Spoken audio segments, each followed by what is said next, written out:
Strangers in a dark room laughing at jokes they didn't quite hear. Frosted window panes and cheap champagne, a face appears. And anything could happen in these cathedrals we roam, where shadow people dance and trade their glance and walk home alone.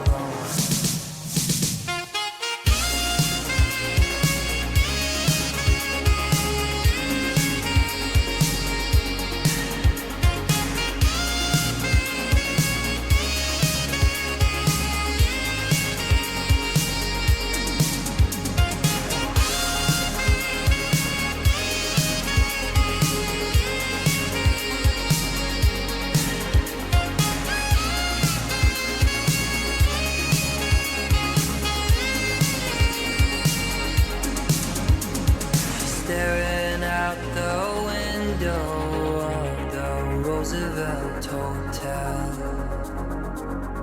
watching Midtown empty out and a kiss of farewell. They say we come from nothing and to nothing we'll return, and in between is gravity and bridges left to burn.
Well, good evening, everybody. How are we tonight?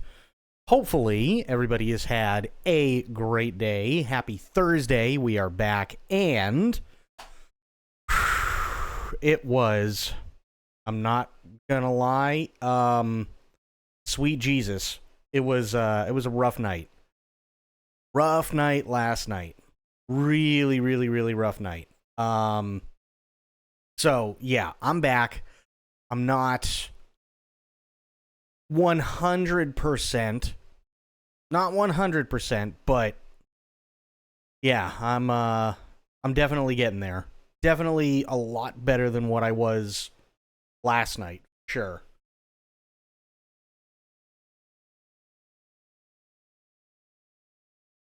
So yeah.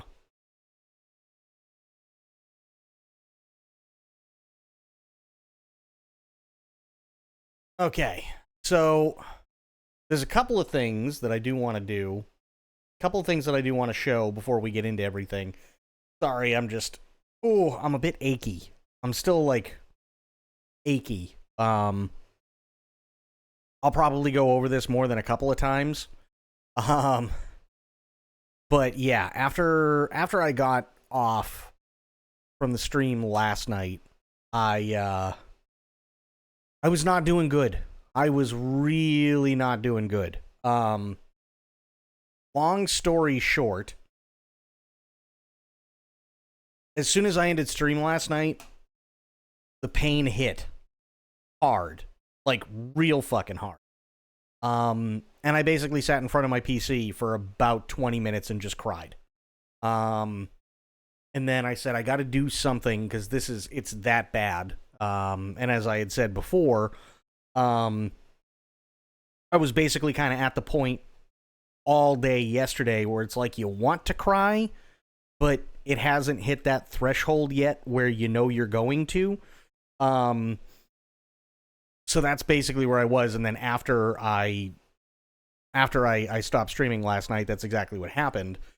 And then I went and I got a hot compress, and used that. And it took about 4 or 5 like reheats, but sweet Jesus, it helped. And then I was able to get about 40 minutes, roughly about 40 minutes worth of sleep. And then because this basically went all night. So I got roughly about 40 minutes worth of sleep, and then I woke up to it hurting again. So I had to reheat the compress and just kind of laid there, miserable. And then I think roughly at about 6 this morning, something like that, I think the root died. And then it was just coming down from everything. So today's pretty much been spent just taking it easy and resting. And come to find out, I was in so much pain.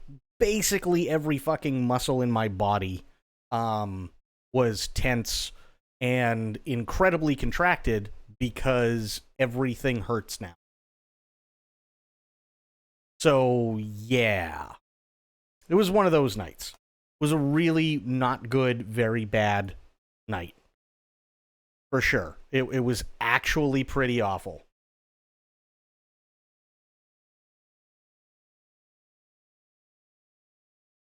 It was pretty fucking awful. It was. Hang on one second here.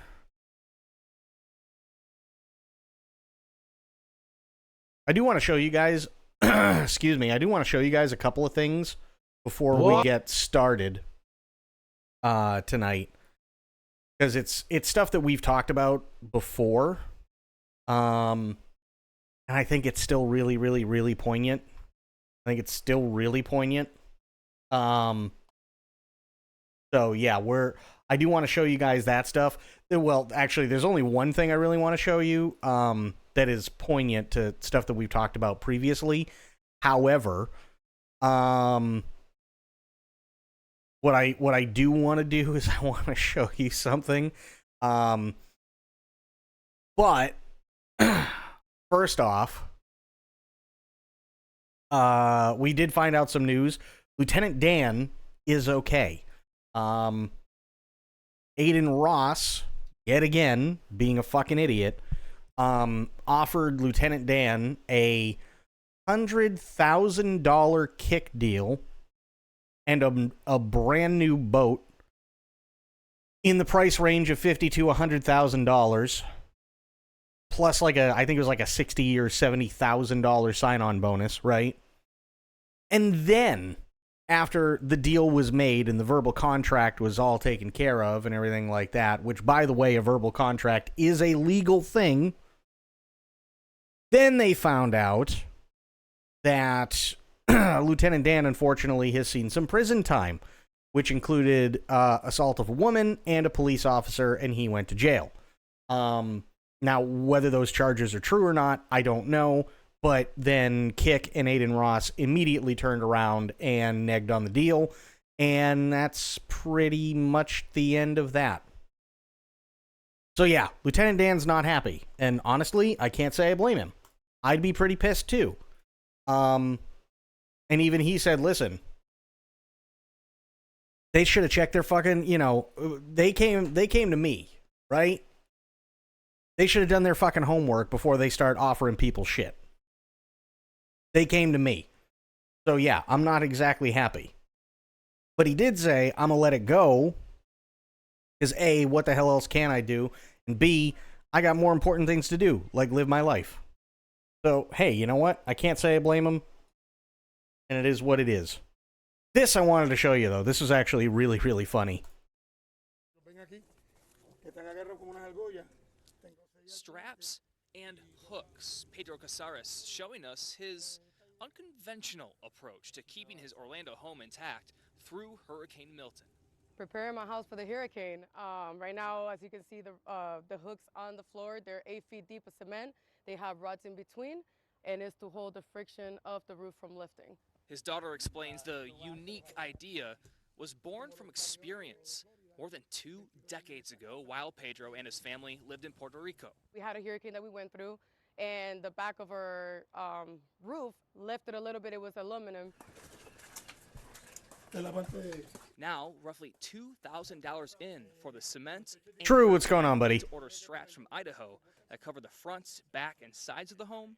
They hold about 5,400 pounds of weight and wind. So, yeah, we're giving it a test. They're hoping it's enough to withstand Milton. Definitely just stay tuned for the aftermath. We shall see. Honestly, it's a really ingenious idea. It is, right? Because this is something that, not to this extent, but this is something that my dad did in the house that I grew up in with our mailbox, right? Because back in the day, what would happen is you'd have a bunch of teenagers, and there was a house in our neighborhood where, like, the parents were gone. If I'm being honest, I think what ended up happening is the wife ended up dying. It was something like it was literally something like as horrible as, like, she just drank the water in Mexico and that bacteria got into her system and killed her. And then the husband, he didn't really necessarily, like, go off the deep end, but he just kind of went to go find himself afterwards, and his son was already in his 20s. So basically, like, his son would call over his friends, and they'd get hammered every fucking night and everything, and shit would, they'd drive around and, like, bust people's mailboxes and shit. My dad literally went down to, say, like, if the mailbox is here, he went down to where the mailbox is, and he took the mailbox out, dug a hole 8 feet deep, filled it with concrete, and then while it was drying, he took a pole, and he had this industrial-size spring that was welded in between it was welded onto two halves of a pole, and then once it dried, he covered it back up and everything like that with dirt, and, made sure to replant and, the grass and everything around it. And then he put the mailbox on top of it. And what ended up happening, and this is really funny, is one night these idiots tried to run over the mailbox. They weren't even trying to smash the mailbox with a baseball bat. They tried to run over it, and it didn't work so well because they tried it with a truck but because it's 8 feet of concrete down, plus steel, plus an industrial spring, it ripped the drive shaft off the truck and they crashed into a tree. So it's actually kind of amazing that somebody else took that idea and just went, okay, here's what we're going to do. 8 feet down for all of these different, where all these different strapping points of concrete, and we're going to take rebar and we're going to bend the rebar over and sink it into the concrete, and then we're going to have these ratchet straps that, like they said, these ratchet straps are custom made, so they hold about 5,400 pounds each, and then we're just going to ratchet strap the house down. That's actually a really good idea. That's a really good idea. I was like, that's actually not terrible. Everybody should do that. What the fuck? Like, that's pretty awesome. That's actually really awesome. It's ingenious, yeah, but it's also that's the thing. It's not really common sense, though. Right? Like, most people won't think, well, I'm just going to ratchet strap the house down. Right? Because it's, you've got a lot of pressure on top of the roof. You got the shingles that you got to worry about. You got the structure of the roof that you have to worry about, and so on. So there's a lot of things that you, depending on exactly which house you're in, you might have to, like, fortify the structure of the roof. Right? Because that roof might be old. Right? That roof might be really, really old, and, the wood might be rotting inside, or, maybe they don't have, like, steel braces in there or whatever. It's just, this is like the guy put a lot of thought into this, and I was like, damn, that's impressive.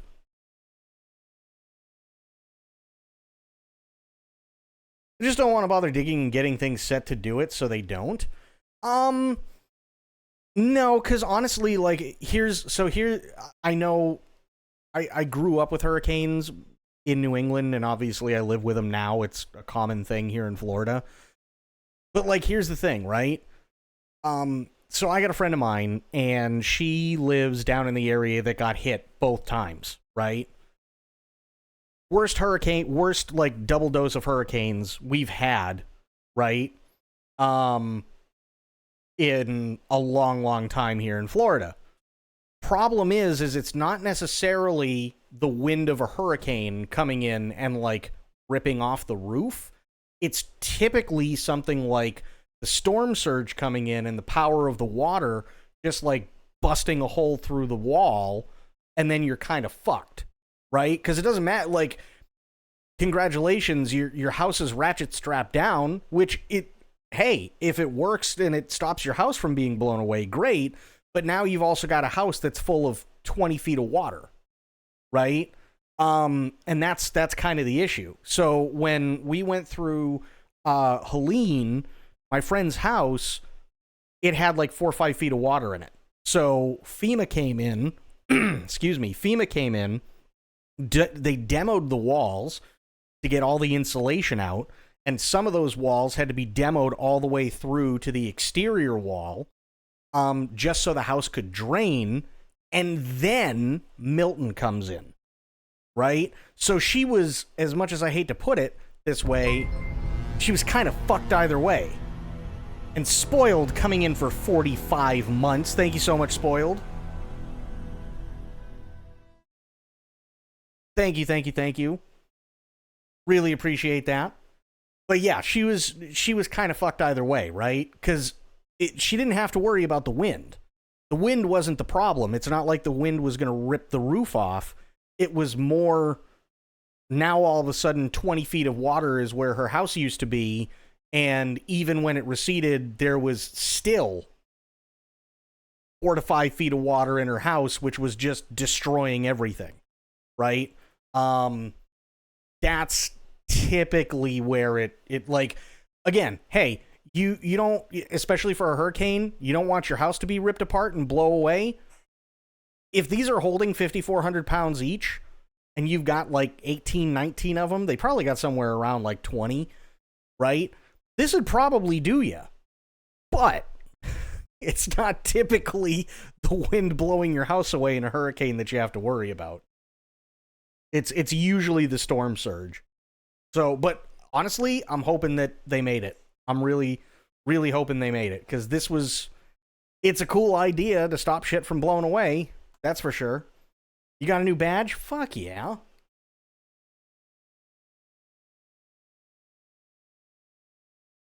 Also, before we get back into Silent Hill 2, I do want to show you one more thing. I talked about it a little bit. Lieutenant Dan is okay. But Aiden Ross, still a fucking idiot. He offered, which says you got it. Hey, there you go. Lieutenant Dan is okay. He made it through. His area wasn't affected that badly.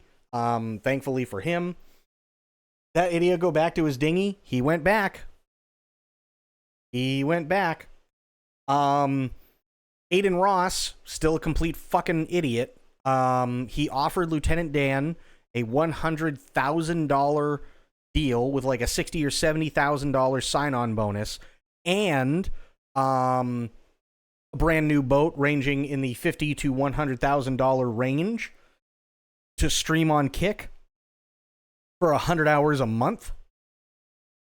And Lieutenant Dan said, "Hey, you know, that'd be great, right?" And then they found out that Lieutenant Dan went to prison because I guess he got into a bar fight or something like that. He got into a bar fight. One woman was assaulted during the bar fight, and then a cop, I guess, had a heart attack or whatever, so they also charged him with assault on an LEO, and he went to prison for a year for it. So then immediately, Aiden Ross and Kick took away the offer. And understandably, he's not the happiest person in the world about it, but he was like, listen, if that's the way that they're going to be, then fuck them. He goes, they're just cowards. He goes, that's all it is. He goes, I'm going to let it go because I got my life I got to do. I got shit I got to worry about, whatever. He goes, but they came to me. I wasn't the one who was posting stuff on TikTok. I wasn't the one who was sitting there and, you know, trying to do all this streaming shit and everything else. They came to me. So here's an idea, Kick. Next time, do your fucking homework before you offer somebody a deal, because they get really pissed off when you go and you take that away. I was like, you know what? Good on him. Like, seriously, good on him. So, yeah, Lieutenant Dan's okay. Bloop, how you doing? Why are peppers so nosy? I'm afraid to ask. I'm afraid to ask why peppers are so nosy. Because they be jalapeno. Okay, next. This is like a 9.5 minute thing, but I think you guys will laugh at this, because we've talked about this before. He also allegedly tried to catch a woman on fire. Yeah, I don't know how much of it is true or not true, but yeah. This is actually a really, really funny thing, and I wanted to show you guys this, but obviously yesterday was a really rough day for me. Little bit of an update on that. As soon as I was done, as soon as I ended the stream last night, I literally sat in front of my PC for 20 minutes and cried because I got hit with such a massive wave of pain, I couldn't take it. And then I said, I have to do something, and it was literally so painful, I had a sterile X-Acto knife and a pair of pliers ready as a last-ditch effort. Thankfully, it didn't come to that. A nice hot compress helped kind of calm everything down.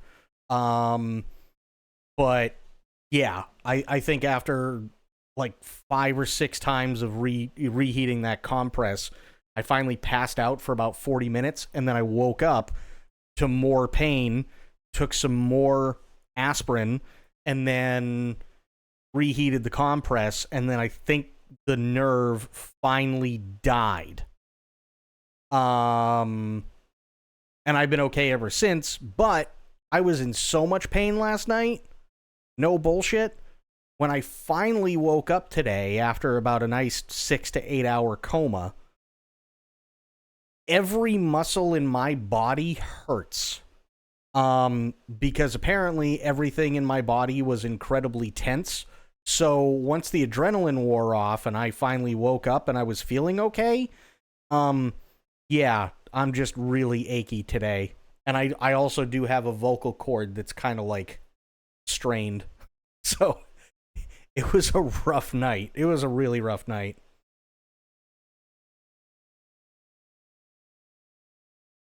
Or we could find you some decent dental insurance and do that. I went through this on the drive back home between Missouri and Virginia. It's no fucking shit.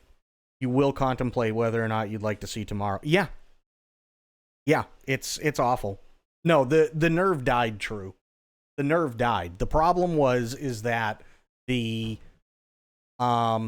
wisdom tooth was pushing through, and it also impacted on the last Mississippi, sorry. It impacted on the last molar. So I was getting it on the last molar, and I was also getting it on the wisdom tooth. But the wisdom tooth was the problem because it was trying to push through the gum and also push into a molar, but that's the nerve that died. Thankfully. So, yeah. I agree it has to come out, but in terms of that kind of pain again, yeah, it's that kind of pain from that tooth. Thankfully, I don't have to worry about it anymore. Once the nerve dies, you're fine, except the tooth will crumble over time. Yeah. Yeah.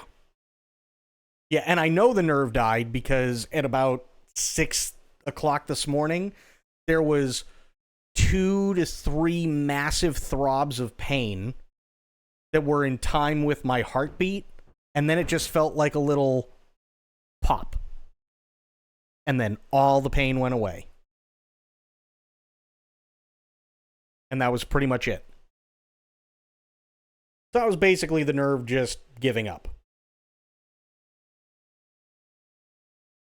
What big colleges are near you? There are no big colleges near me. What are you kidding?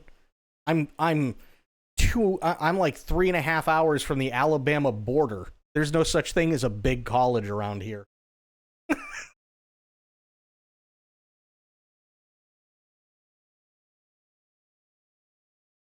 But this I want to show you. I think you guys will laugh at this. And especially after last night, I need a good laugh. Just tossing ideas? No, I get it. I completely get it. What are next? Recently, streaming services announced another wave of cancellations. Shows that make you say, "Aw, I never heard of that." And when did that come out? And what's that? I've never heard of that. That's a show? Where do I watch When it? did that come out? Is it on Amazon?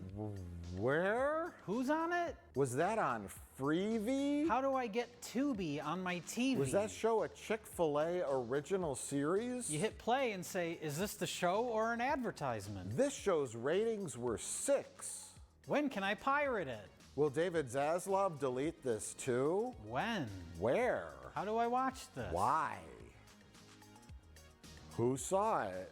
Did that play on the moon? Was that on Quibi? What's that? When did that come out? What's that? When did that come out? What's that? When did that come out?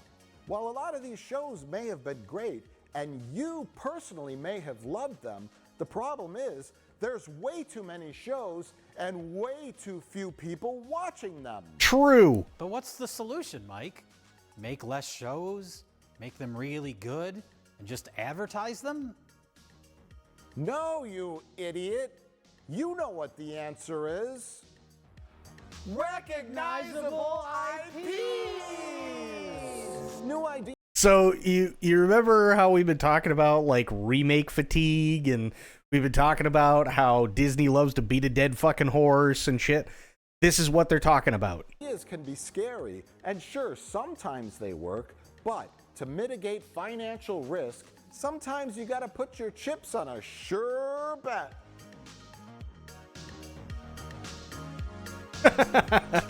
Recognizable IPs? That's right, for brains, but I'm not just talking about TV shows. I'm talking about movies and animated series too. Is art now just a disposable commodity? I don't know what the you just said, but here's all the new stuff coming out over the next year or two. Get ready, f***os. I Maori, sure hope what's that going you on, don't buddy? have a job anymore, because otherwise, who's gonna watch all this? Number 1. Known IPs, remakes, prequels, live-action remakes, and something based on something you know or a person or a thing you've known or heard of before. Jurassic World Rebirth. Lilo and Stitch remake. I Know What You Did Last Summer remake. The Karate Kid remake. Again? Again. Again? A movie about Bob Dylan, starring Timothy Chalamet. A Michael Jackson movie. And Spoiled coming in, gifting a sub to Maori. Spoiled, thank you so much. Really, really, really appreciate that. Thank you, thank you, thank you. Thank you, thank you. We'll wait here for a second. Fuck commercials. True. I'm waiting for. There it is. Spoiled gifted a tier 1 sub to Chunky Maori Monkey. They have given 363 gift subs in the channel. It's me. I'm the problem. Nah, you're good. Thank you so much, Spoiled. Really, really appreciate that. Minecraft movie, the movie. I am Steve. Freakier Friday. A sequel to a remake. Mufasa, the Lion King, aka more Lion Kings. Is that a sequel to a remake as well? I think it's a prequel to a remake as well. A prequel to a remake of a sequel to an original property? Cash money, baby. James Gunn's Superman movie. Thankfully, it's only 10 more years until Superman goes into the public domain. Another Smurfs movie. I'm not sure if this is a sequel or a remake because I don't care. Live action Moana. Teenage Mutant Ninja Turtles, Wicked. The Last Ronin, Snow White. Marvel's Thunderbolts, Fantastic Four, First Steps. Mean Girls, the musical. This list was generated by an AI. I am Steve. The Bride. Finally, a female Frankenstein. So is it a remake of Bride of Frankenstein, or is it a gender swap? Lay off the booze. The SpongeBob movie, Search for SquarePants. Number 2, TV series remakes and TV series based on movies. This does not include second seasons of TV series that are already out.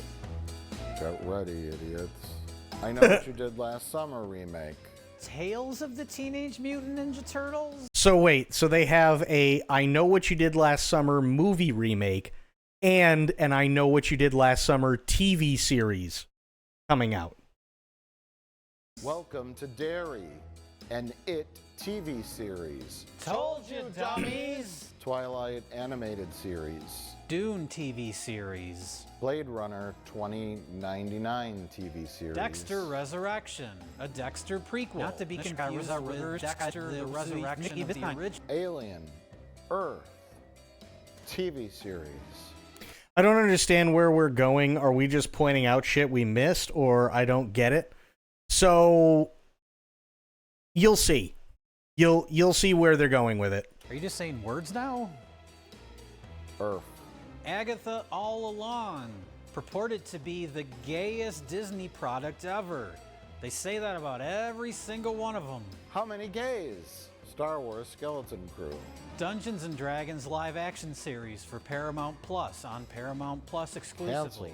Canceled. A Ghostbusters animated series. I am Steve. Oh, I farted. Jurassic World, Camp Cretaceous.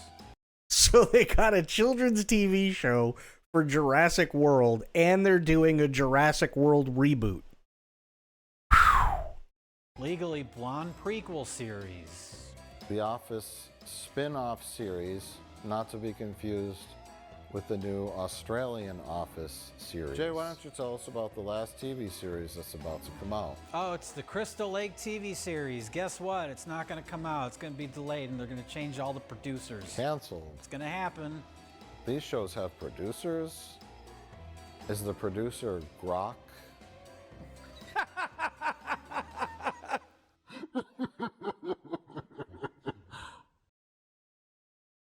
Number 3, movie sequels and continuations. These guys alive? I think they're all movies. They're acting this way for a reason. You'll see why. Some might go in the theater, some might be on your TV screen. Who knows? Jumanji, The Last Story, thank God. 28 years later. Paddington in Peru. Captain America, Brave New World. They've shot this movie 8 times already.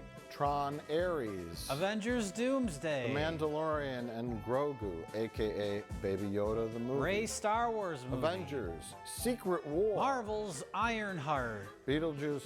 Zootopia 2. Moana 2.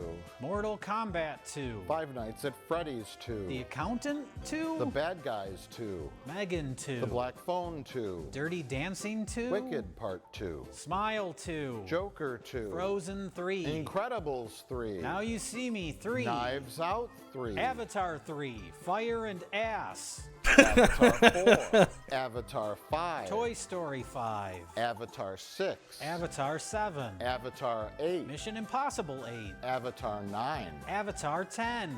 Saw 11. Avatar 12. Avatar 13. Avatar 14. Avatar 15. Avatar 16. Avatar 17. Avatar 18. Avatar 19. Avatar 20. Avatar 21. Avatar the Reboot. The Conjuring, Last Rites. Thread, An Insidious Tale. Is Insidious Bagul? When does it end? What are next? What are next? What are next?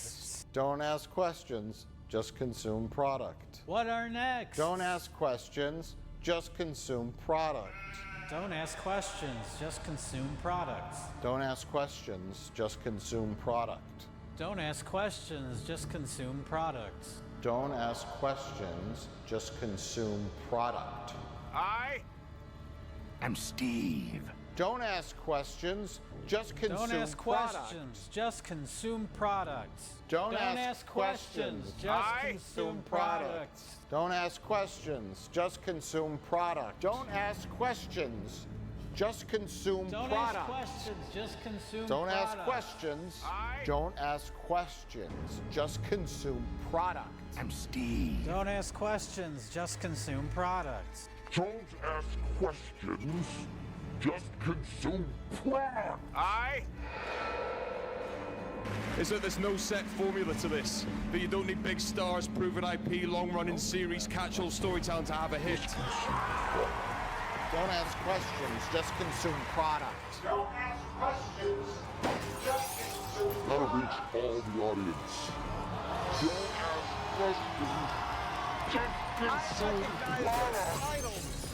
What is that? Based on IPs that you recognize.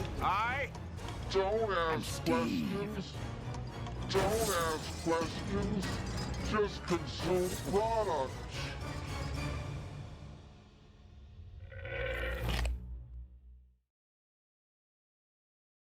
These guys are absolutely amazing. I love Red Letter Media. Typically, they don't have stuff like this on their channel. Most of the time, it's watching really shitty movies or B movies, stuff like that. And they try and find ones that are like really, really, really good. They're really great. They do an awesome, awesome job. They've been around for forever. But yeah, it's actually kind of a big thing, right? Think about it. When literally all that's left is Disney movies, which the majority of shit that they showed in that is what it's going to be for the next, like, fucking 10 years.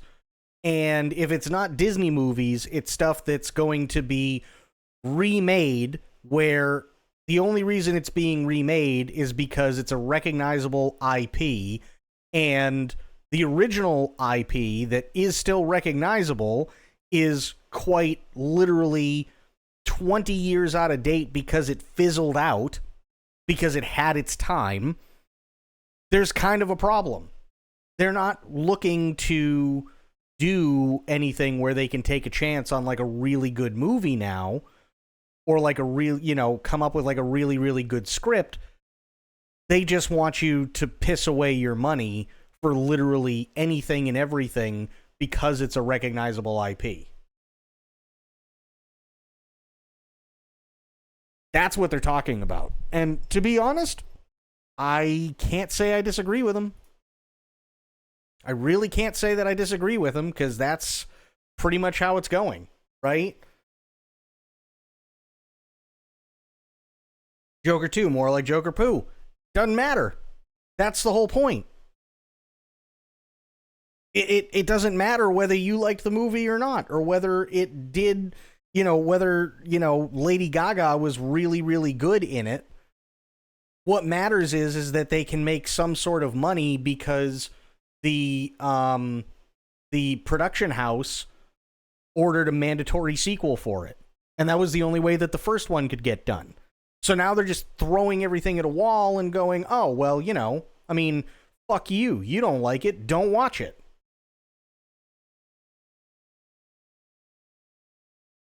Right? So that's pretty much how it goes.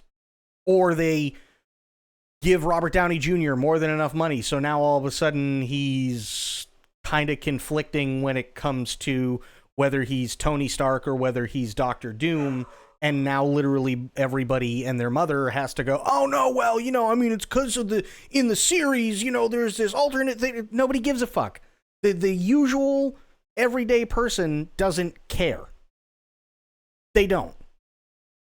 The majority of the people who are going to end up watching that on Disney Plus when it comes out of the theaters are going to go, why the fuck is he Doctor Doom?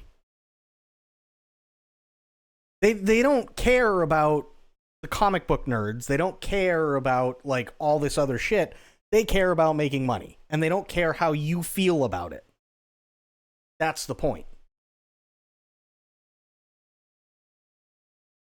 So when they're saying don't ask questions, just consume product, well, they're not wrong. They're not wrong at all.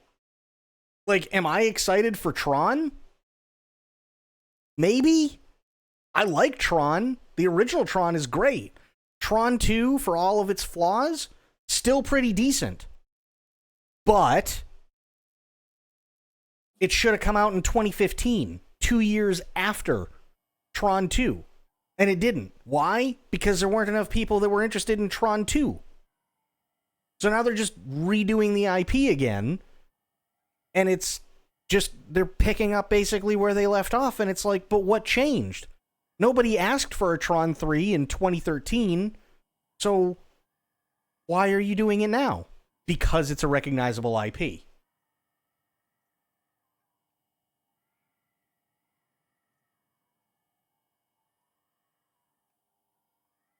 Funny thing is, even from a comic book standpoint, RDJ being Doom makes no sense, but also that has nothing to do with the plot or story. He's literally playing a completely new character and not Tony Stark, so people are all butthurt about it.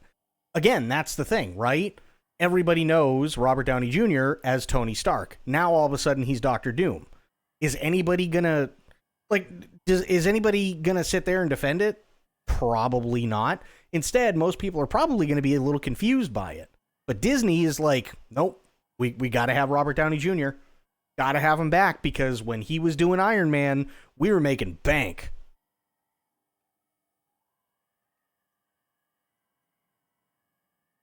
And that's really all they care about.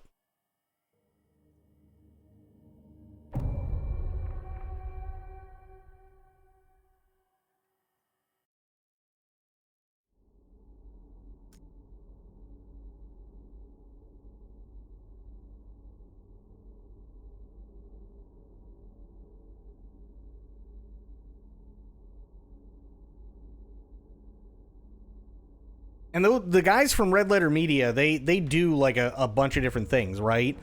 So they do one show called Half in the Bag, and Half in the Bag is when they review new stuff that has come out. And to be completely honest with you, most of the stuff that they come up with, there is a lot of stuff on those streaming services like Tubi or Freevee or whatever that they're like, no, you should totally check it out. It's actually really good, right?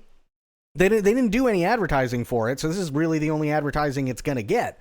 But then they do like these major blockbuster movies that just most of the time suck. They just do. Most of these, you know, a lot of the reviews for like the massive, you know, box office blockbusters just typically are not good. And they tell you why, and they give you examples as to why.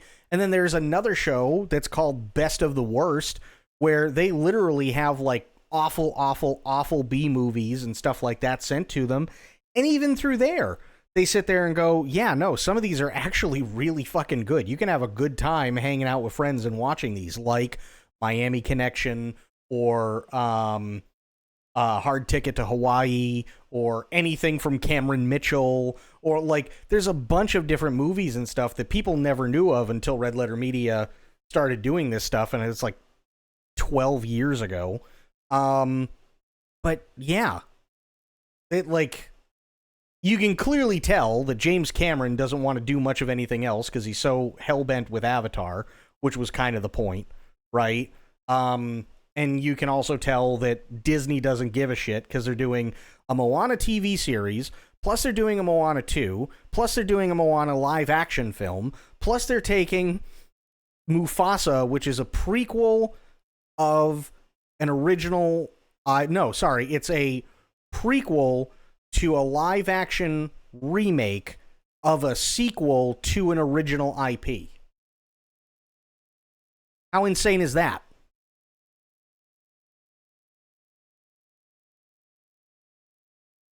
Best case scenario is that he never takes the mask off. Doom wears his mask like it's his skin, so if they do that, it doesn't really matter, to be honest. All they will know is that the name RDJ is affiliated with that character. I guarantee you he has FaceTime. I guarantee it.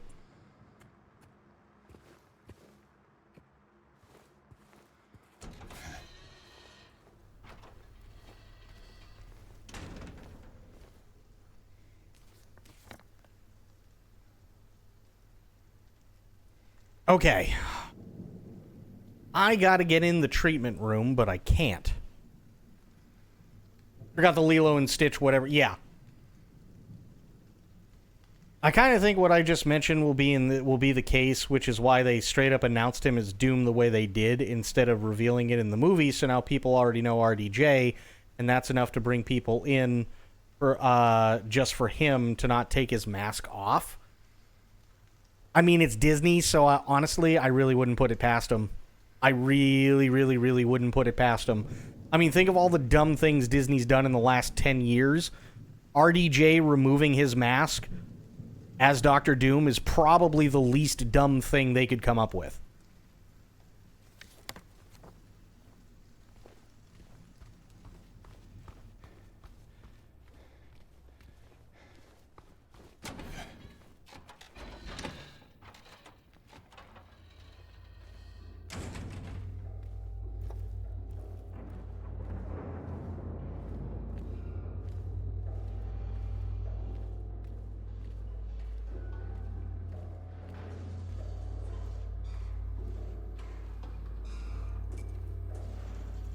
I still need the code for this, which I don't have.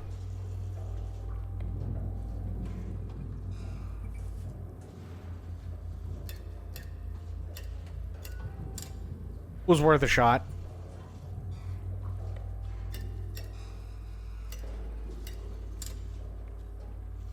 Again, worth a shot. Ooh, actually, hang on.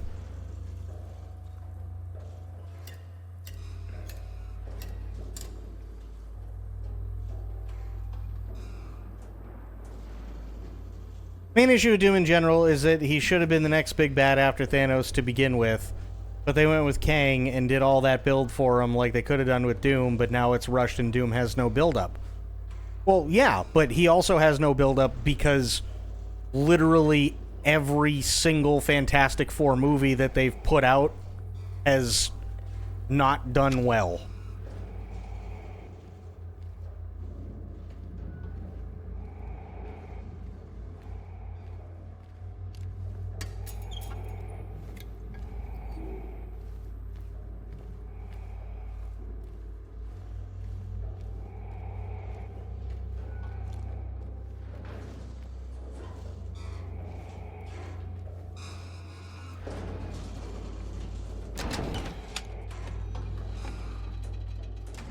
That's why they were able to get Chris Evans as Captain America, because, let's face it, it didn't go so well for him as Johnny Blaze.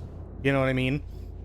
Do you think people will start popping champagne bottles in movie theaters the moment RDJ uncovers his mask? I think people are going to go way overboard. I sadly really do think people are going to go way overboard with it.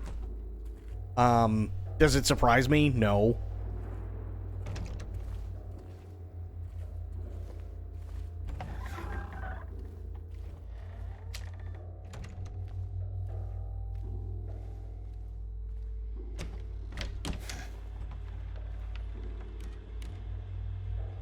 And you're right, it was Fox Studios, absolutely. But even then, people were, when he came back, people were like, isn't that Johnny Blaze?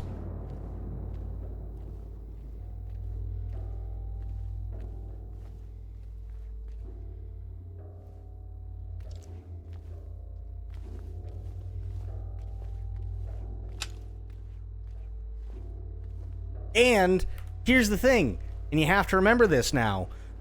Thanks to Deadpool, much as I love Deadpool and Wolverine, thanks to Deadpool and Wolverine, it doesn't matter whether that Johnny Blaze was in the Fox one or not, because it's now canon that Chris Evans was Johnny Blaze in a separate universe in the MCU.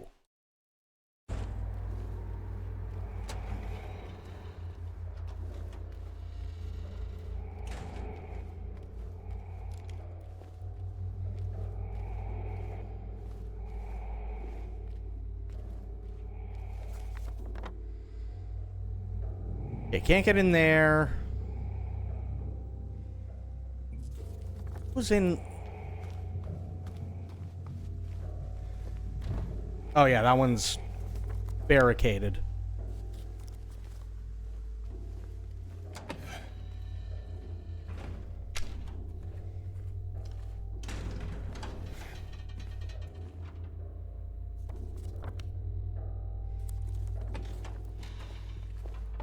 Okay, now I'm just going around in a circle. Doesn't do me any good. That's the laundry room, which doesn't have much of anything in it. I think I have to go to the third floor, if I remember correctly. Towards the end of last night, everything was a little fuzzy.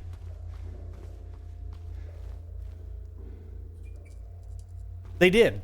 Yeah. In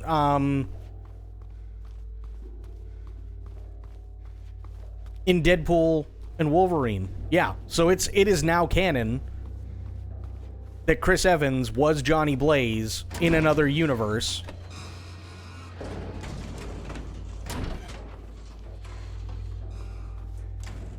Yeah. It is now canon, right? But that's where shit gets a little fucky and confusing.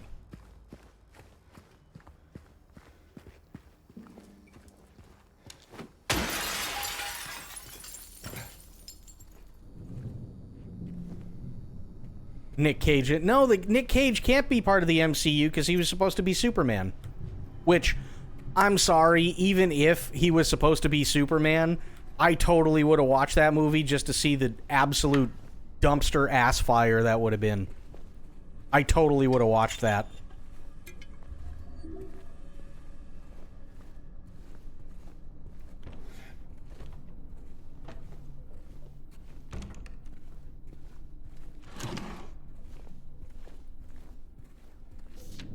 Okay, yeah, we know that.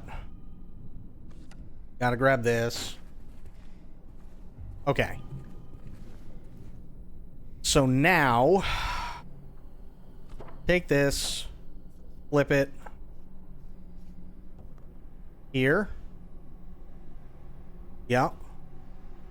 Take this, flip it here. Take this, flip it here.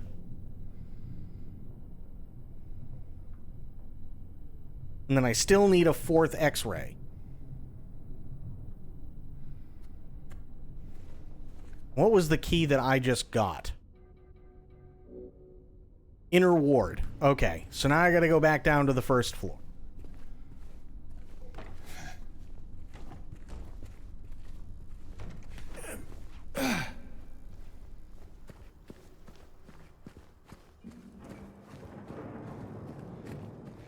Is Ghost Rider still Fox? I honestly have no idea.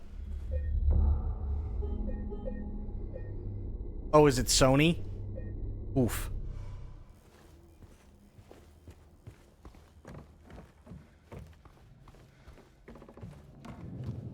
I gotta go back this way.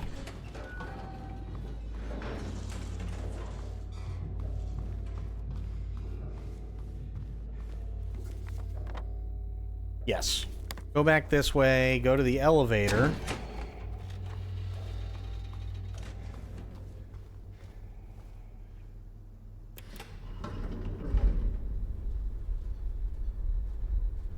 Because I can't get to the first floor using the staircase because it's blocked on the first floor.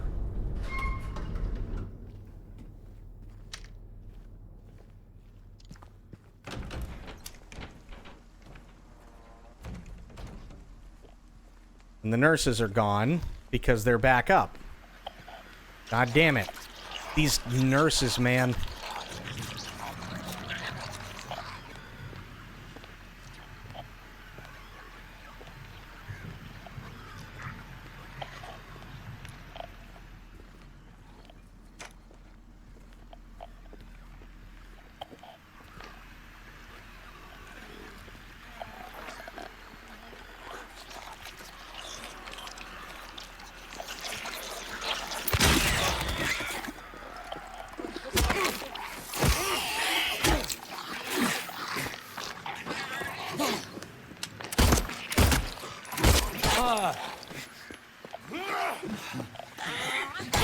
Ow.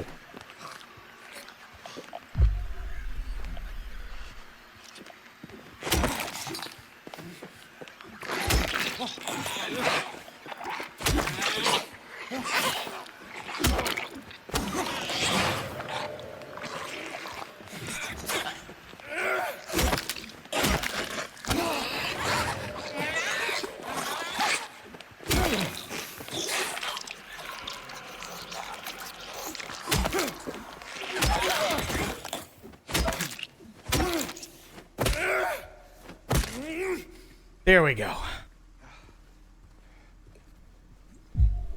Nick Cage said he had no idea he appeared in the Flash movie as Superman because the dumpster fire that is DC used AI to put him in.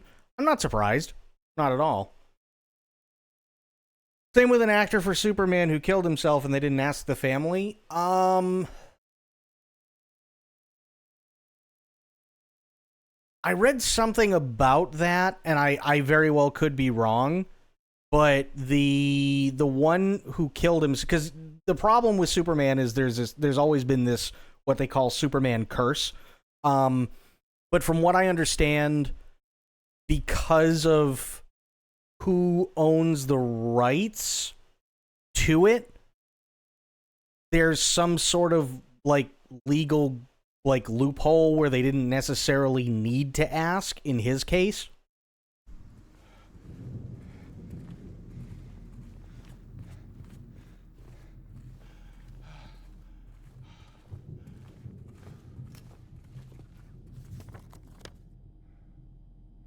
Okay, so now I can go in here and I can unlock that one on the other side of the elevator and get into the doctor's lounge, hopefully.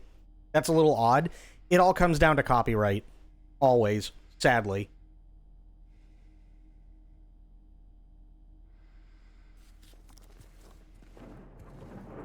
Like that Disney loophole. Disney pulled on that guy who ate at their restaurant. No, I didn't read about that.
You agree that you cannot sue or be a part of any claims other than a small claims court to otherwise settle out of court.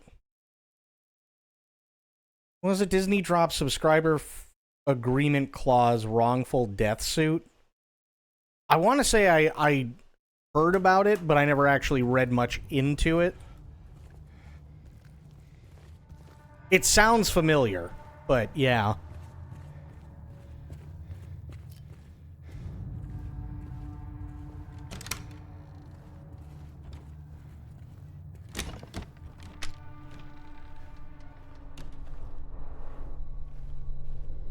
Okay, looking for mannequins.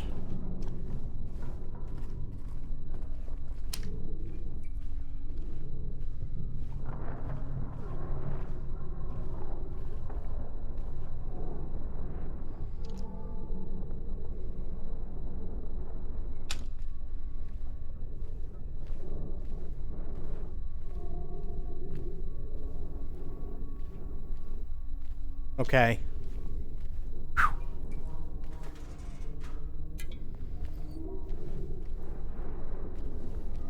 Where's this?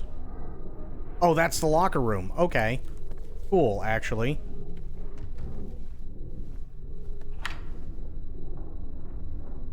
They poisoned him accidentally, but if you go through the court, they'll just stack lawyers on you. Oh, yeah, absolutely. Or more like from an allergy or something to that effect, but the cook could be fucked doing her job. Basically, the guy had an allergic reaction at their restaurant, and the family tried to sue Disney, and Disney responded by stating that because he signed up for a free trial, it's in the agreements that they can basically get the case tossed.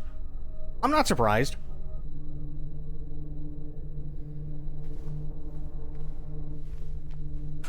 Sadly, that doesn't surprise me at all. It's Disney, you know?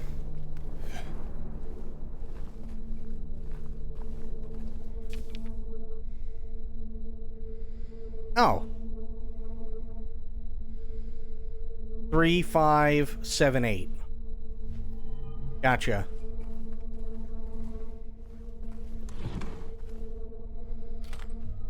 Disney caved to the peer pressure of the situation and backlash about it and didn't follow through? Of course not. They have a reputation to uphold.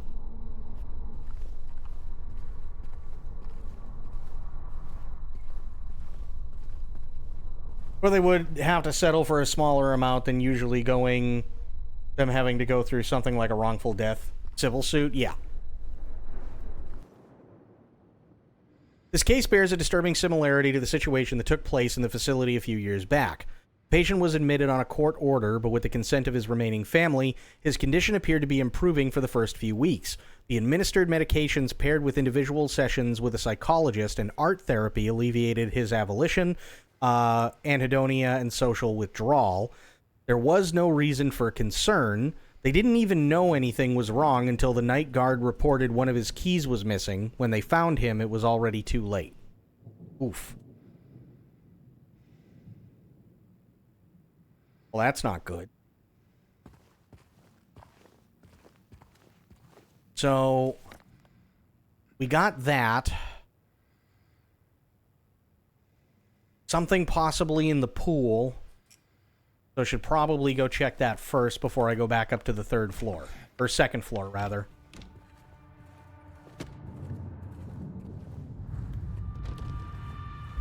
Oops, wrong one. Shower room I cannot get into. Not yet, anyway.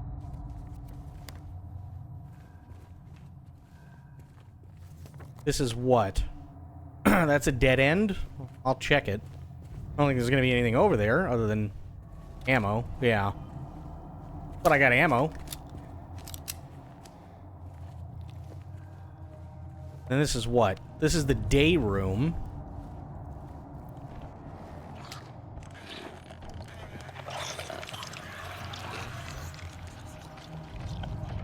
You know what? I'll come back. I'll come back when they don't sound so busy. That's fine. They sound a little busy right now.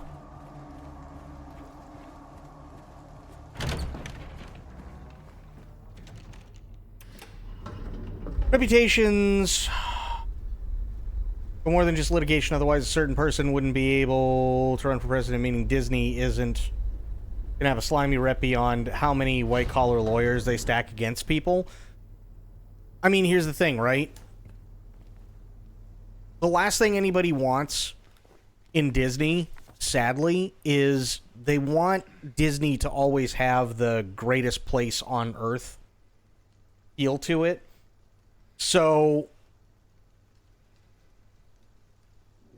if they have a reputation of, yeah, it's the greatest place on earth until something goes wrong, and then they sue you into the Stone Age, nobody's going to want to go.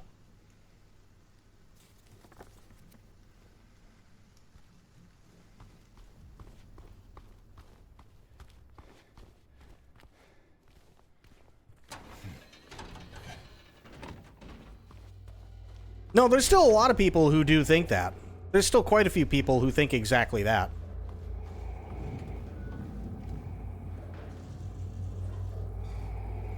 Three, 5, 7, 8. Nice.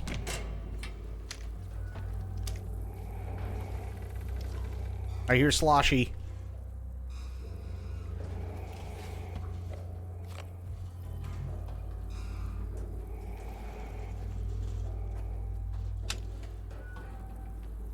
This leads to where? The treatment room. Ew. Oh. Oh, that's gnarly.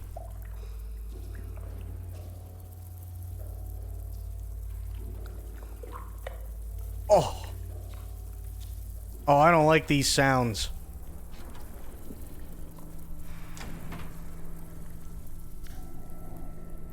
Oh, that's cool, though. The light does actually make them go away. They do actually scatter from the light.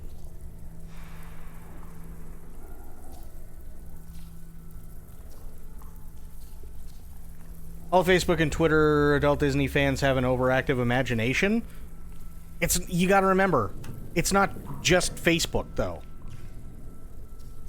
Like, even Facebook and Twitter, for all the people who use Facebook and Twitter and shit like that, there are at least 100 times that amount of people who don't use that stuff or any social media, regardless of age, and just go, yeah, Disney World's great, right? Or the European Disney is fantastic, or the Japanese Disney World, like Tokyo, like Disney World Tokyo, is amazing, or even when they had a thing in China, you know what I mean?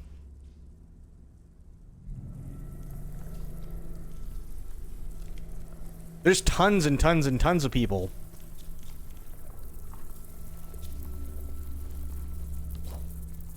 Okay.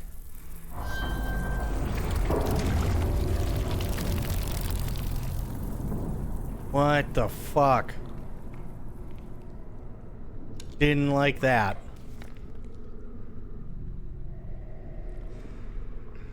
Okay. Good news is I can go through here.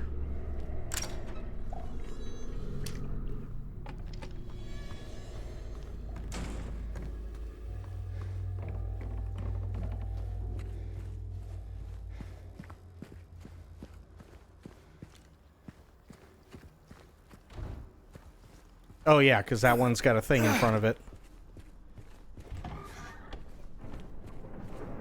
Okay, here, here, here. What? Why can't I use it?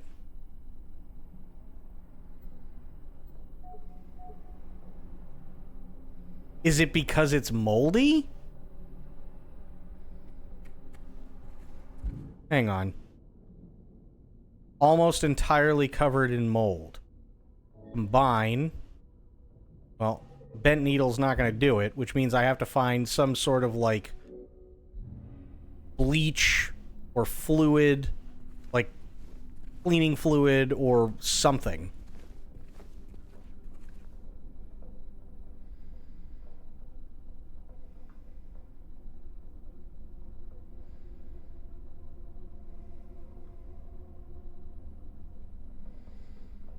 But where the hell would I go for that?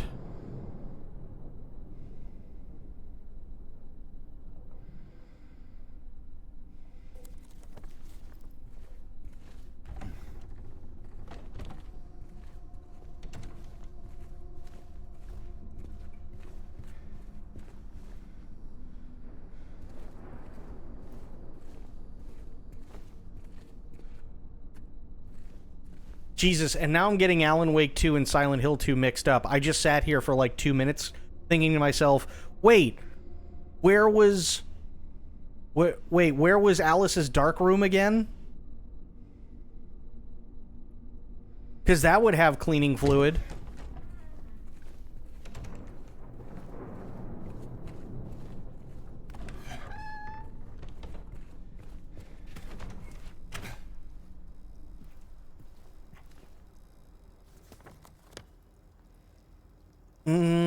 I still can't get into D1. Yeah.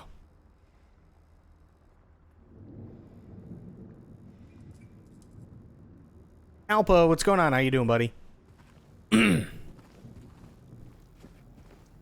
Also, again, if I do sound a little rough, it's only because I have a strained vocal cord. I actually feel a hell of a lot better than I did yesterday.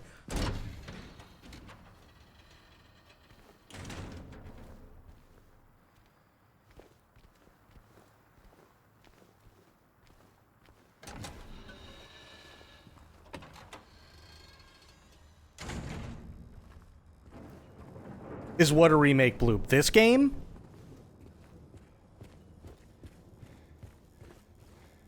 Did you yell?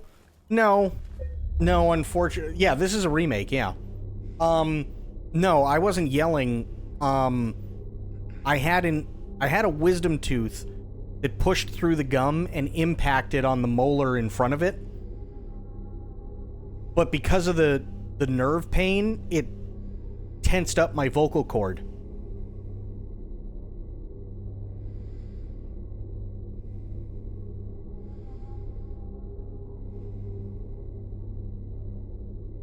Ooh, a new one I can report too.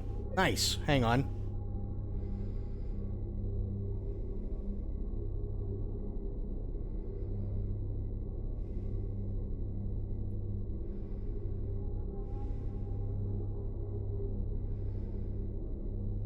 Hang on.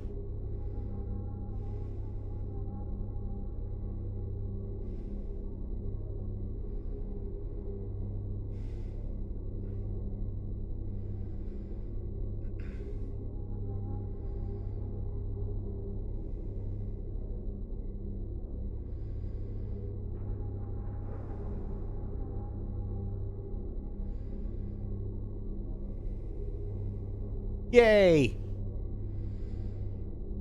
Wisdom teeth issues are never... The worst part was, I was told a while ago that this particular wisdom tooth probably wouldn't end up being a problem because it was so far down into the gums. Shows you how much they knew.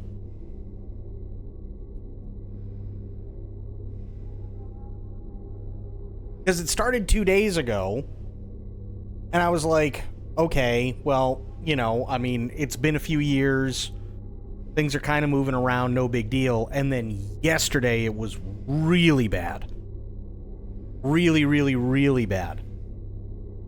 And that's why I ended as early as I did. And then basically after I ended stream, I sat in front of my PC and cried for 20 minutes because I got hit with such a massive amount of pain. To the point where, and I said this before, I had a sterile X-Acto knife and the pliers ready.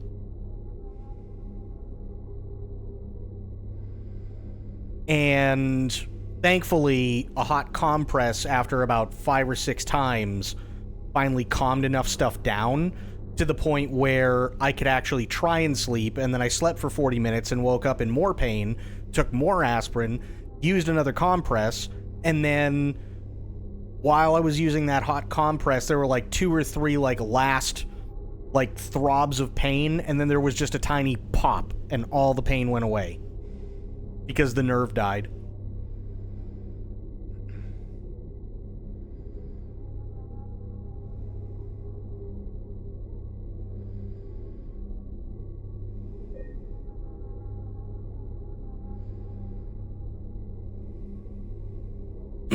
So yeah. I'm glad it died. Okay if you were screaming in pain and lost your voice. No, honestly, I would tell you if I was screaming in pain. That is easily the second most painful thing I've ever been through. And I'm not afraid to admit it. I'm not afraid to admit that I was literally just sitting here sobbing. And if I was screaming in pain, I would absolutely tell you. I would 100% tell you. Better make an appointment, though. If the nerve died, it will likely start to rot. Yeah. Yeah, there's a couple of things that I am going to be looking into. Unfortunately, here in the States, it is also one of those things where dental stuff is insanely expensive. So I really, really have to look into stuff because, I mean, there's other issues that I have, right? I'd rather just kind of get them all done, but I have to go in for a consultation first with a dentist once I figure out what the course of action is going to be. And then I can, then once they go, okay, it's going to cost X amount, then they can turn that over to whatever insurance thing I've got, and then they go, okay, this is how much you'll have to pay and you'll have to make arrangements for.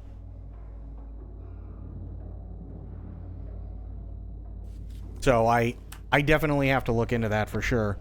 Especially after last night, because that was awful. Oh, trust me, I want to. I really do want to. It's not like I'm just going to sit here and be like, oh no, it'll be fine and just crumble and rot away. Sure, it will, but that's not ideal. That's definitely not ideal. Because the worst part is God forbid it turns into an abscess, then I'm uber fucked. That would be a really bad day. If it starts to rot and then an infection gets in and then it becomes an abscess, that's a really, really, really bad day.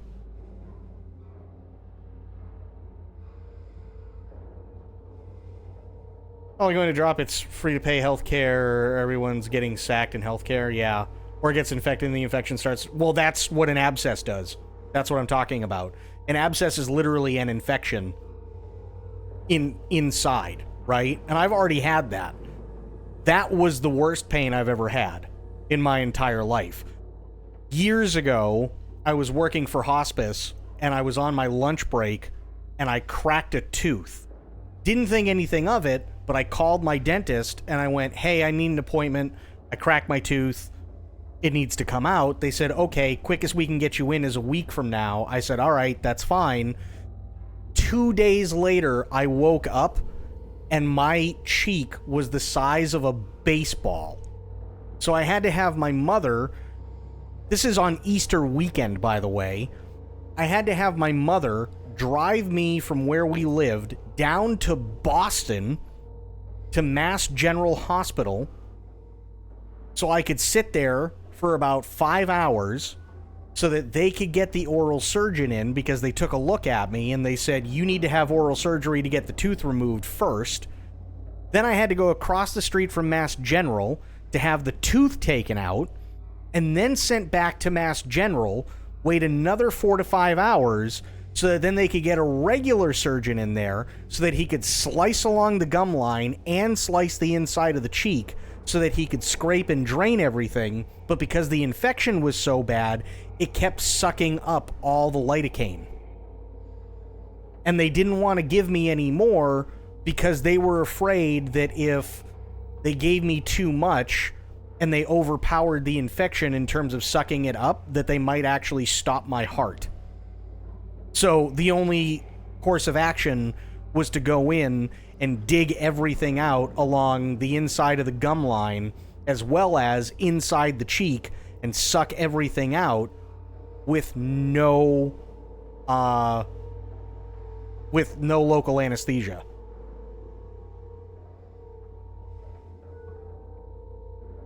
That's how bad it was. And I'm not even kidding.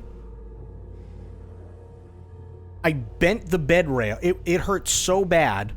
I bent the bed rail that I was holding on to on the exam bed while they were doing this.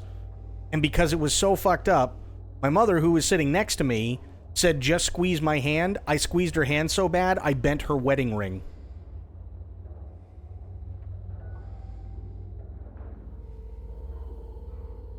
It was still on her finger, and I bent the wedding ring.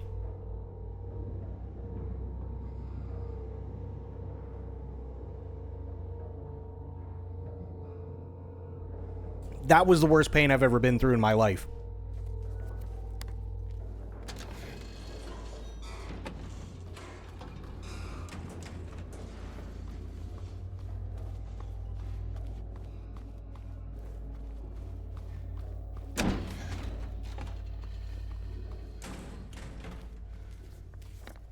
Okay, so let me see here. So...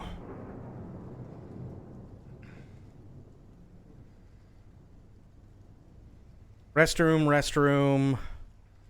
Maybe pharmacy has something? I don't know. Taking it to your heart and organs if it starts going through the flight. Yeah. Yeah. No, trust me. Abscesses are no fun.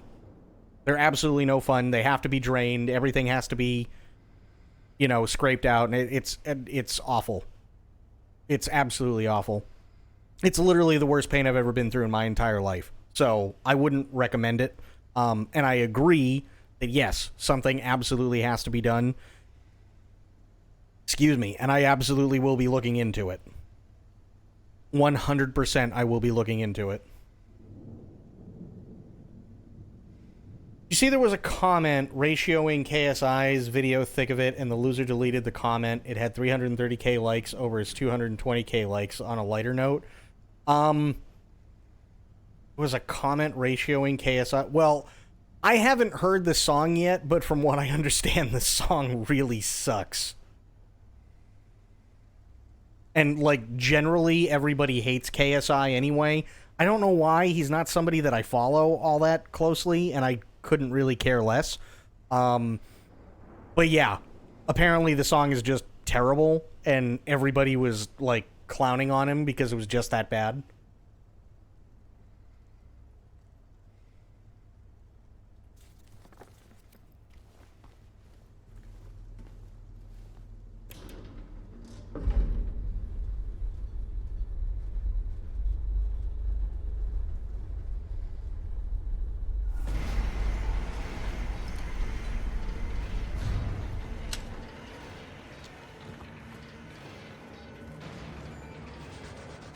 The fuck's going on?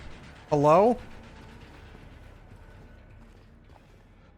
What the fuck was all that about?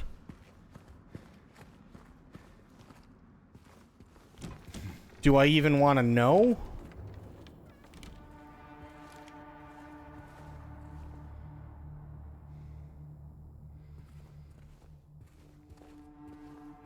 What was all that music about?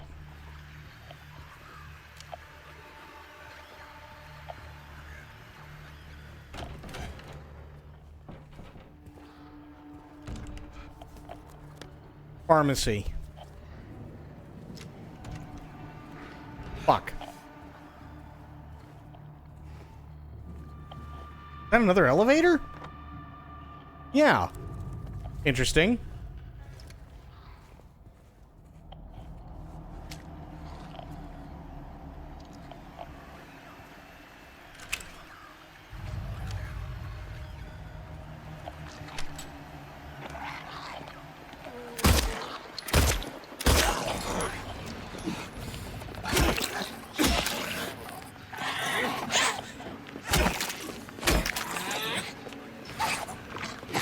Ow.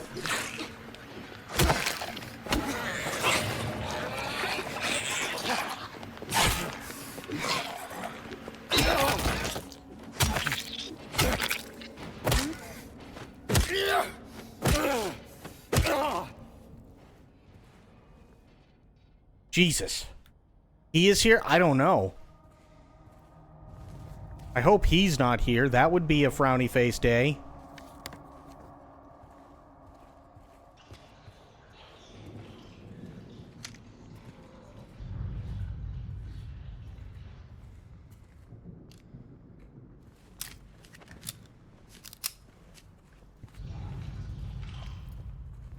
I don't like any of those sounds.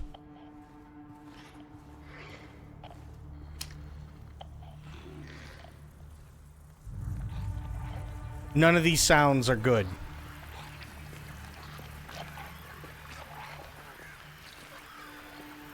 That's spray cleaner. I need that.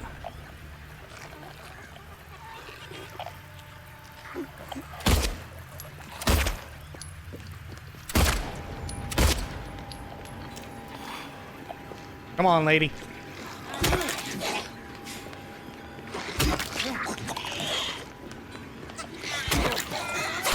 Ow. Ow.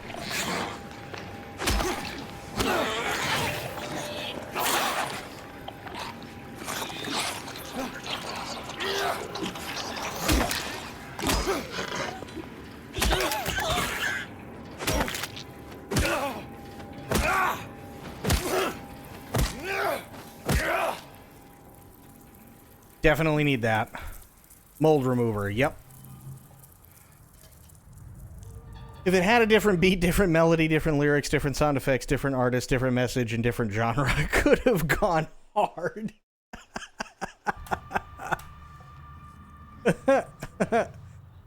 That's like saying, yeah, man, it would have ruled if it didn't suck so much. It's in the walls deep inside. The mold remover gets rid of it for a while. But then the thing reappears in the exact same spots. We need to get in there, break it all down if we have to, and root it out.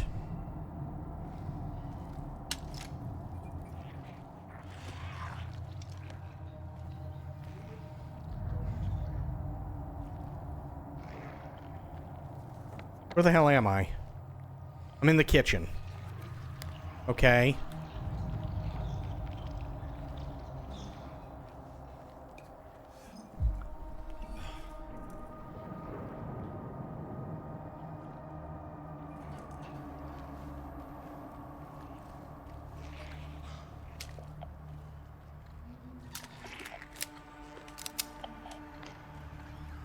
Okay.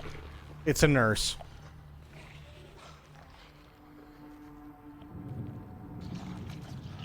Five meals for celiac disease, 7 lactose and... Whoa. What's going on? Ooh, I hate those sounds.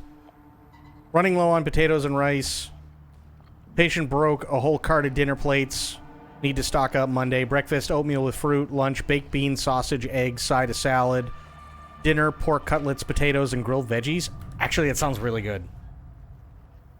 Worst part is, it's one of those songs where it sounds like KSI just talking the lyrics. Ew. That's awful, actually.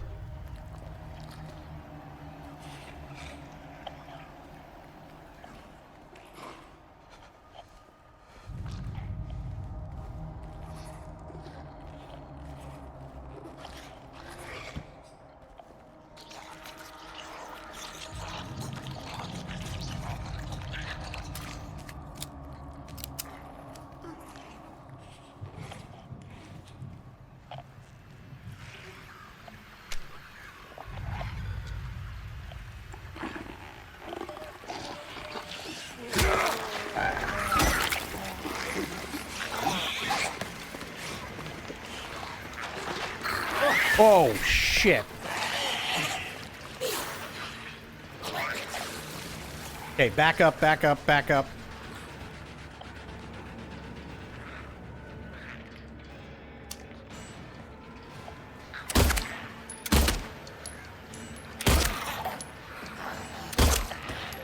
Okay, that one's dead.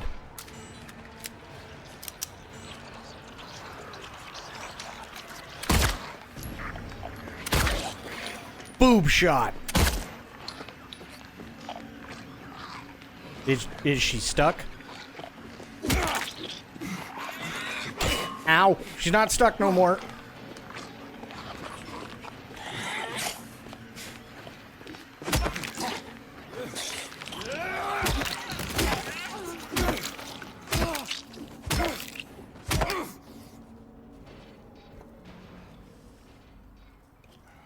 Okay.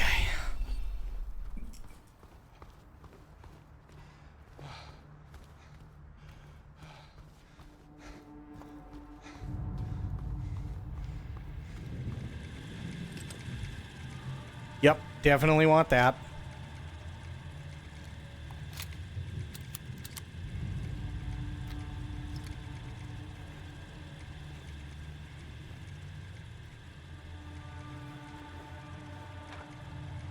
Nice. Okay, still can't get into the pharmacy. Don't know about the day room. Because I didn't go into the day room. So let's check that out first before I go back upstairs. Actually, I don't even know if I can make it to the TV to break it. Because you got the table in the way. Yeah.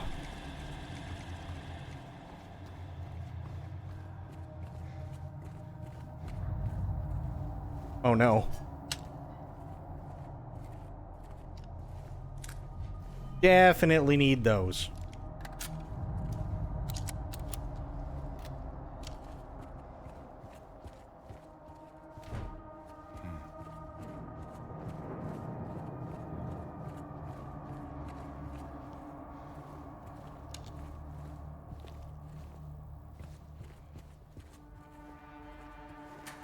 Okay, that was unlocked, which is good. Ooh, there's more ammo. Yes, please.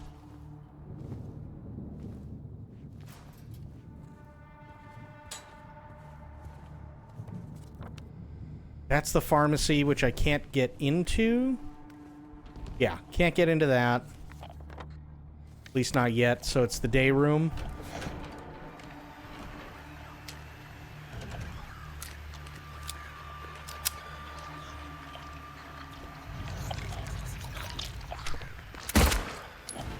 Come on, idiot.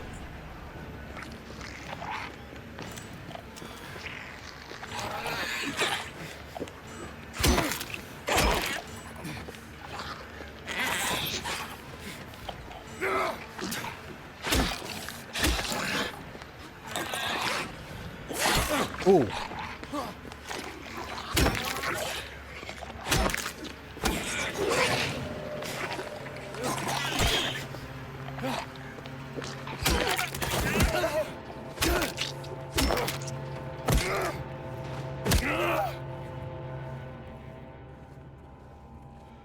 Okay.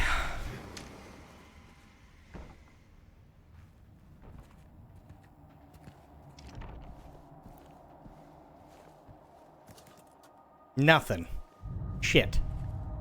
And I can't go out to the garden either. Good to know.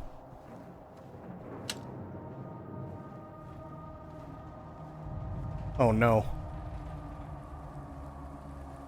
Oh, I don't like that. Where's that?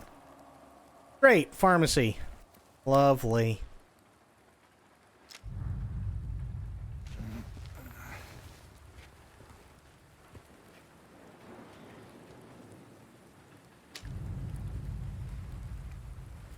Oh no.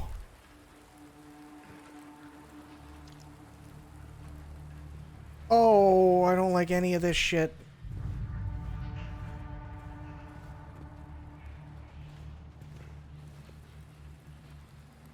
Another incident with 50. He got out of the pool. He made a break for the garden, cutting himself wide open in the process. Thank God I was still here. He was completely manic, screaming, had the orderlies hold him down, barely managed to stitch him up. He's back in his room for now, sedated.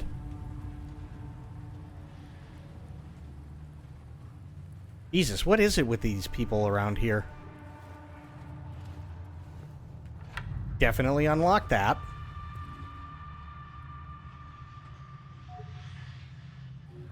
Oh, wait a minute. Bent needle? No. I don't know then. Okay, I'll have to come back later and figure that out.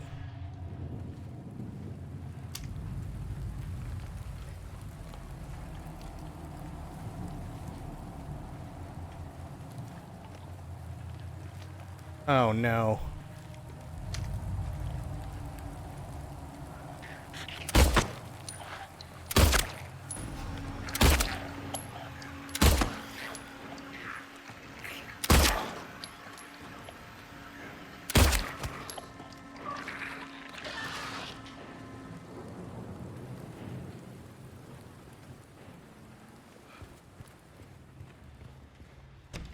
Okay.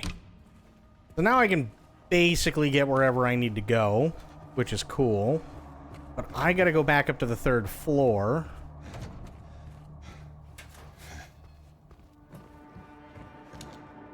Now that I have access to everything. Well, ish.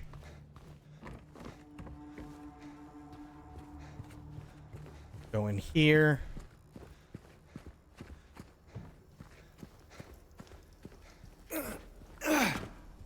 Okay. Good. Here. Fine. This. Much better. Okay.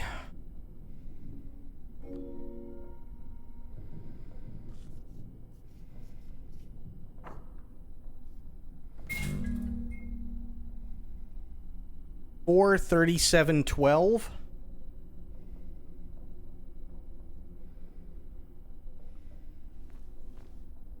I'm guessing that's the combination lock. I hate that Alan Wake 3...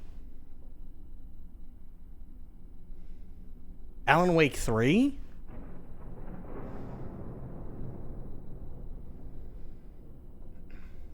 So lost. I hate that Alan Wake 3 is wearing... Oh, this... It's not Alan Wake. No. We don't want to see his Olacrano. Oh, so 437.12. Okay. No, it's not Cloud. This is James. 437.12. Here. 1, 2, 3, 4. 37.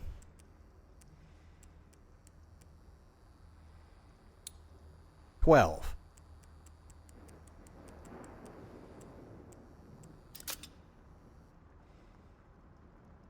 Nice. Oh. Oh, that's... Oh, okay.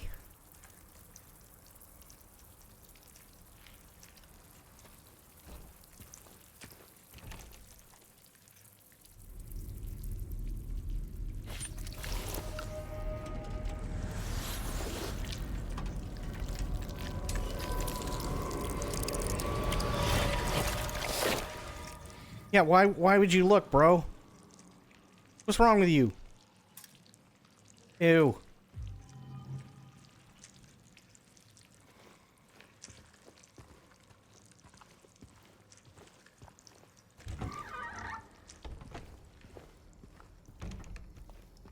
Okay. So I did everything in there. Hate these tiny cutscenes. Fair. Okay, so now I can go over here, save again. Good.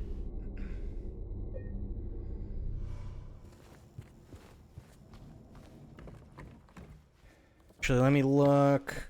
Oops.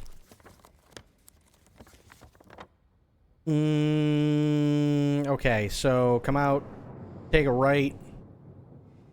Right, right, left. Left, all the way down. Gotcha.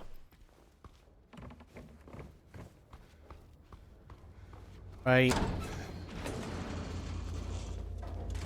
Oh, God. Right. Oh, that works too. Perfect. Okay. Inventory. Got a marked bracelet. Got a filthy bracelet. Now I still have to find the third one.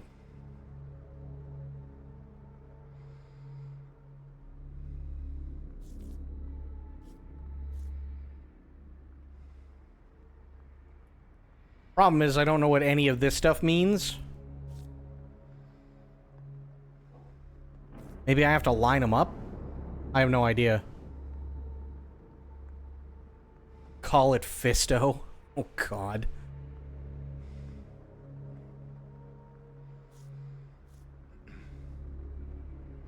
Ooh, wait a minute. 2, 3. I'm assuming, because 2's here and not crossed out. 3 is crossed out on this one, but not here. Then you got 4, 5, 7, 1. I have no idea.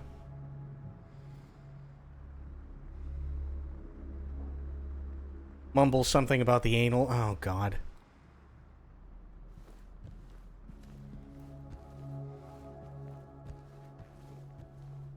Okay. Save. Yes. Yes.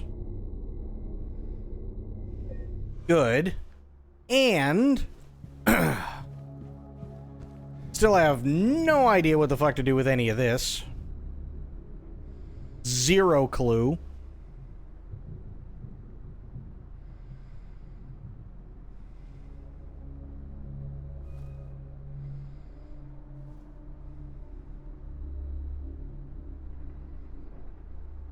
Zero idea. So that's a thing. I've already listened to the tape recorder. Let's see. I'm assuming that... So, we got Fisto, right? But Fisto's got a key, and I'm assuming the key goes to this door, which is fine. And I'm hoping that behind this door is the button that I need for this, but I still have no idea what to do with this. Zero idea.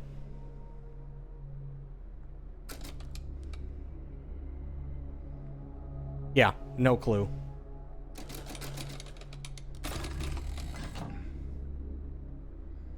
Haven't found anything for that yet.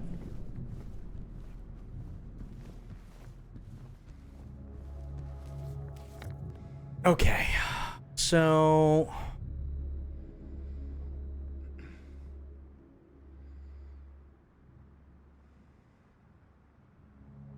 guess I go back down to the first floor again. Go outside, maybe? Actually, wait. Patient 50.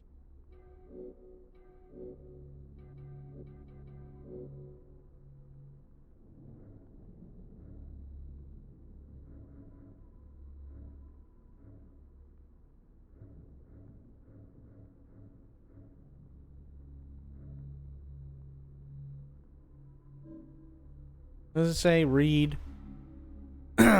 Patient room number C1. Okay.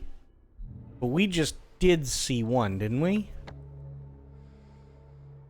We did not. C1, okay. It's not Leon.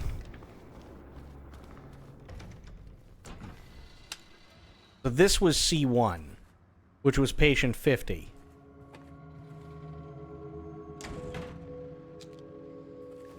Took the thing out of there. Still don't know what that's all about, but... So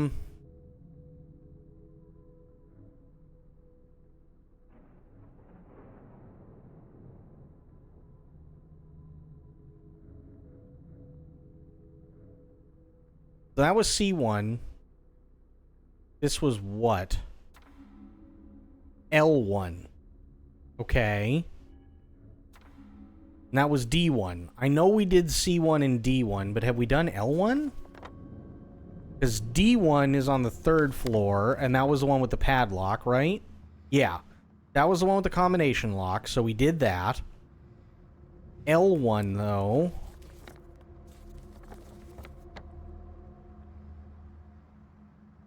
Where the hell's L1?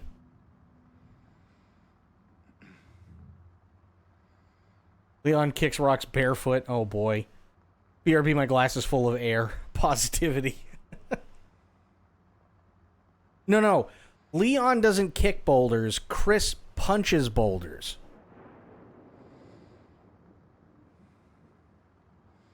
Okay, so I gotta look for L1.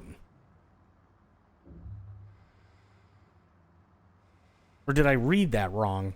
Let me just double check.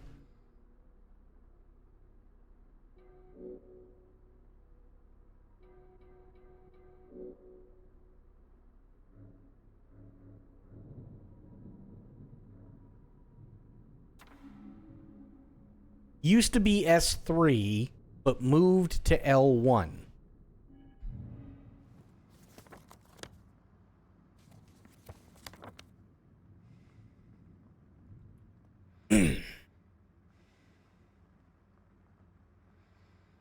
Which means I have to get into the shower room. Because S3 is behind that gate that I can't get past.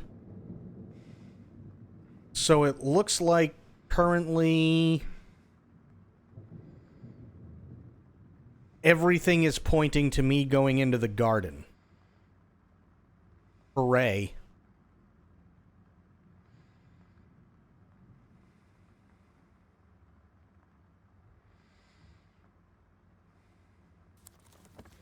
Yay, garden.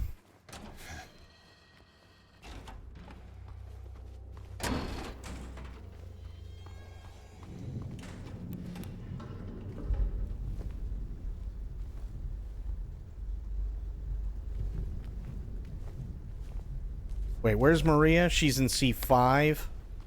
Go check and see if she's got anything else for us. I think she's still out cold. Yep. You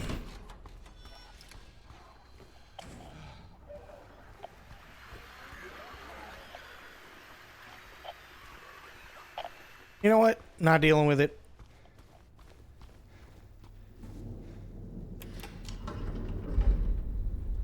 No, it's not Crispy Bacon. It's Chris Redfield.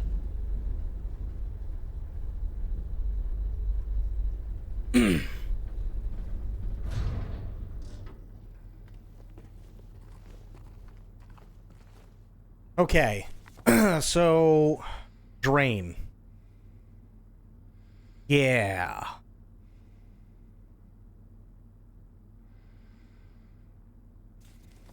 Hokey doke. No, this is not Chris. No.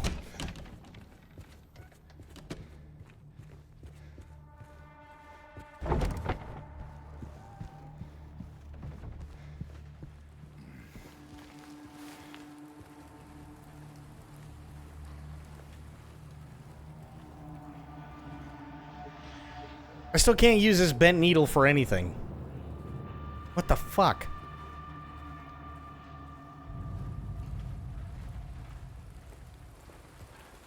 Sure got shitty. He got back up? Motherfucker.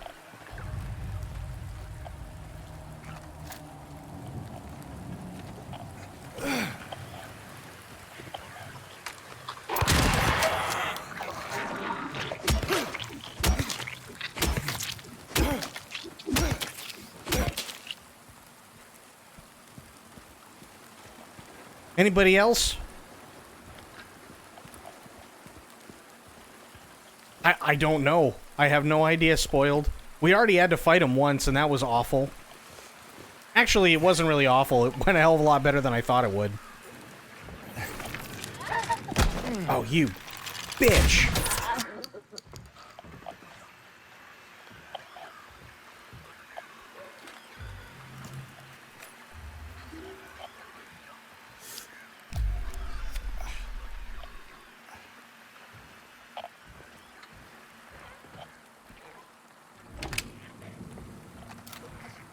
No, it's something outside.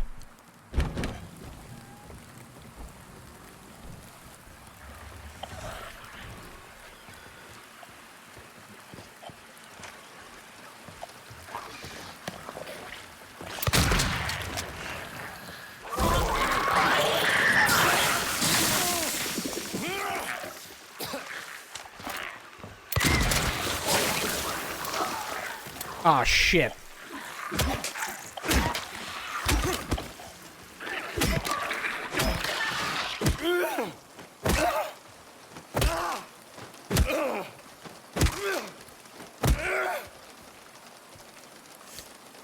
Much better. Just coming in to wish you a good stream before my shift. Spectre, good to see you, buddy. Hopefully you have a good shift today. Thank you for coming in and saying hi. Appreciate you.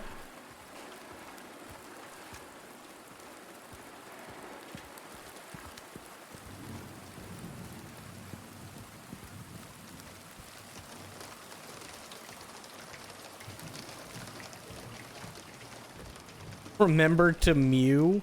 Oh boy. Fuck the shift, I grant you immunity.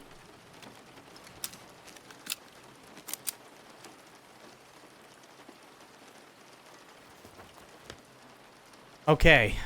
So I can get into the pool. Oh boy. Oh boy. Need the moolah? Yeah. Understandably.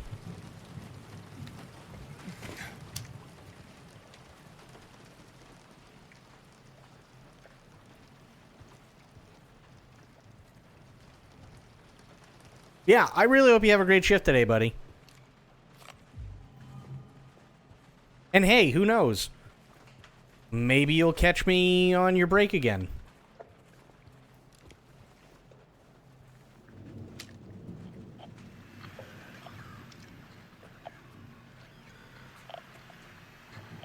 I do not want to go in that pool.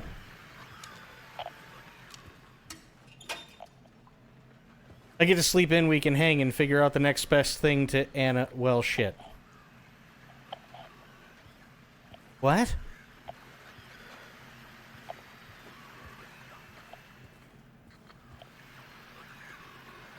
Yeah, absolutely, dude.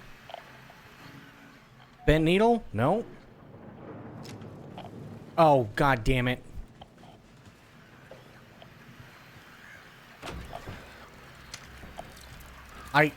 She did a thing. Oh, no! I hate those damn things. Oh, you. Fucking piece of crap. No. I ain't dealing with you.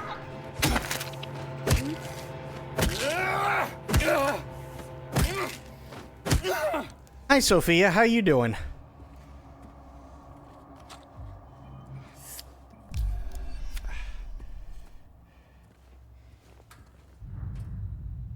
Shotgun ammo. Sleepy? You know, funny thing? I kind of know the feeling. So fucking Fia. How am I feeling? I'm doing a lot better than I was yesterday. So I'll go through it again. So I literally, after I signed off last night, sat in front of my PC and cried for, I don't know, about 20 minutes. And then got a hot compress, had to reheat it about 4 or 5 times, something like that. And then everything finally started to calm down. Slept for, I don't know, maybe 40 minutes. And then woke back up to more pain. Took more aspirin, another hot compress. And then about 6 a.m., somewhere around there, I had like 2 or 3 last like really bad throbs of pain, and then it felt like a tiny little pop. And then all the pain went away. So it's just been me just resting most of the day. And yeah, apparently I didn't realize how much pain I was in, because all the muscles in my everything were so tense that after I got some rest, I woke up today and everything hurts now that the adrenaline's gone. Oh, and I know I still sound a bit rough, but that's also because of where the nerve is that was giving me so much hell last night. I actually strained my vocal cord with the nerve.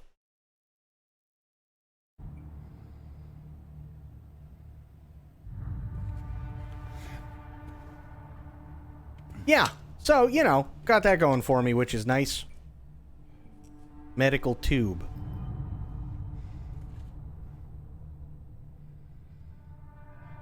Basically, Shadow is wishing chat would play Crocodile Dentist with him. I'm telling you, I had the sterile X-Acto knife and the pliers ready. No bullshit. They were ready to go.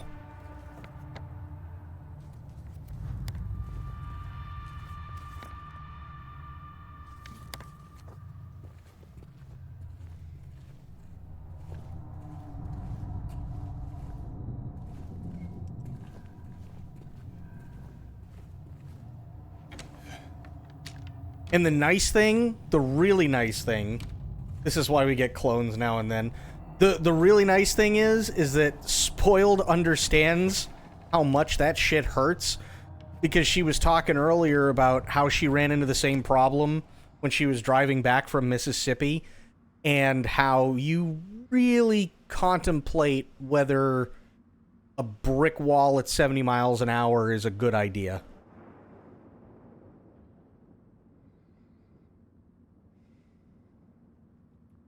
It's kind of amazing.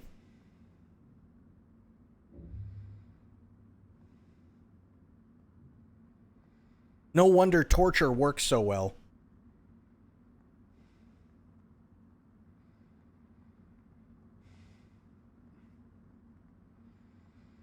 Do I really want to know what happens tomorrow? Yeah.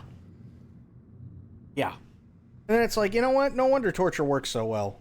Like, there's only so much pain somebody can take before they snap. And I was damn close. Been there, done that, except it was a big-ass light pole. Oof. Oof.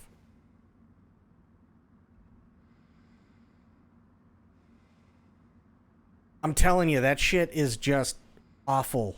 It's so fucking bad. I never, ever, ever in my life wish that kind of pain on even my worst enemy.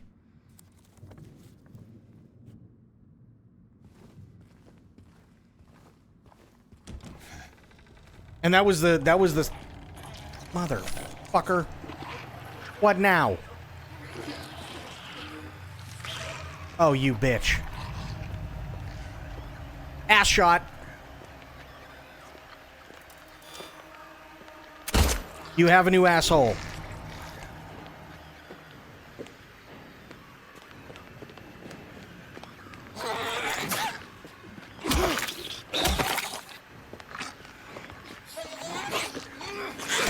Ow.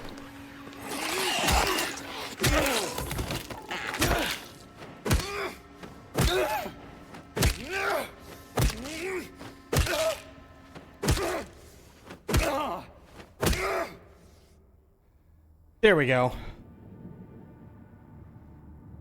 Smoke weed for pain relief? Trust me, if I had had any weed last night, I would have gotten fucking obliterated. I absolutely would have. I would have gotten so blitzed out of my mind. It was that bad. It was either weed, which I don't have, sterile X-Acto knife and pair of pliers, which I did have, or pray that the hot compress worked, which it did, thankfully. For about 5 years more. Oof. Yeah, I wouldn't wish that kind of dental pain on anybody. And that's literally the second most painful thing I've ever dealt with in my life. The first one was when I had the infection in my cheek and my jaw. I was working for hospice. This is like my second year in, and I cracked a tooth. And I had really, really, really good dental at the time, so I didn't think anything of it. Immediately called my dentist, and they said, okay, you know, we can get you in, like, next Friday or whatever. Okay, fine, right? I got a dentist appointment, no big deal. 2 days later, it's literally a Saturday. I have the day off, thank God. It's a Saturday, but it's Easter weekend, and I wake up and my cheek is the size of a baseball. So I'm living in New Hampshire at this point still, and I'm living with my mom, and it was so bad that she had to drive me, because there was nobody available at any of the local hospitals. She had to drive me down to Boston to Mass General. Then I sat and waited for about 4 hours before they finally took a look at me. And they said, you have to go immediately to the oral surgeon. So I went across the street from Mass General to where the oral surgery thing was, got the tooth pulled, and then had to go back over to Mass General to wait another 4 to 5 hours before the actual surgeon, like the regular surgeon, came in and had to slice along the bottom of the gum line and had to slice open the inside of my cheek so that they could scrape everything out and they could, like, suck the infection out, which would have been fine Unfortunately, because the infection was so bad, it kept sucking up all the local anesthesia. And after about 7 or 8 times of trying, they said, we can't give you any more because if we do and we finally overpower the infection, it could actually stop your heart. So there's only one thing to do, and it's really gonna suck. Take a wild guess as to what that thing was.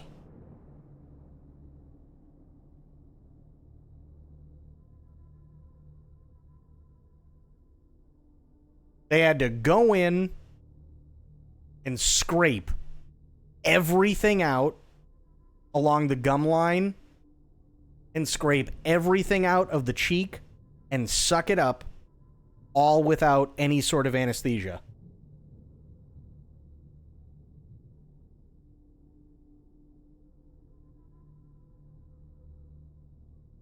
That was literally the single most painful thing I've ever done in my entire life. And I felt really bad for my mom because she's there with me, and obviously, you know, she's a mom. She's not gonna she doesn't like to see her kids in pain, right? So I'm sitting there, and I'm actually laying down on the exam table, right? And the doctor is doing everything he can, and he's sitting there, and he feels bad. The doctor feels really bad. He's like, I'm really sorry, man. You're doing great. You know, I don't know how you're withstanding this. He goes, most people would have passed out by now. He's like, but you're doing great. This is awful. I'm really, really sorry. I wish we could give you something. I bent the bed rail on the bed, and then my mom saw how much pain I was in, and she's sitting on the other side, so he's on my left side, and that's the bed rail that I bent. And she goes, grab my hand, and if you need to, squeeze. And I squeezed her hand so hard that I bent her wedding ring while it was on her finger.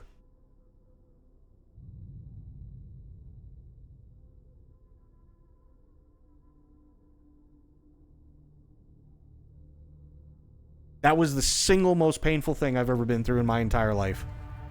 It was awful. There's something in the pool. Fuck.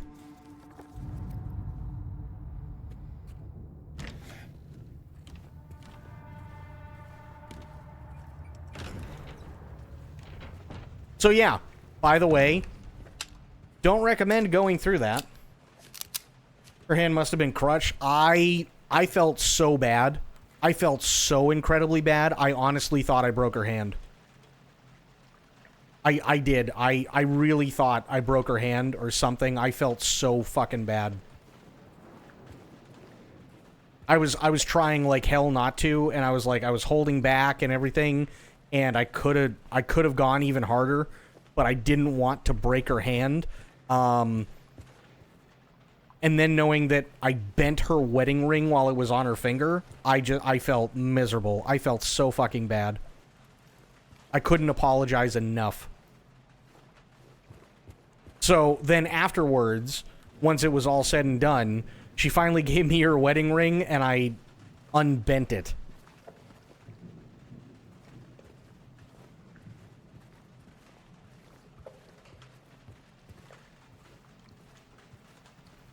I'm assuming I have to drain the pool. Question is how?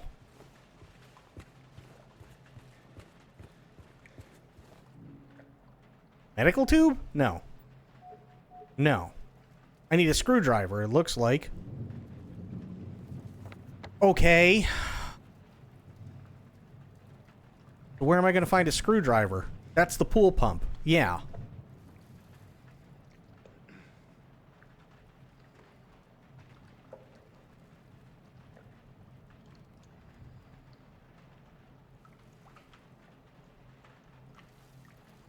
So I got a drain that I can't get something out of, and a pool pump hatch that I can't open.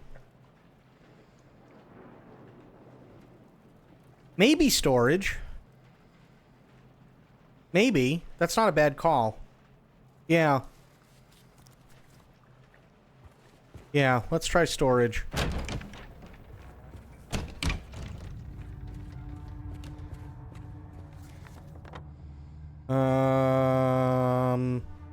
Yeah, because now I can go through the cafeteria.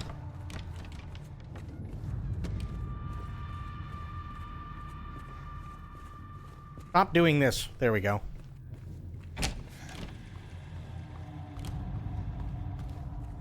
Storage. I can't get into storage. Fuck. Is there another storage? Well, there's the utility room on floor 2. Maybe there's something in there?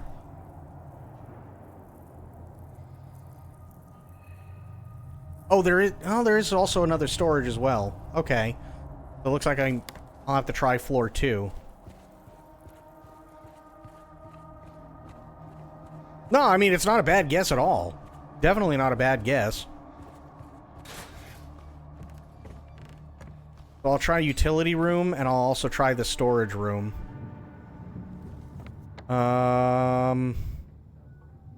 Yeah. So L1. Okay, can't get into L1. So L1 is still a complete mystery. So I guess I try storage.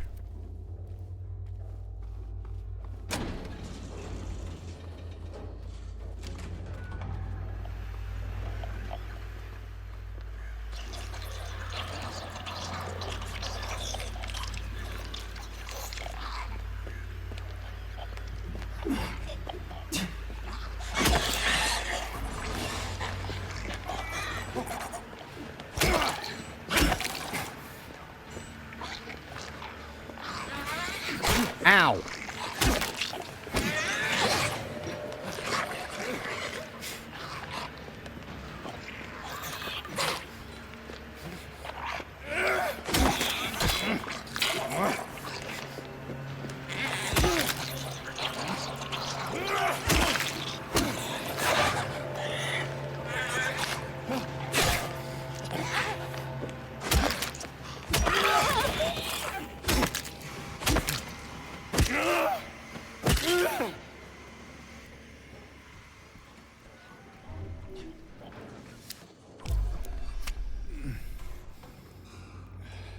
Jesus.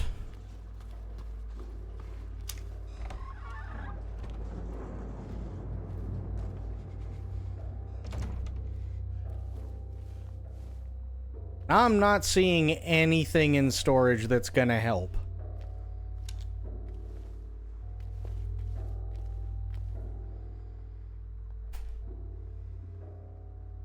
Nothing.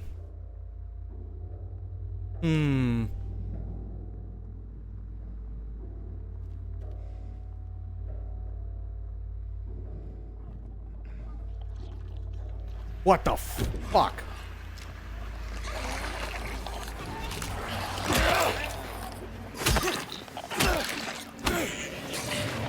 Come on.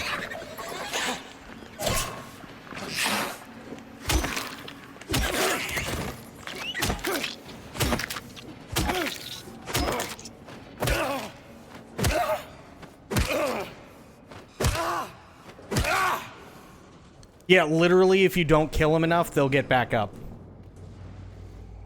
They, like, you gotta make sure they're dead.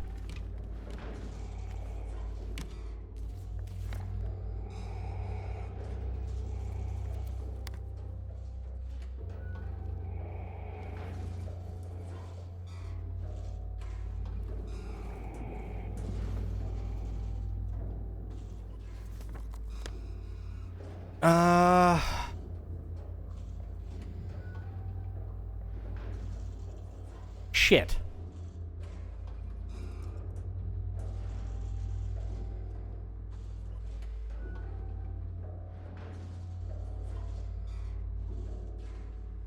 So, I can't... Oh, wait a minute.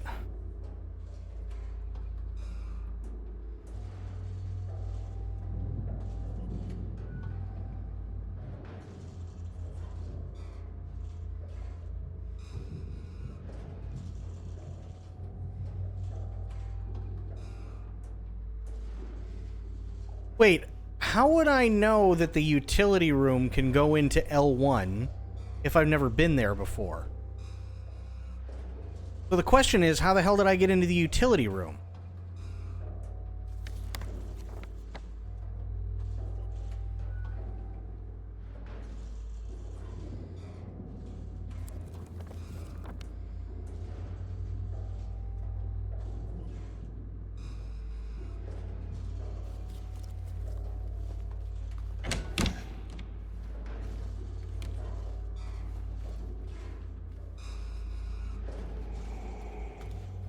That's L2.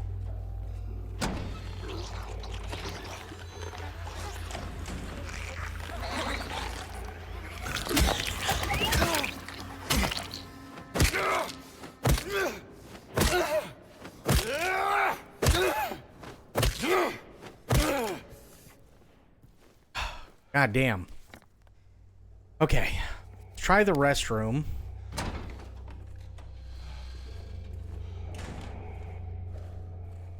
No.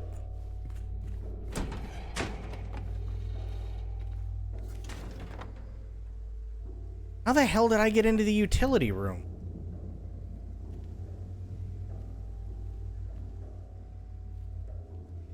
I have to... There has to be a way to get into the utility room because it's marked on the map that I've been in there.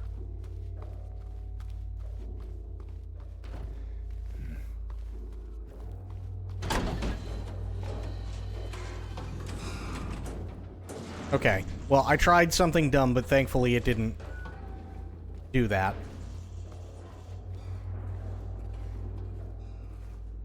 I can't get in there, that's fine. Fake Shadow is nearly getting out of its cage, creating a surge of shadow energy. Think the Hulk, but darker. Oh, God.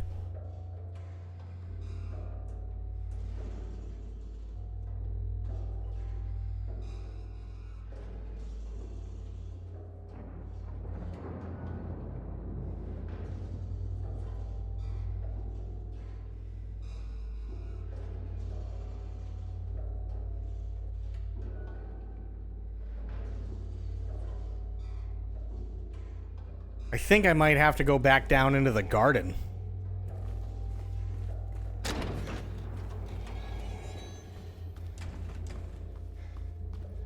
I think I might have to do that. I think it's garden time again.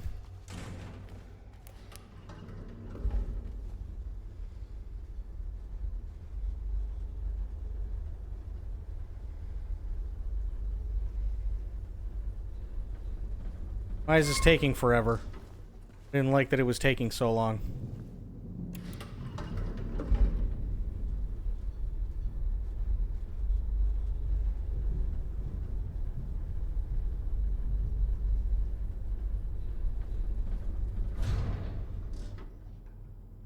Okay.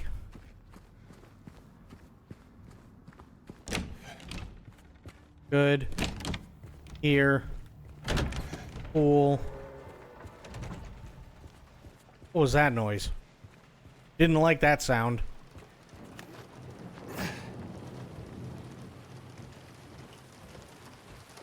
It's not Leon.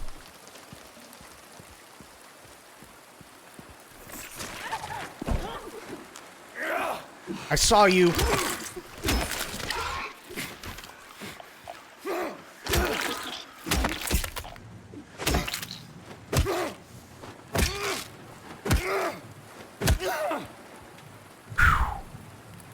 Fucking mannequins, man.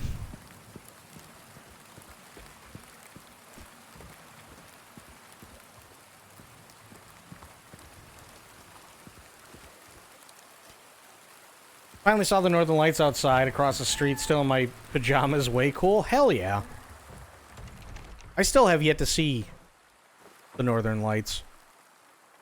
But I also have a crap ton of light pollution, so... Even if it did come this far south.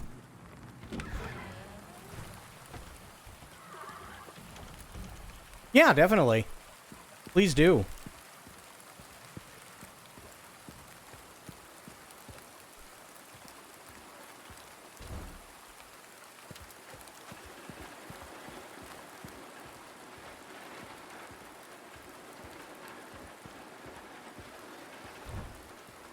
Okay, can't get in that way.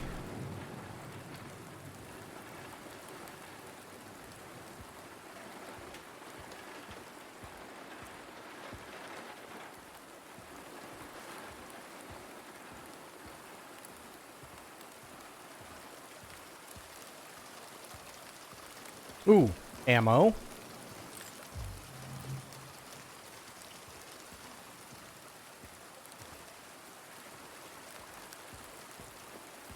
Also, this flashlight is awful.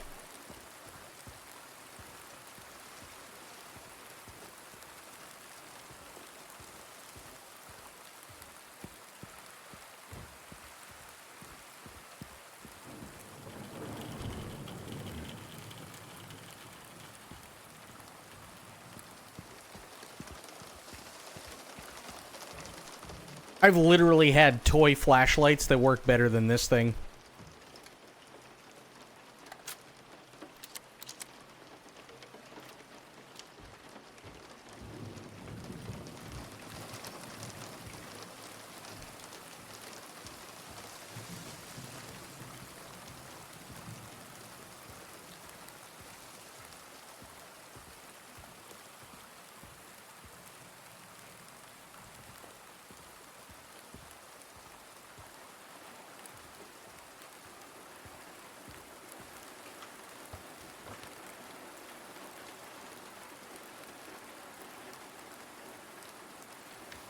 There's still that drain in the pharmacy, but I don't think I have anything that's useful.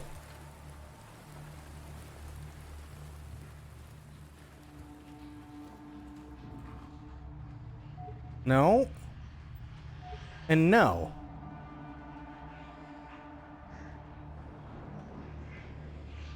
Also, I'm going to be honest, I don't know how a bent needle wouldn't work in this situation unless the thing weighs like 8 tons. I could easily pull whatever the hell that thing is out of a drain with a bent needle.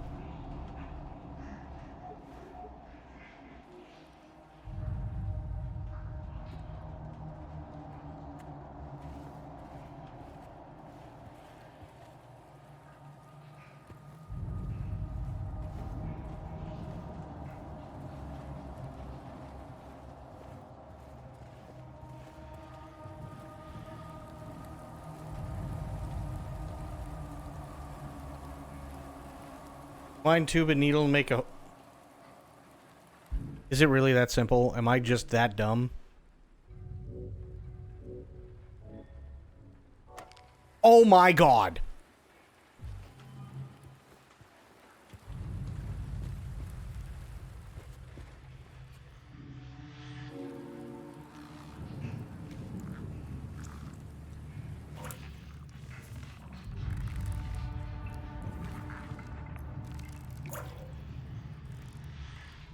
It's a key.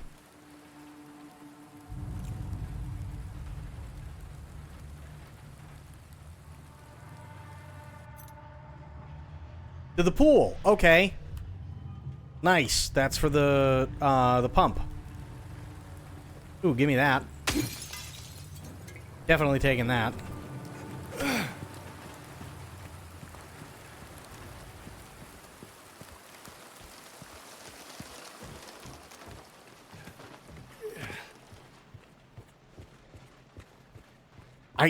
I never would have got that in a million years. The worst part is you said it, and I'm sitting there going, there's no way it's that fucking easy.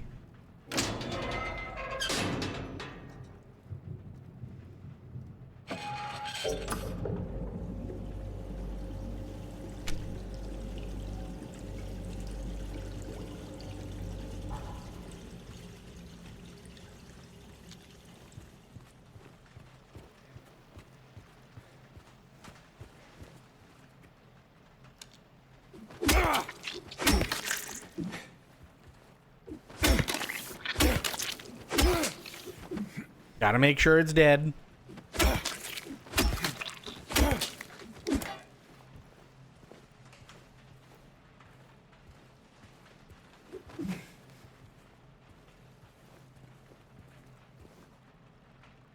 No, honestly, I never would have figured it out.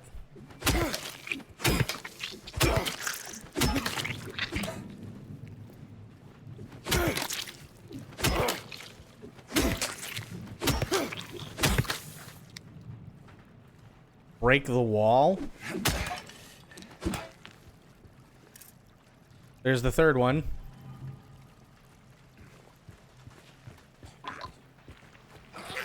Fucking knew it.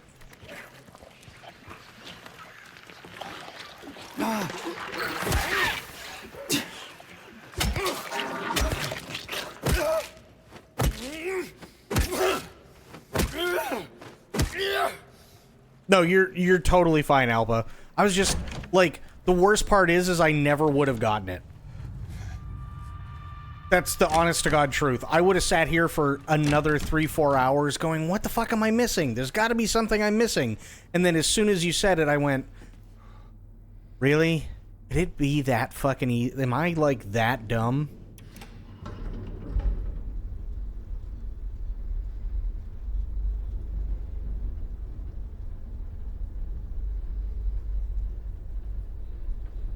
So yeah, you're totally fine.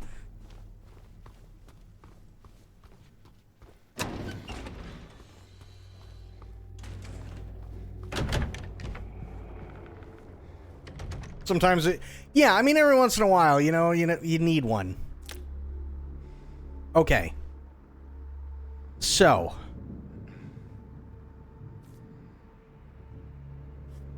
How does this work?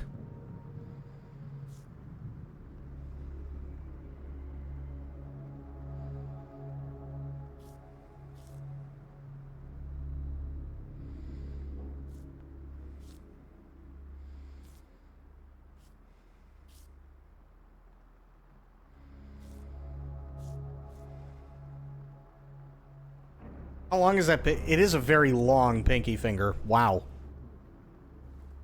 You're not wrong. That is a very long pinky finger. Okay, so let's do this. So that's 2. I think that's supposed to be a 3. 4.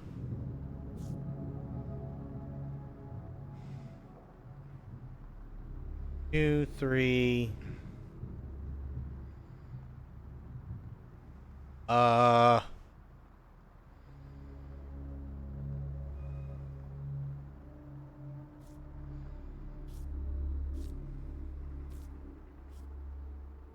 1, 2.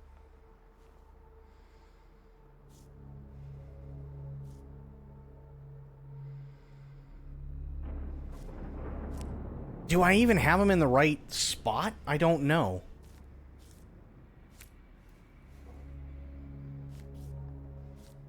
Do this here. 1, 2. I think that's a 3. I'm not sure.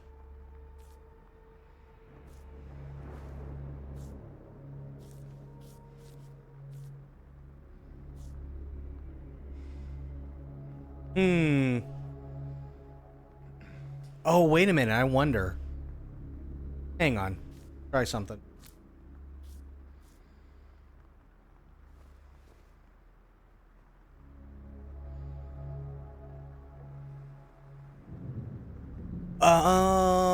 Wait a second.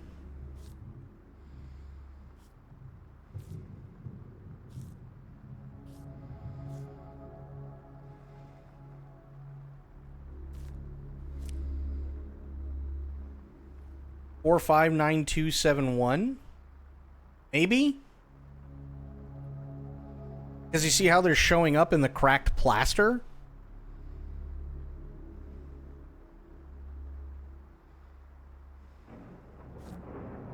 But then you could easily do that, too.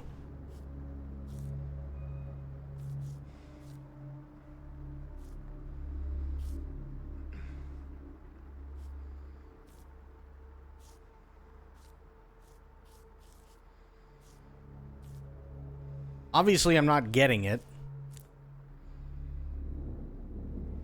Otherwise, this damn thing would give up the key.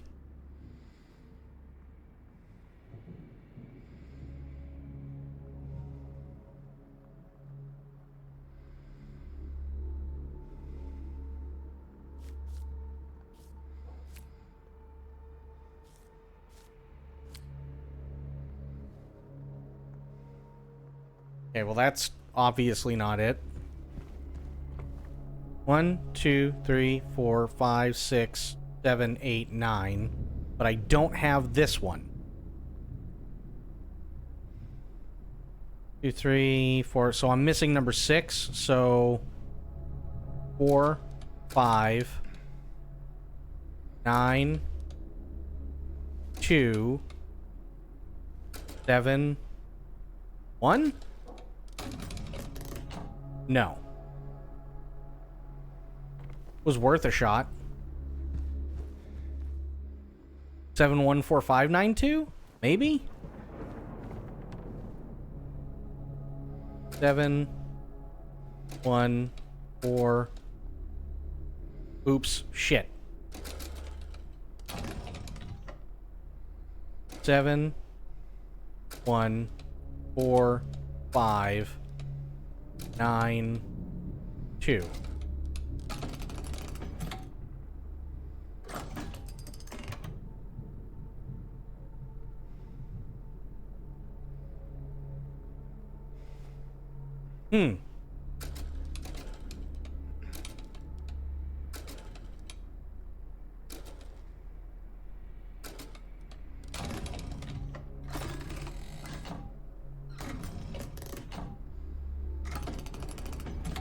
Okay. That's obviously not doing anything.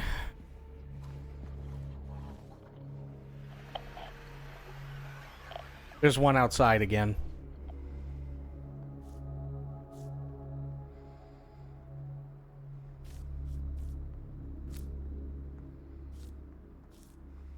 Nine two seven one four five? I don't know.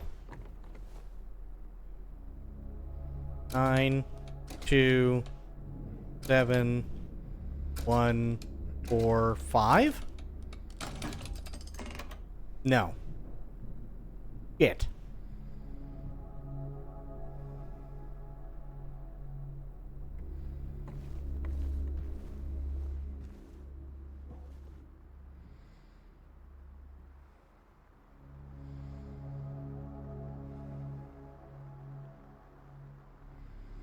Transparent one does not fit the etches.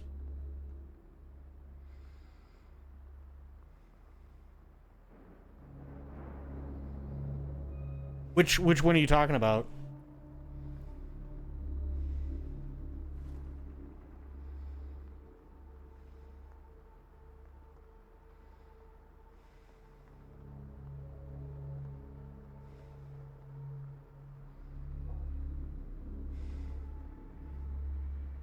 The only thing I can think of is that where the plaster is cracked.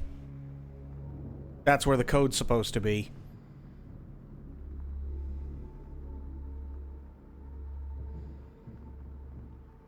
Maybe this one doesn't fit?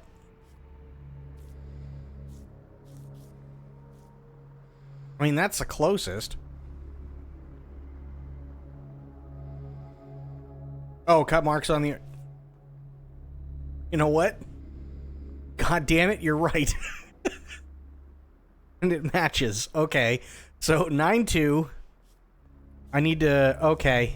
Good call, actually. Really, really good call. Let's line this shit up, shall we? God damn it.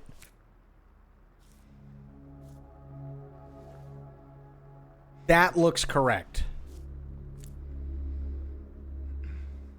But I'm still missing that stupid button. 924563.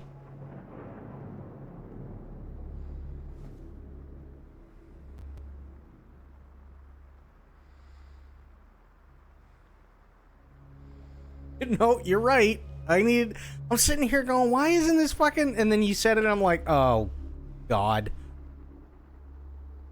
I really... Yeah. You can tell I'm not firing on all cylinders today. I'm still a bit achy, but I am doing a hell of a lot better than what I was doing last night.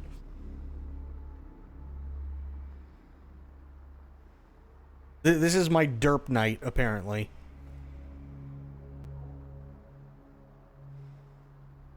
It does kind of feel a little off, doesn't it? But, like...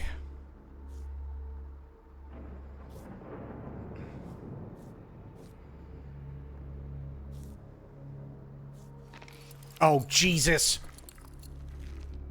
Just give me the key. Just give me the key.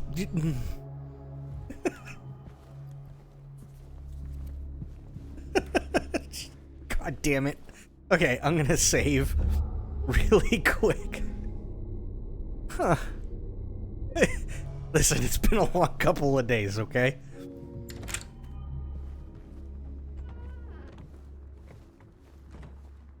What are you? Hey, look, I got the button. Oh, God. Okay. All right. So I gotta figure out the picture so that I can decipher what I need to put. Okay. Gotcha. That's not terrible. That could be a lot worse. So this goes there. This goes here. That lines up.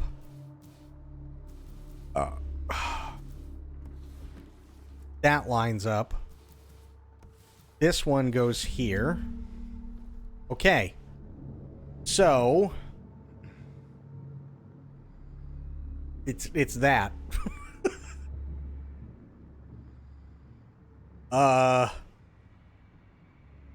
Hang on. I'm gonna need to grab my phone so I can take a picture of it. Because there's no way in hell I'm gonna remember this. Give me a second. Let me just grab my phone.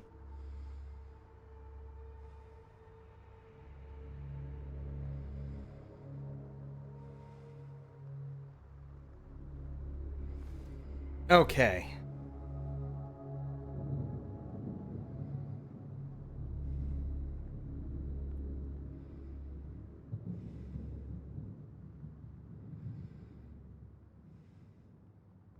Here. Taking a picture. Taking a picture. There we go. Had a really bad mood last night. Talking about where I could be evil using... Oh no. Don coming in with a raid. Thank you so much, Don. How you doing, buddy?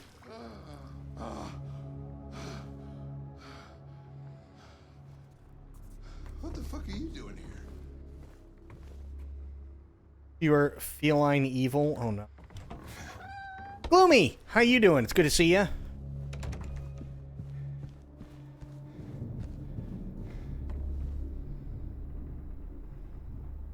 If you are feline evil. Oh, something about feline evil. Not too shabby. Okay, so I need... Go here. Yes. Oh, I'm loving Silent Hill, Gloomy. Absolutely loving it. Okay, so... It's... Here. Here.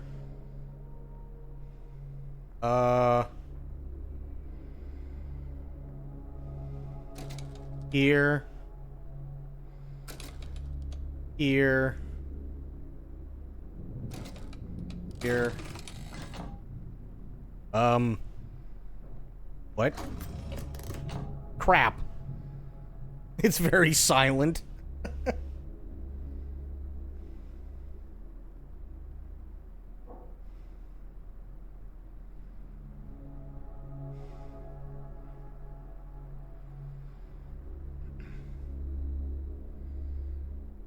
So, wait a minute. Hang on.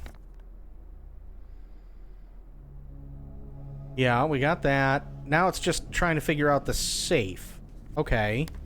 Whoa. Controller. Memos. Did that.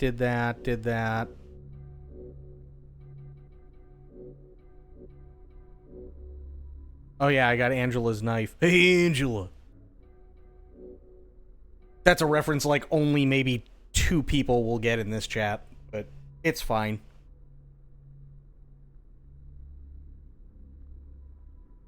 So, Don, how you, just finished Pyramid Head fight. The mannequins are sneaky in that apartment. Dude. Those mannequins are still... I hate those mannequins. You missed the reference? So I was going through the personal stuff, and it says Angela's knife, and I went, hey, Angela.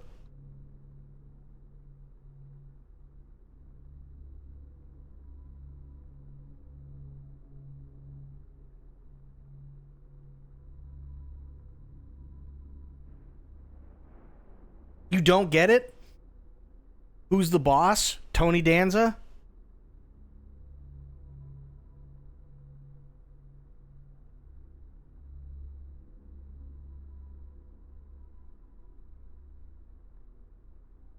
Oh, you never watched it? Honestly, it wasn't a bad show.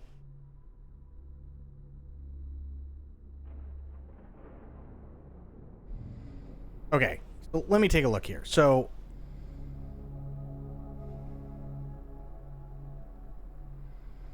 oh, wait a minute. Wait.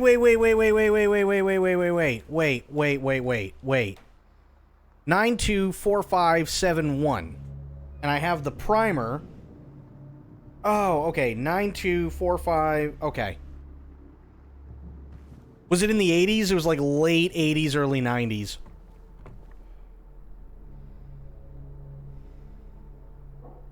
Okay, so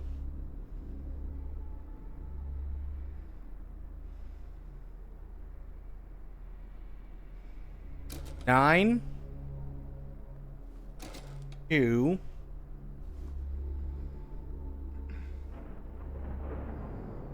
4, 5, 7, 1.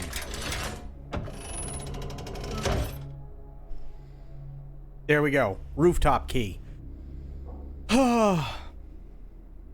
Sopranos? No. So, hang on. Let me double check something so I'm not, like, giving you misinformation.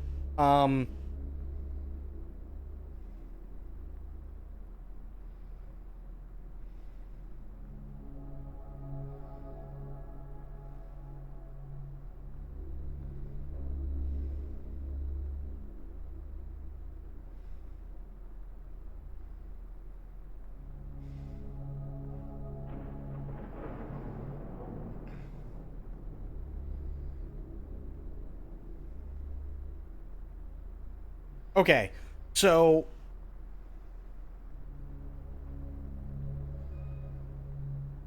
Tony Danza played a baseball player. He actually played Tony Michelli, which was a baseball player in New York City, but he lived outside of New York. But it also came a couple of years later, if I remember correctly, after Taxi ended, which Tony Danza was also on. So I always got this mixed up and thought that Tony from Who's the Boss was the same Tony from Taxi, but it isn't. Their images became blurry, melting together. I could no longer tell. Not sure if I can do it, but maybe you can.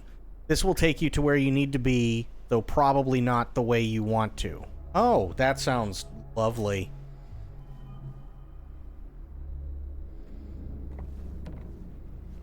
Okay, so I got the rooftop key. Is it true, Joker is like Taxi Driver? In a lot of ways, yes. In a lot of ways, yes. Absolutely.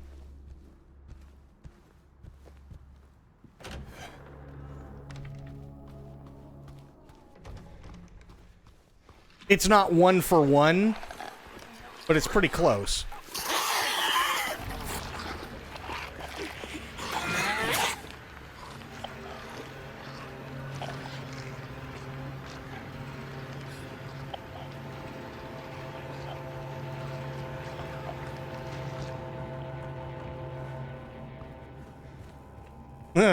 I just went for it. Screw that noise.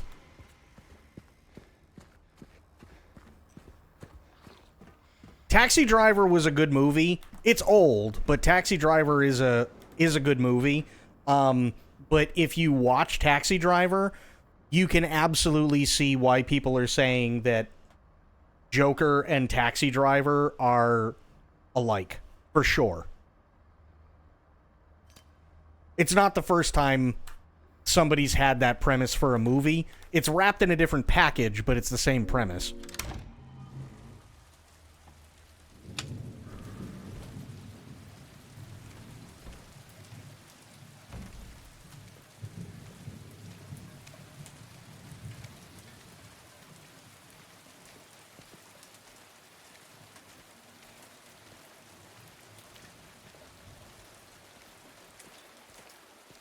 So, Gloomy, Dawn, how you both doing? No, can't go through there. Okay. The French. Fair. Is Taxi Driver the one with Jodie Foster? Yeah, Jodie Foster and Robert De Niro.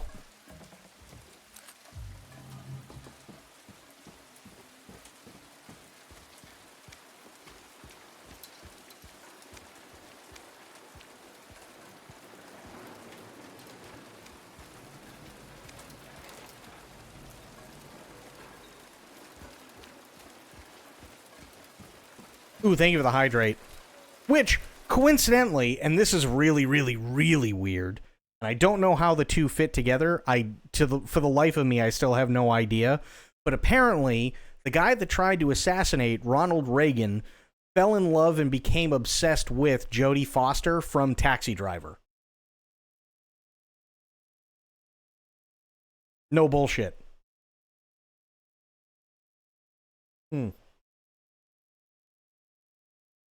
Yeah, like, obsessed to the point where, if I remember correctly, and it's been a long time since I've actually, like, researched it, but the one of the big confusing points of why he even tried to assassinate Ronald Reagan in the beginning is because it didn't make any sense because he was obsessed with Jodie Foster.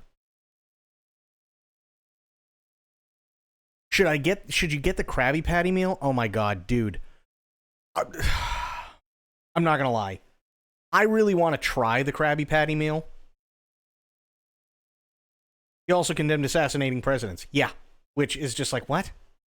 I really, really want to try the Krabby Patty meal. Not because I think it's gonna be like the most glorious thing in the world, right? But just to say, hey, I had the Krabby Patty meal. I know a couple of people have, and they have tried it, and like there were a couple of people that tried to make like a big deal out of it, and they're like, no, it's just a regular burger. And it's like, what were you expecting? It's a burger. So I mean, don't get your hopes up, but it still looks pretty decent.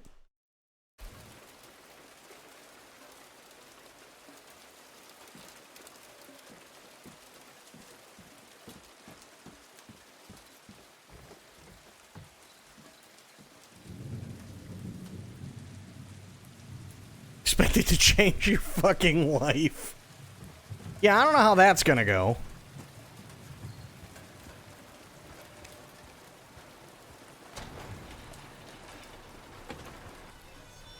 I'm gonna fall, aren't I? May 9, rain. Stared out the window all day. Peaceful here, nothing to do. Still not allowed to go outside. May 10, still raining. Talked with the doctor a little. Would they have saved me if I didn't have a family to feed? I know I'm pathetic and weak. Not everyone can be strong. May 11, rain again. Meds made me feel sick today. If I'm only better when I'm drugged, then who am I anyway? We'll fix all of your addiction problems for sure. Oh, God. I don't see it fixing anybody's problems. I certainly don't see it being the best burger of all time. I highly doubt either of those things. But I'm sure it's a pretty decent burger. Oh, shit!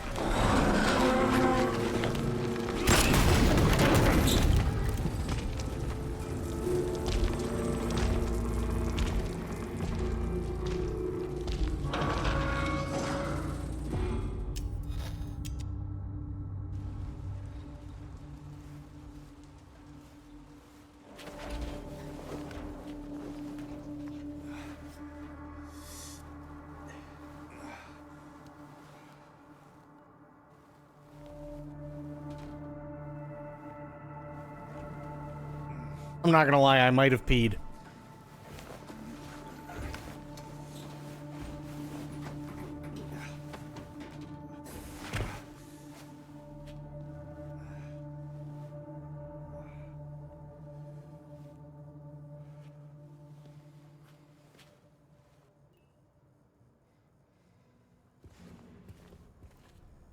That was pretty awful. Oh. Okay, I'm on the other side of the door. Is that the guy from FFC? What? No. Wolf is about to attack bunnies. Oh, well that's a cute picture. Let's go kill Laura.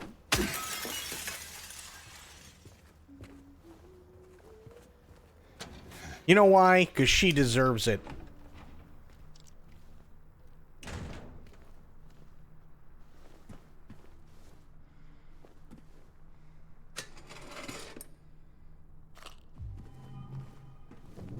Where the hell am I, anyway? Oh, hydrotherapy.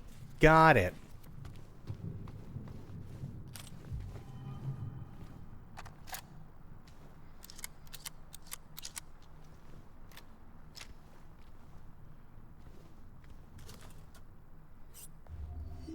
Straight people are everywhere. Oh, God.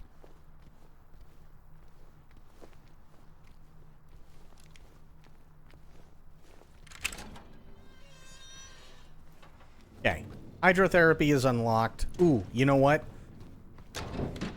Since I just got thrown through an elevator shaft, I'm gonna do this.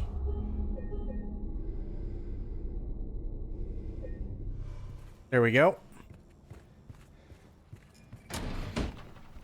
Just in case. You know?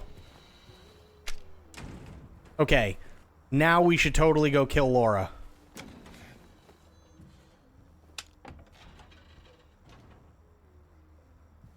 Okay, that's a happy room. That's a locked happy room.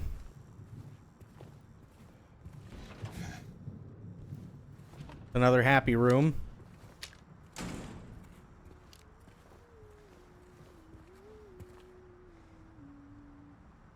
Wait, they're not offering the Krabby Patty anymore?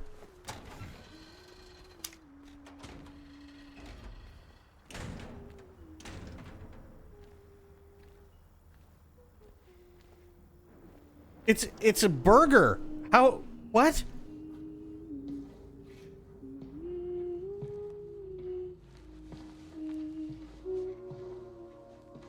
Laura?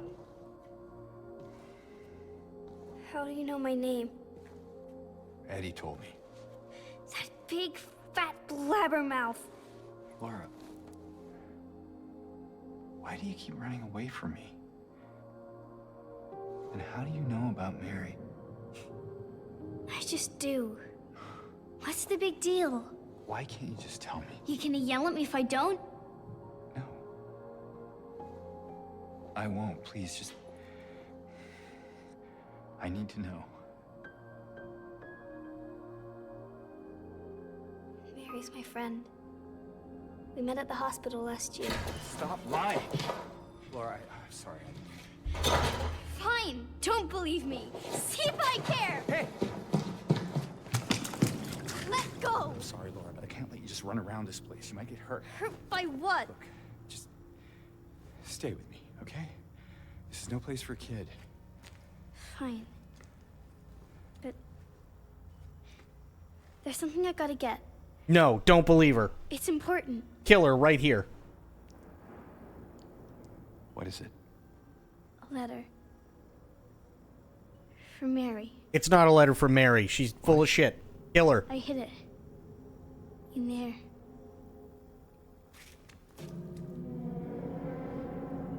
James is an idiot. One look at that door, if that was me, I would have pistol whipped her.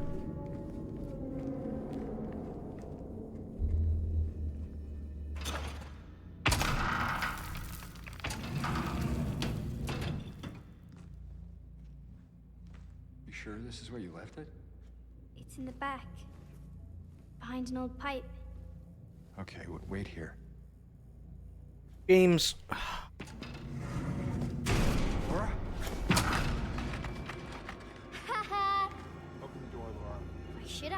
I'm a liar, right? Want me to open it? Huh? Do ya? Laura, open this door right now. What's the magic word? Laura. Nope, that's not it. I guess I won't open it. Get me out of here, you rat! In your dreams, fart face. Laura, please open the door. There's something in here. There is. A big lying fart face. See ya, fart face! Laura! Laura! I hate her so much. She needs to die.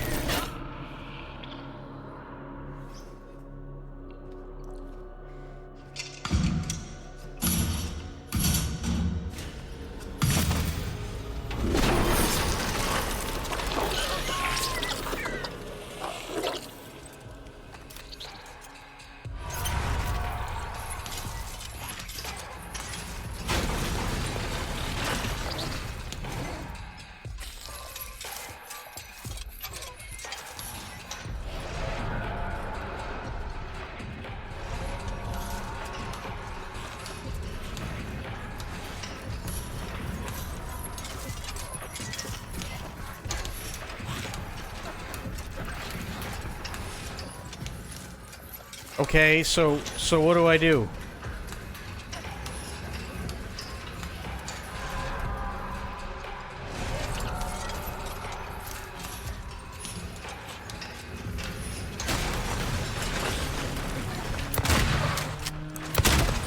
Oh God. Worst aim ever.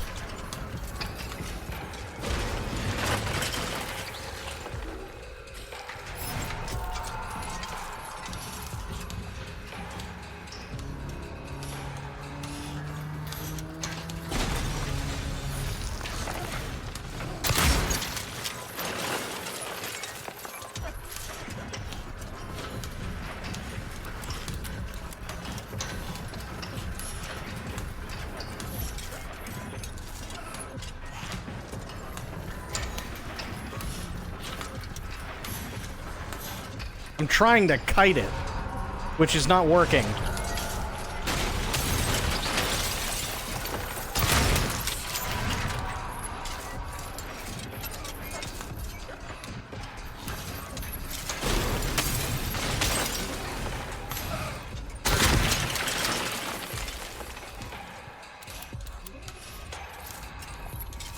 This sucks.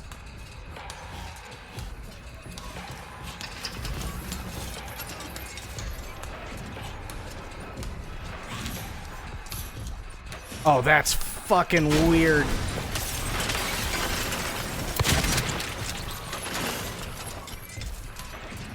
He will run out of tiles. This is true. It's kind of what I'm hoping for.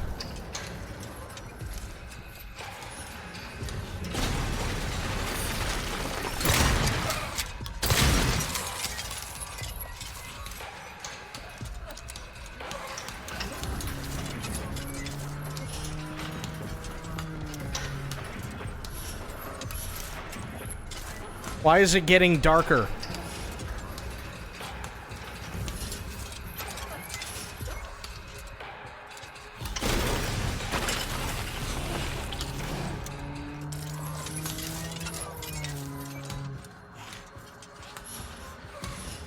Anybody else notice it's getting darker? Like constantly?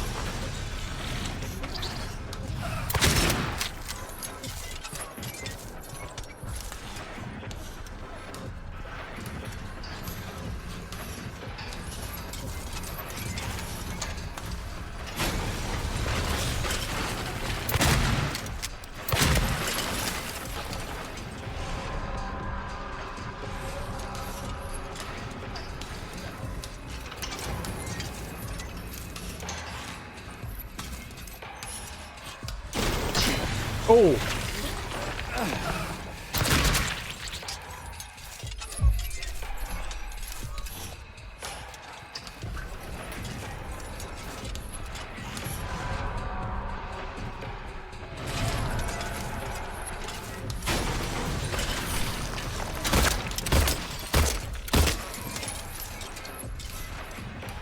Oh, less tiles to reflect light. Fair. Ooh.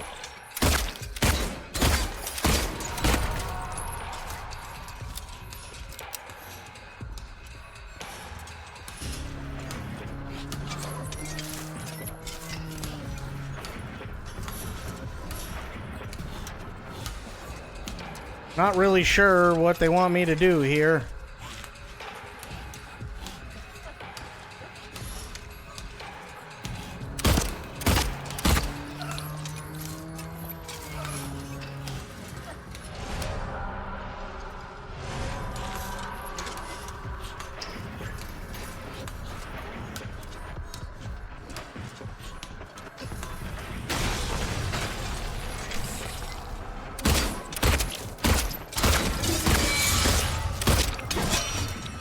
Oh, shit.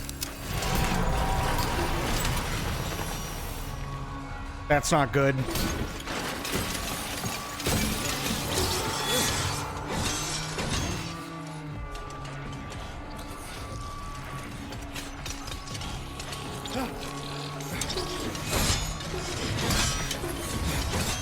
Jesus.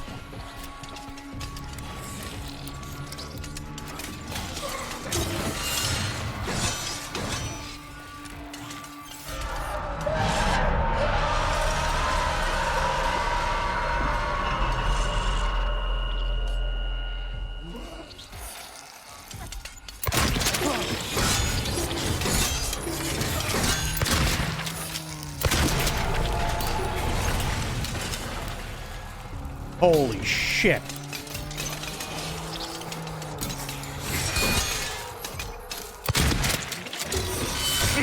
Ooh.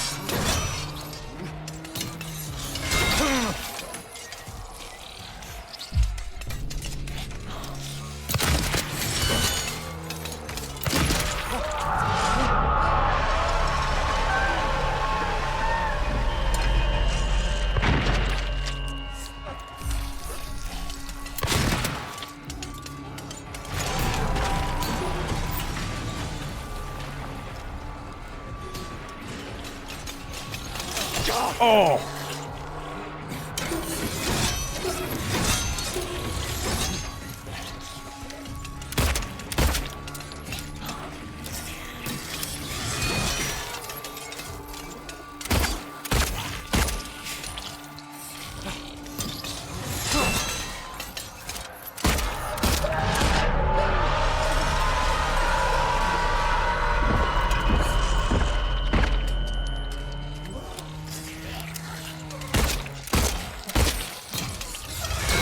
Ooh.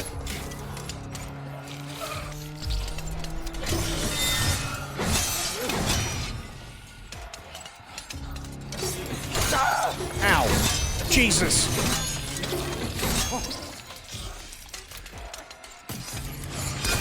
Oh.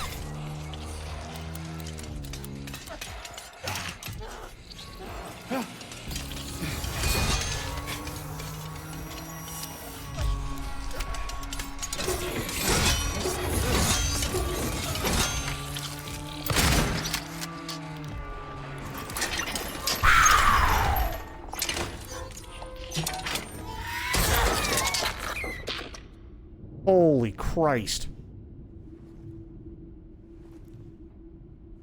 Okay, well that was awful.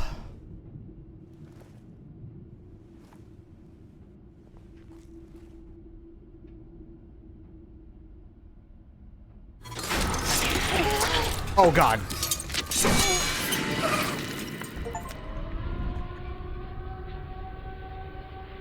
Oh good, I defeated Flesh Lip. Ew.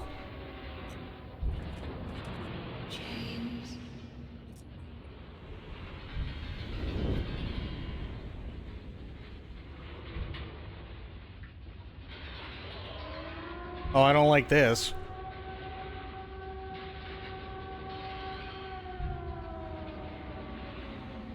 James.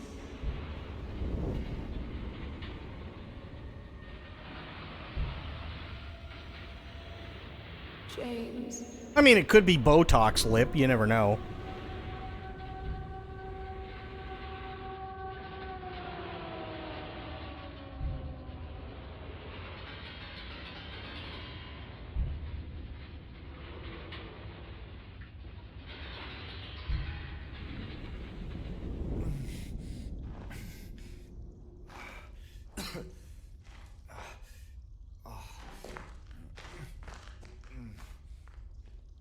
Why does it do that? Come on. Stop. Stop. Stop.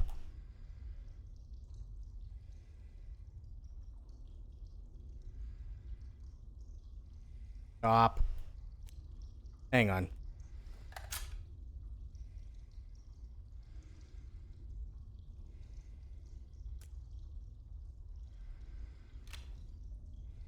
There.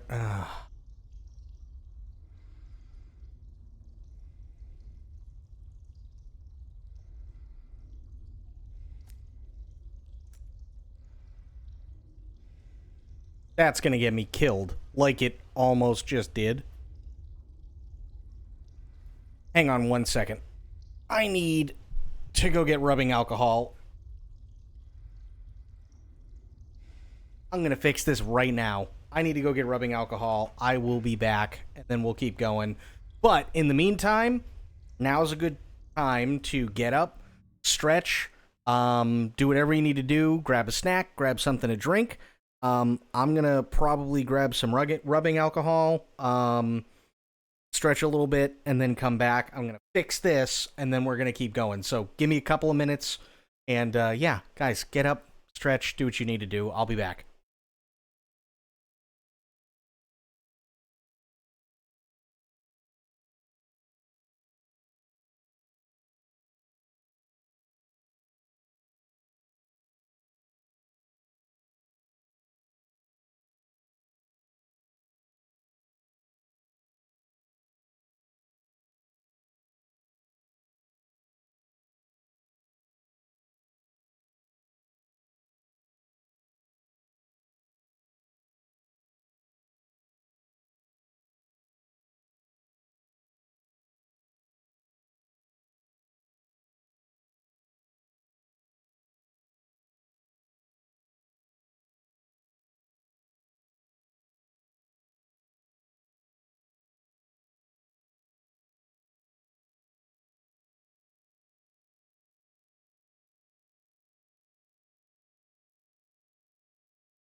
Okay, I is back.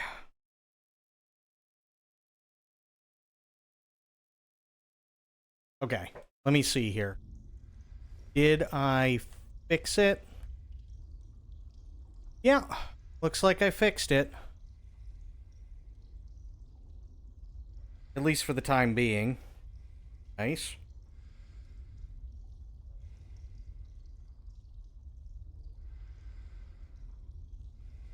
Excuse me.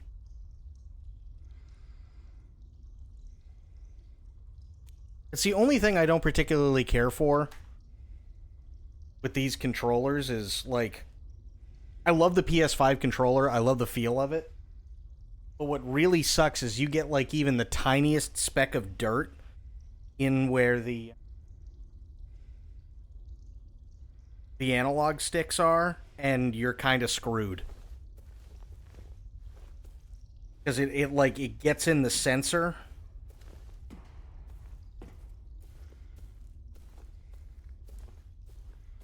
It's not even the triggers that I have a problem with. It's literally like just... If you, again, you get the tiniest speck of dirt in by the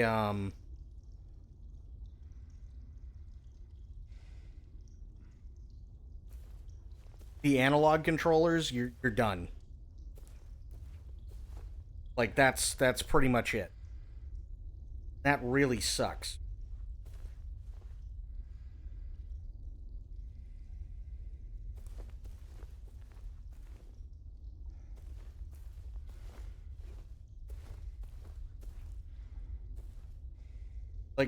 and I'm just cleaning this, kind of actually surprised that they went this route, because like it feels great, it does, but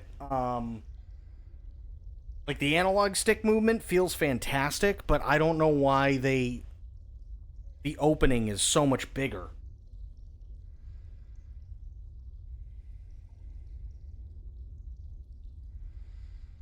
That doesn't make any sense to me whatsoever.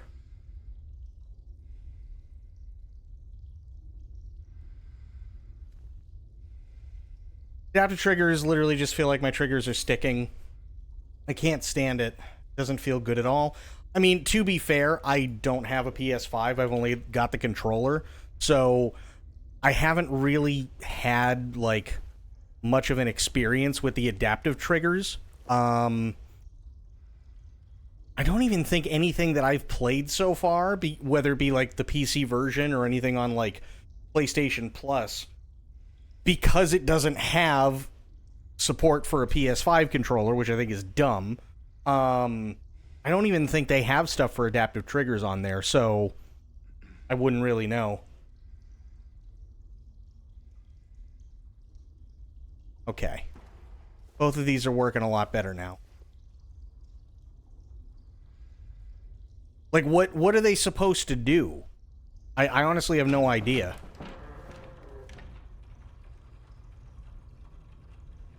Is it supposed to be like one of those things where it's like, oh, you know, you hold it down, like you hold the trigger down, like, say, halfway, and it might ready the weapon, and then you push it fully in for it to fire? Is it that kind of thing?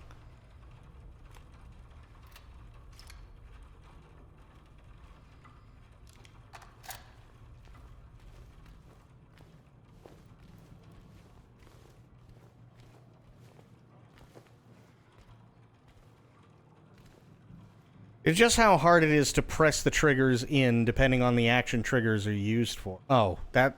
Yeah, I don't know if I like that. Patient number 3141, designation 298.9, room number redacted, initial symptoms, hyperfocus, current diagnosis, they can be fixed. Recommendations, stop at nothing. This just literally sounds like every fucking Redditor that sees a hot girl.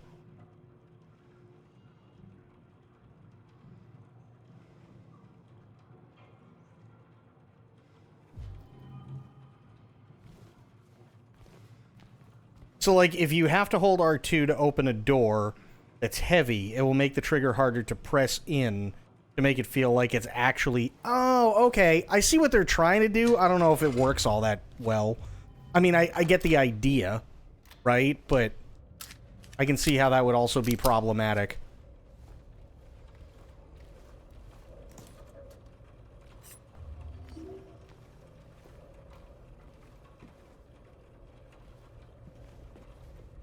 Like, the idea sounds really cool.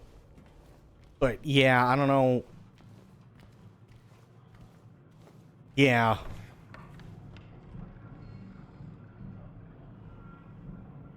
Honestly, if they're gonna do that, then what they need to do is they need to make the springs heavier.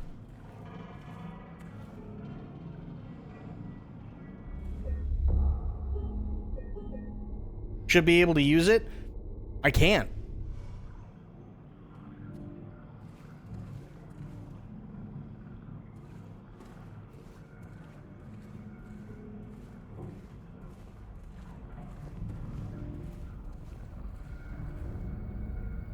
Okay, none of this looks good. Yeah, the controller's wired.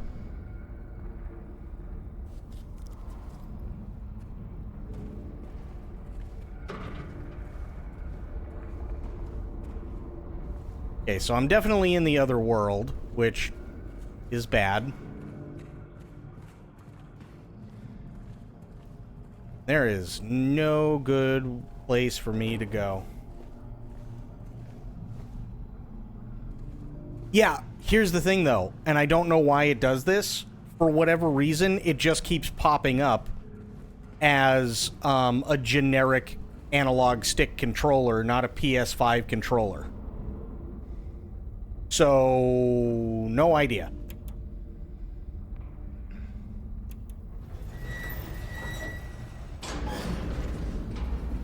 So, like, for instance, you see in the bottom corner, it says Y, X, and B. That's because it's recognizing this PS5 controller as a generic controller, not even an Xbox controller. Couldn't tell you why, but it is.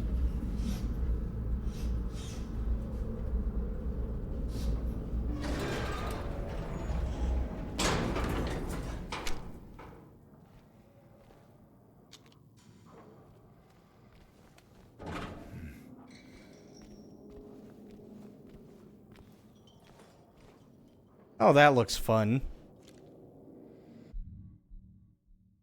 Wait, hang on a second. Let me try something. Here, that I don't care about. Controller settings. Official layout for Silent Hill 2 gamepad with camera controls. That doesn't do me any good. Keyboard, mouse and gyro. Unity, PS4 no trackpad. Official PlayStation controller layout with perfect gyroscope. I don't know what that means. I'm not on a PS4 controller, though. That's the worst part.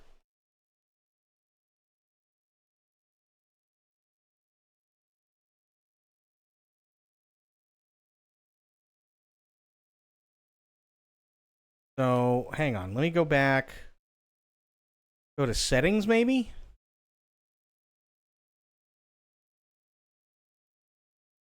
Let me see. I think I have to do it outside of the game.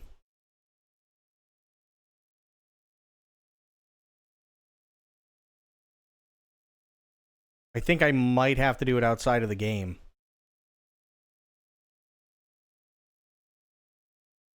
Steam's translation layer to remap the buttons or access certain control features. Right.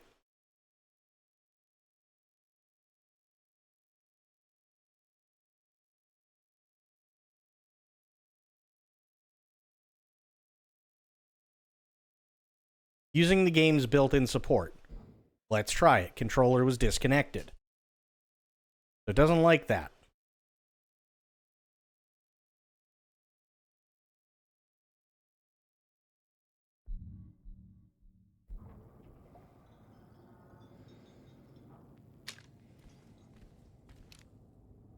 Well, I just saved. There's another save thing here, so let me save there first.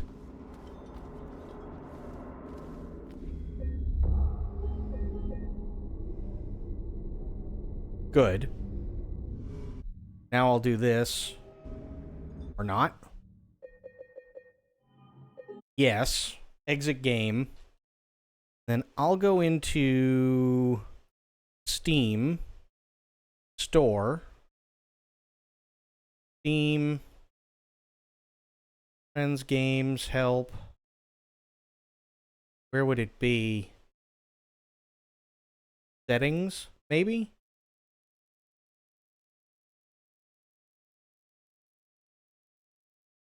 Controller. Game Rumble. No, I don't want PS4.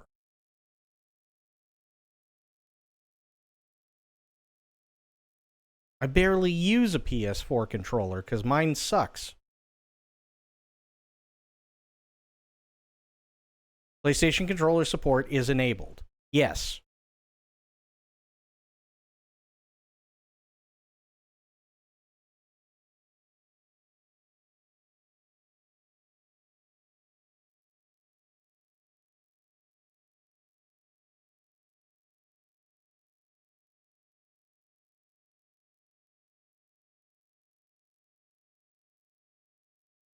Might need to use big picture mode. Ew.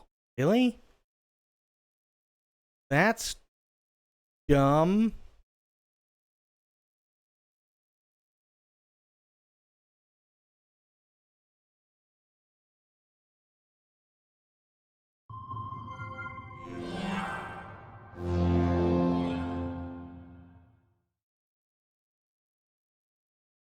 Okay. Here. Current button layout. PlayStation 4. Yeah, that's not what I want.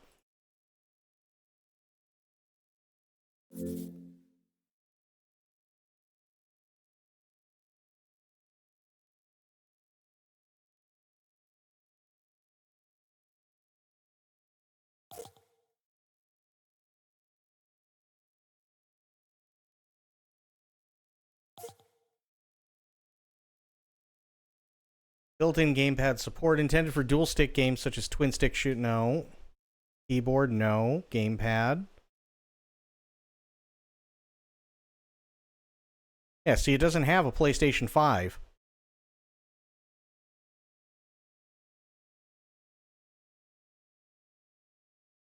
As PS4.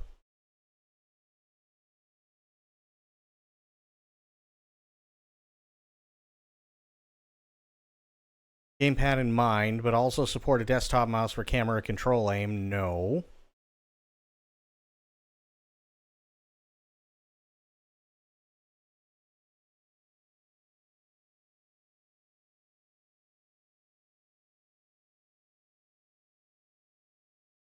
This is the only one.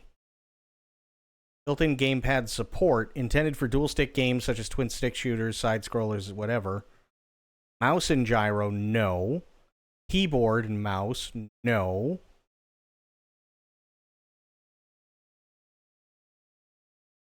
Yeah, see, that doesn't do anything for me.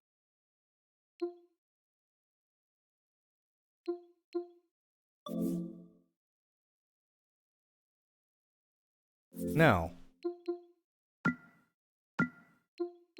Yeah, see what I mean? It keeps thinking it's a PS4 controller. I can't switch it.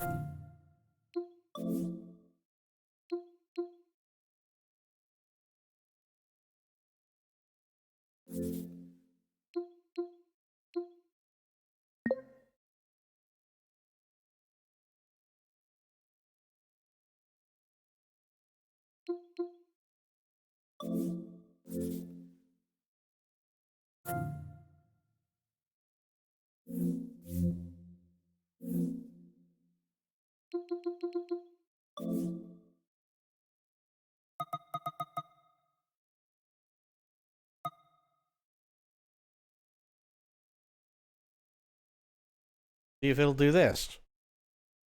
PS5. Not that I think it's gonna do anything.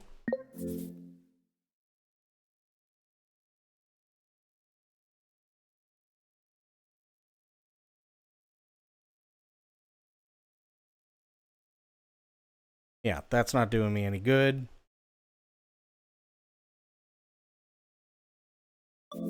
Hold to exit.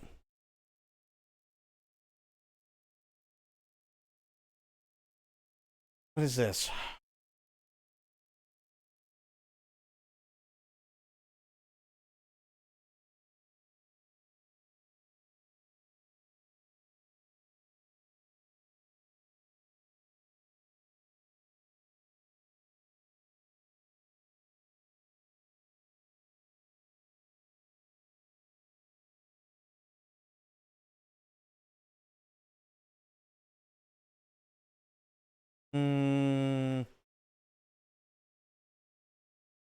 That's to pair via Bluetooth.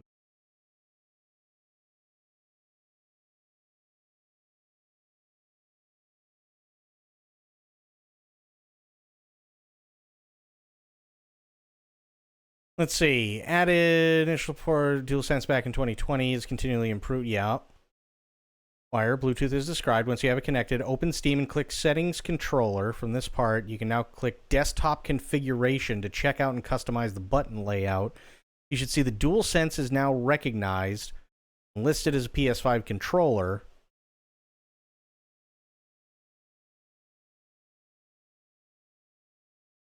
I already have that, though. I already have that selected.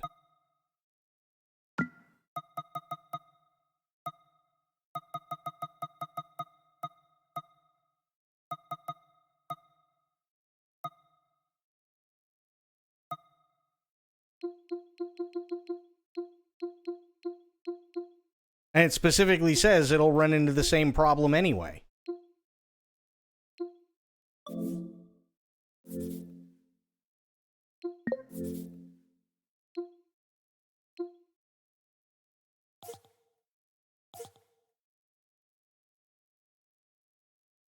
Oh, another band evader. Holy shit.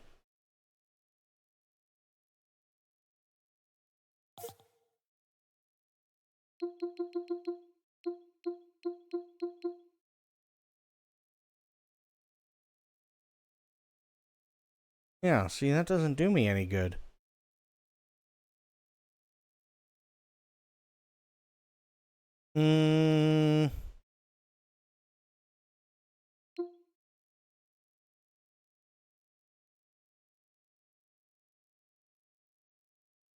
It still wants to go back to that.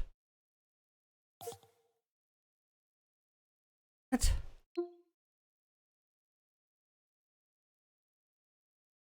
Let me see.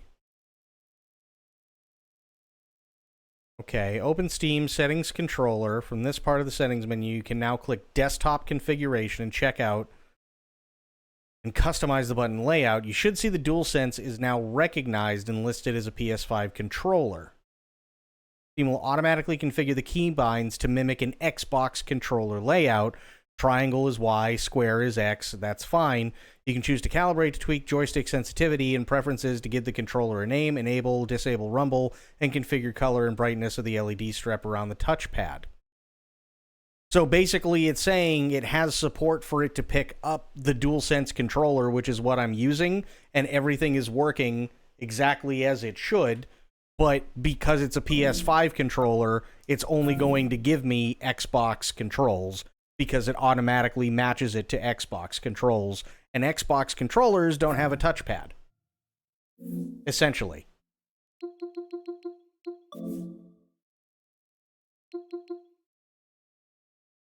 That's what's going on. Why? Don't know.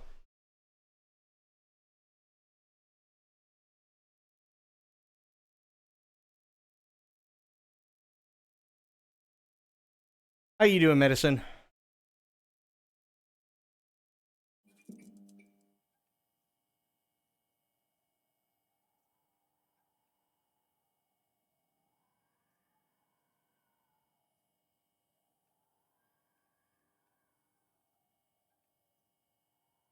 Ooh, thank you for the hydrate. Actually, hang on.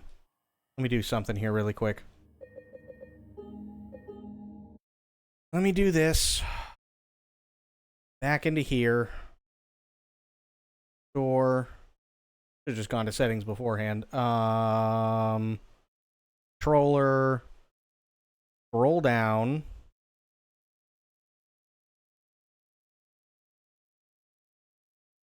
Switch Pro, generic controllers. PlayStation controller support is enabled.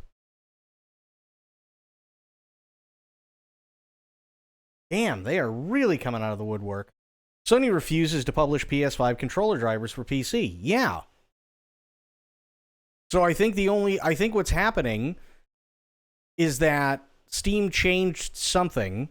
So even though I am using a PS5 controller, it's reverting back to a PS4 controller. And because it's reverting back to a PS4 controller, then it gets mapped to an Xbox controller, because it doesn't really matter whether it's an Xbox or a PS4, because it doesn't have that kind of touchpad tech anyway. The only difference being that with a PS4 controller, you can hit a button sometimes, or you can do the swipe thing on the touchpad if it's specifically designated as a PS4. But other than that, there's no difference.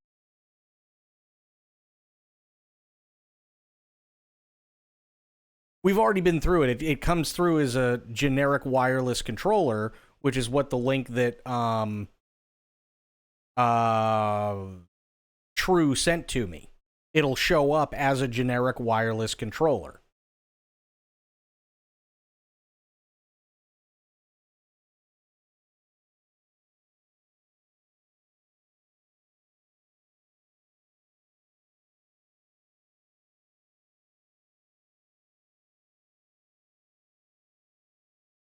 Still use your wired 360 controller. That's fair.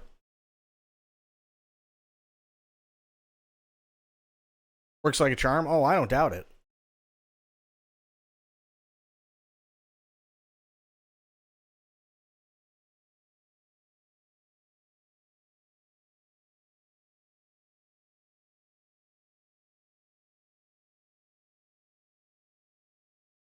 Hmm.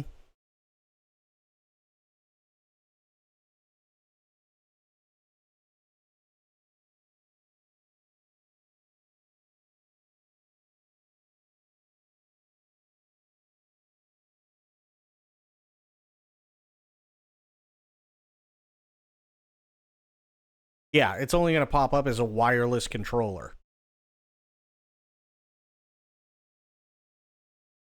It says the DualSense will be accessible in Windows with its direct input driver, which some games will recognize and let you rebind controls out of the box. But many PC games today are built around Microsoft's new X input for the Xbox controllers, so the DualSense will be a bit limited without some help.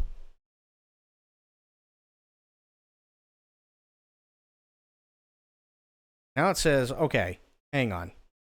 To start, go to, connect it via wire. We did that. Once you have it connected, open Steam and click Settings, Controller. From this part of the settings menu, you can now click Desktop Configuration to check out and customize the button layout. You should see the DualSense is now recognized and listed as a PS5 controller. I'm not seeing that.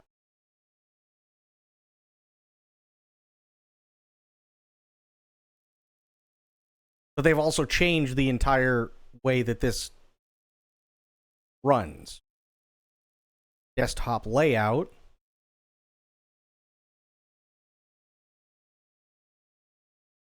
Yeah, Steam input. This game has built-in controller support for some controllers, but not yours. So we're using Steam input to translate button presses for you.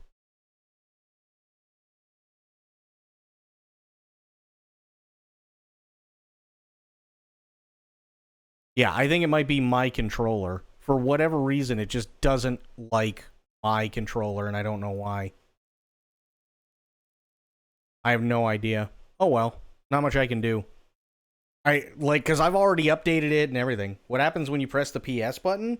In big picture mode, when I press that button, well, there you go. Just in Steam, if I hit it, it goes into big picture mode. And then I can go in here. Right? That's cool. So it does recognize certain things, but it's limited. Like, I can't use the pad.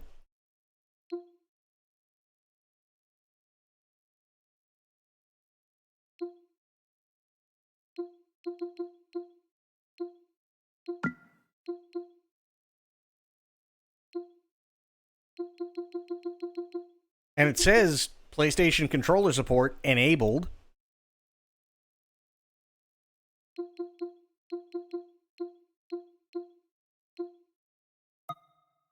So I don't know.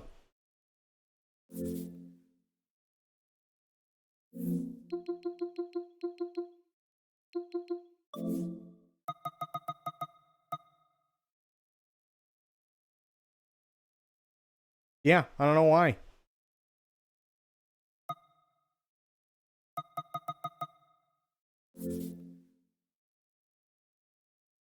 I don't think the issue's with either of them. I think the issue is, with my controller.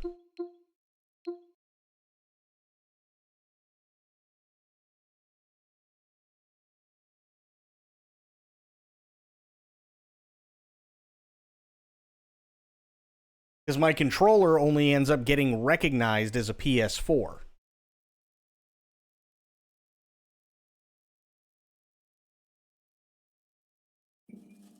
But it's a PS5 controller. Not all games support PS5 controllers. That's also true. That is also true.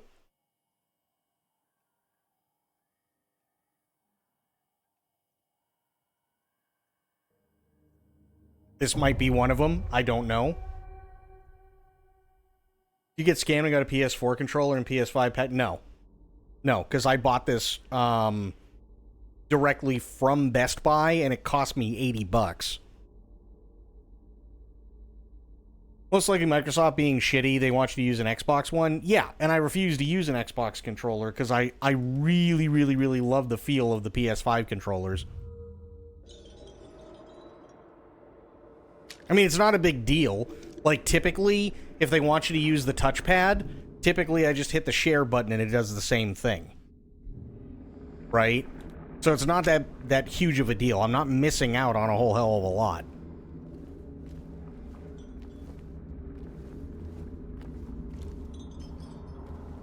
There's only ever been one game where it's been a problem. And I switched back to using the PS4 controller for a little bit, and it was fine.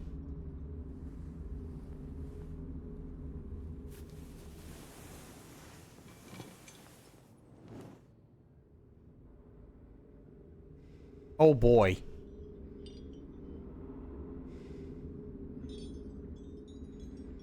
PS controllers are the best. You know what? Honestly, the only PlayStation controller I don't particularly care for is the PlayStation 4 controller.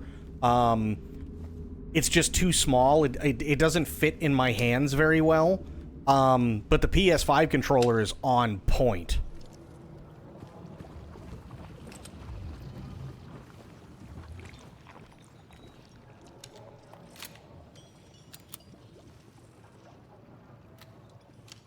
I love my PS5 controller. I really do. Well, PS1 controller with the analog sticks was dope. Before that, it sucked. I'll be honest. I was definitely not a fan of the old PS1 controllers that only had the D-pad.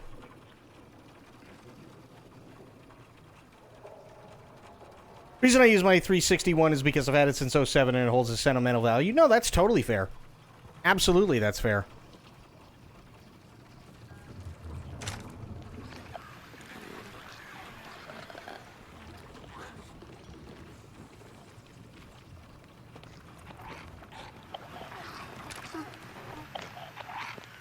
Ew, oily nurse.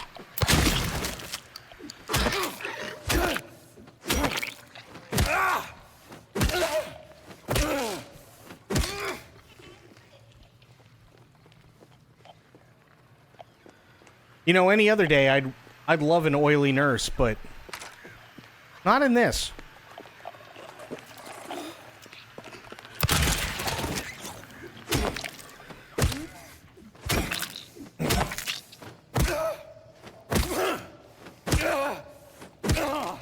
Ooh, okay, Sophia. Yeah, see, mine's not being picked up that way. It's only being picked up as a PS4, so I have no idea. Ew. Diarrhea.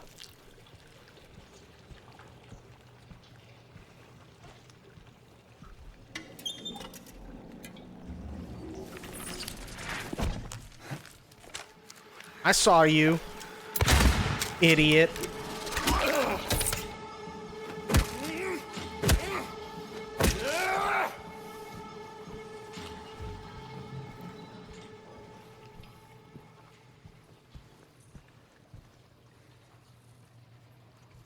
If you go into the in-game settings, is there a setting for adaptive triggers? No.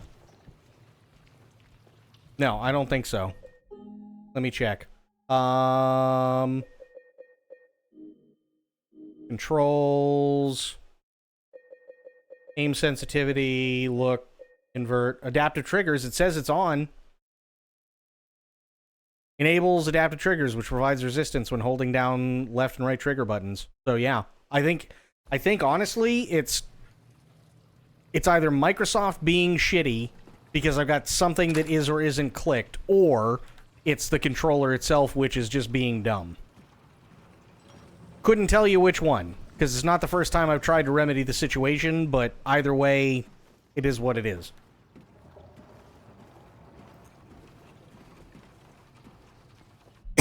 Ooh, excuse me. Ow. Let me, do you mind if I share the picture, Sophia?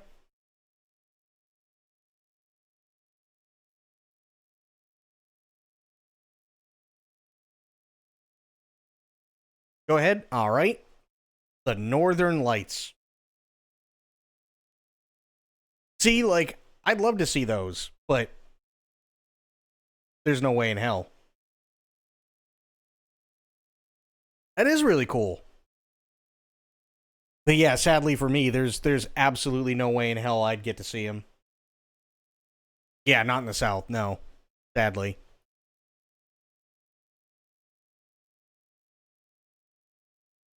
Can't see them in Vancouver. Well, yeah, a lot of light pollution.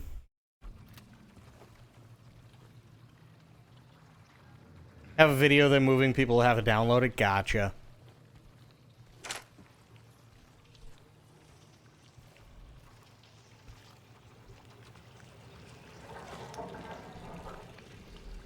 Okay, we have entered the poop room. Notice the air quality tends to be better up north as well. Depending on where you go, yeah. I mean, let me put it this way. Boston has never been known as the cleanest city in the world, but the air quality is better than LA.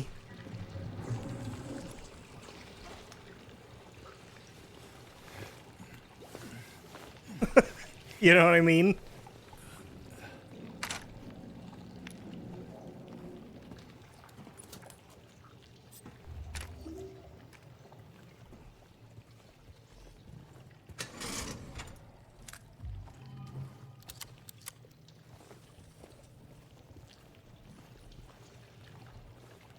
Oh, yeah, in like places like Montana and stuff like that, yeah.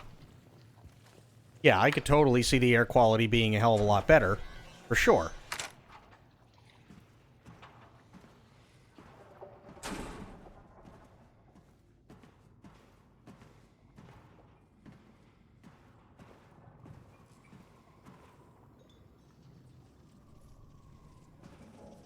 You know what I've always wanted to do?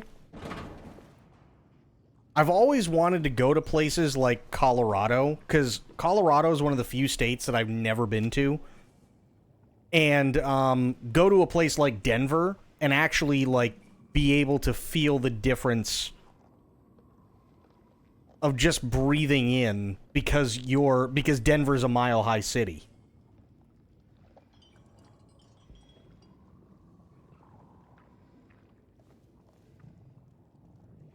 You know what I mean?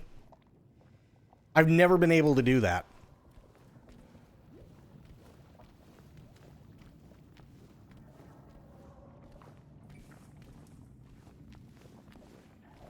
Loved it when I went there. I was shocked to realize that it's such a poor state. That's a bummer.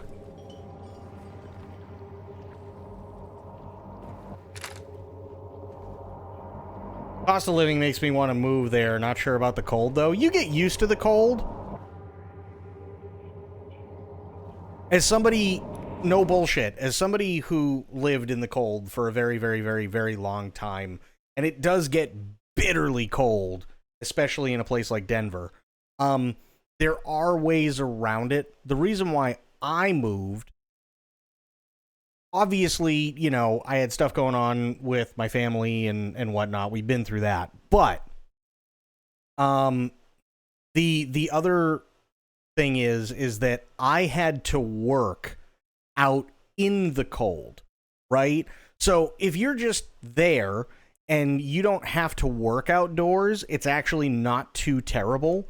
You know, it sucks when it's cold as shit and you have to go to the grocery store. But that's a couple hours maybe every week or two, depending on how you grocery shop. So it's not terrible. It's when you actually have to, like, every single day get up, put your work boots on, put an extra pair of socks on, and then put possibly plastic bags over the extra pair of socks because you know that you're going to be spending another 14 to 16 hour day out in the cold, going through snow, getting it in your boots. Then it just sits there and collects. And, like, it sucks. It is miserable. So by the time you get home, you can barely feel your feet. Right? And then you go and you take a shower. And typically, because you've been in the cold all day, you don't realize how cold you are until you get home and then you take a hot-ass shower. And even though you can feel all your extremities, you can, all of a sudden, you get the warm tingles of the hot water hitting your feet because there's blood that's actually finally going back to them. And your nose hairs are frozen because it's below zero. Yep. Yep.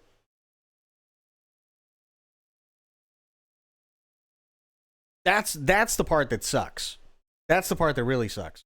Worst part about snow that's around a foot high and higher is people not knowing how to drive. And oh my god, that drives me nuts too. The other thing, and this is something that I know that there's a lot of people that love how snow looks, and I don't blame them, but everybody here who has lived in a cold-ass area will be able to tell you 100%. Snow is really, really pretty at two specific points. When the snow is falling, and for about an hour or two after it's done falling, when everything is dead quiet. Because after that period of time, the snow plows come out, and they start salting the roads, and that salt gets fucking everywhere, and it gets all over your car, and it eats the clear coat, and it eats the paint, and everything starts to rust, and then you have to walk in it, so now your boots are covered in this snow, salt, slush bullshit mix, and then when it gets dark, which it does a lot earlier because it's the winter, now all of a sudden that slush turns into ice, and then they have to salt it even more to try and stop it from turning back into ice, and then it snows again on top of this ice, salt, snow, slush mix, which freezes it even more, and then the process just keeps repeating and getting progressively worse. That's what sucks about snow.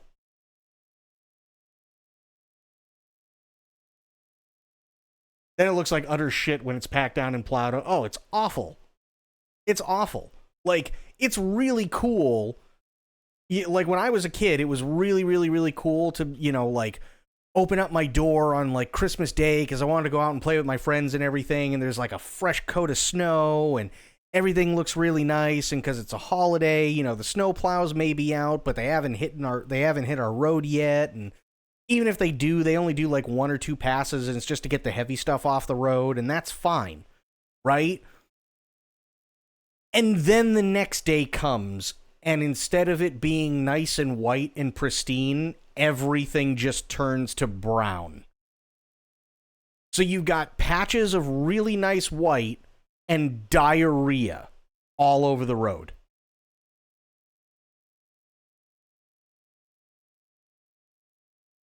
And it just looks and is awful.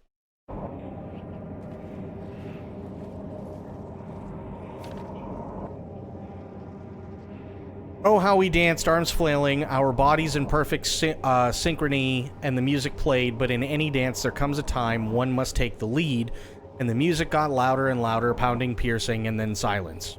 Oh. Good. I don't like that. Why is that mannequin sitting like that? That's awful. Dirt, salt, mud, car exhaust, but oh, the diesel. The diesel exhaust is awful in snow.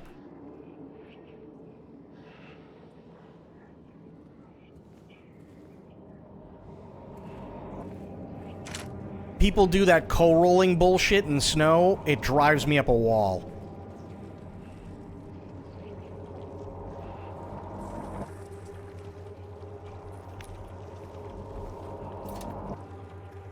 Instrument of force. Or you could just call it a hammer.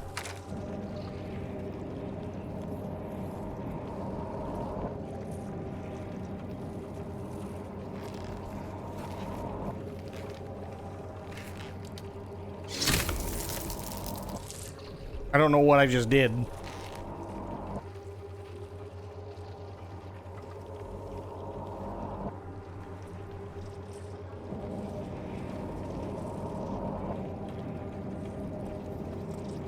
Oh, I gotta put something in the eye, huh?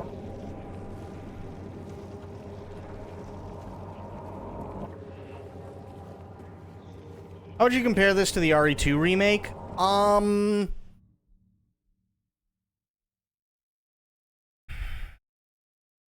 I was asked this about this plus Alan Wake 2 as well. I think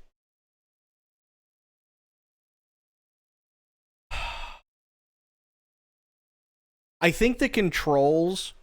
Now, granted, I played Alan Wake 2 on keyboard, right? I really liked the feeling of Alan Wake 2 on mouse and keyboard. I don't know why. But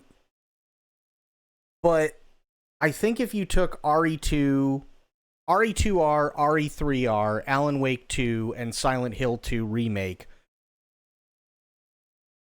and you put them all up against each other, I feel like on a controller, they would probably feel very similar in terms of how they operate, but things are just different enough to make them feel like their own thing. Snacks! Yay, snacks! That's kind of how it feels to me, right? So I'm not going to sit there, I won't sit there and say that Silent Hill 2 feels like RE2R or RE3R, because there are controls that are different. And obviously they're different kinds of horror games, but I also won't say that any of those three games feel similar to Alan Wake 2, because Alan Wake 2 has its own controls that are very, very, very distinct for that game. So I'd say generally, all the controls feel great for all four of the games. But they're definitely all distinct enough to make them feel like their own things, which I kind of feel is important.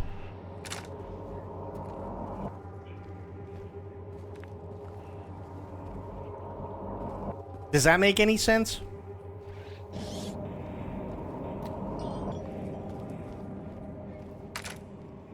Okay.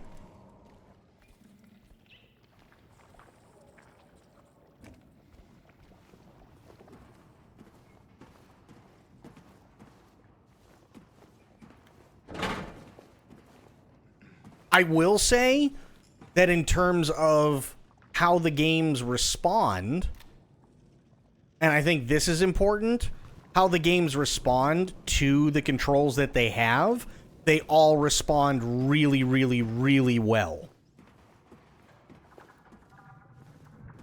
Like, with the controls that they have, whether they be generic or whether they be a specific thing, they all feel really good for their games.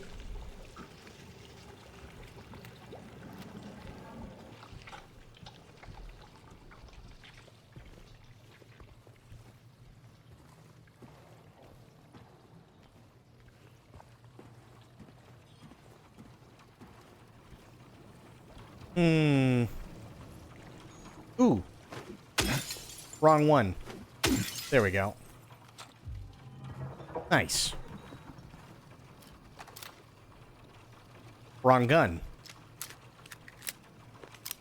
Nice. There. I'm waiting for a poop monster to come out of that, or the toilet.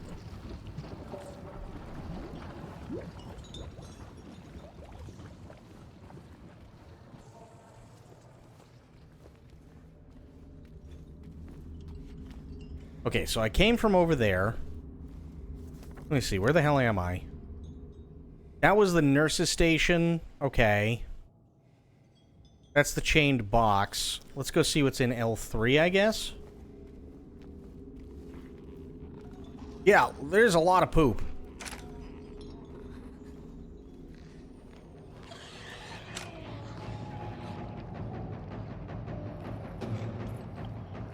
Why'd the music get epic? Hello?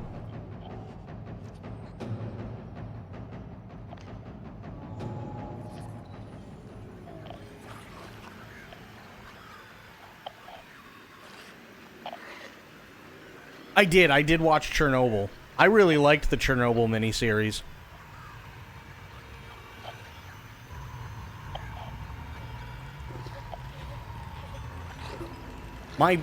Holy fuck. Okay, I need to just take a minute. There were so many sounds going on just then, my brain overloaded. Jesus.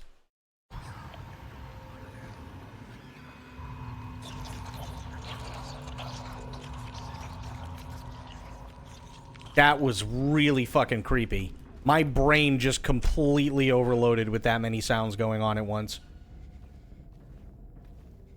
Been watching The Penguin Show, and it's so fucking good. Colin Farrell is the best Penguin we've ever had on screen by miles. I said that for the Batman movie. He is easily the best Penguin, and I haven't seen the Penguin TV show, but I fully believe he's doing amazing with it. I fully believe that. 100%.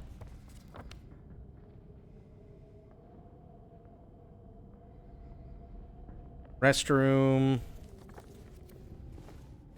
So, wait a minute. That, really? Okay.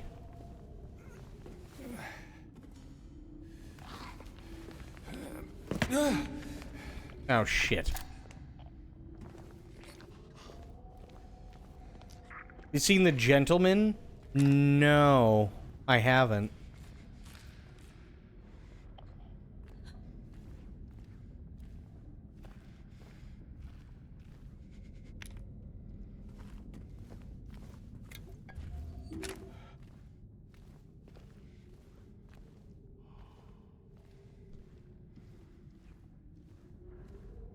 At least it's not ringing a bell. Let me put it that way. Do yourself a favor and watch it? Okay. Absolutely.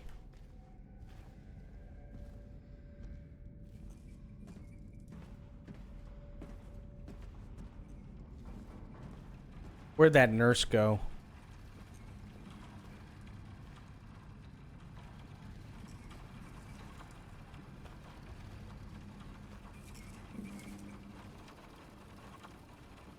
Seriously needs to win awards for his portrayal of the Penguin. That's totally fair. Colin Farrell is an absolutely phenomenal fucking actor.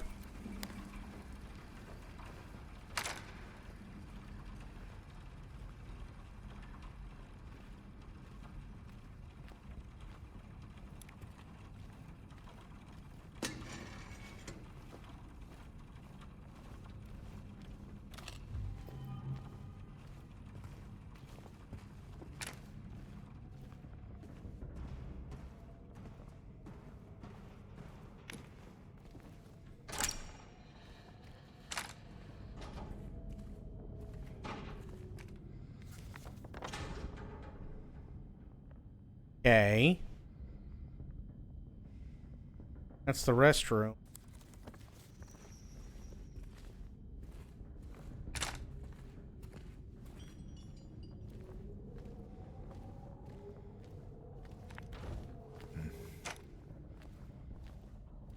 Okay, now we're back here.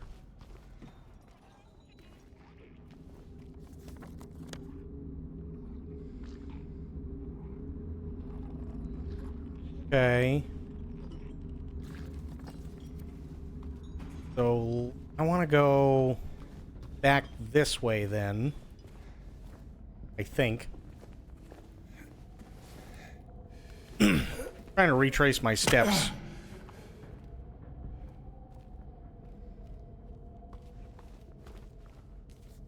Alright. Go this way, I'm in L1. That's fine. Then I'm out in the hallway. The hell was I hearing? I don't know what I was just hearing, but it scared the fuck out of me. Might have just been me. I don't know.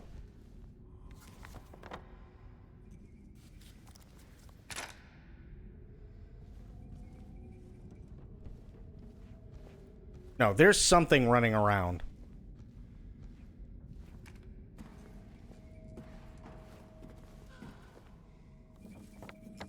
Okay.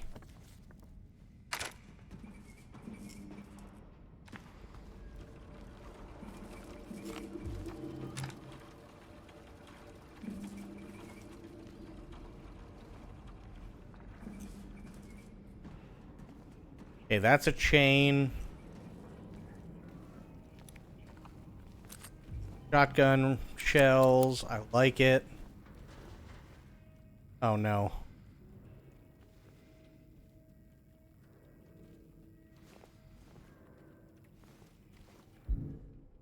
Wrong button. Okay, so we got the clock. Ben's locker room is next door, which I can't get into. Got it, but I can go in through here, which puts me back in L1.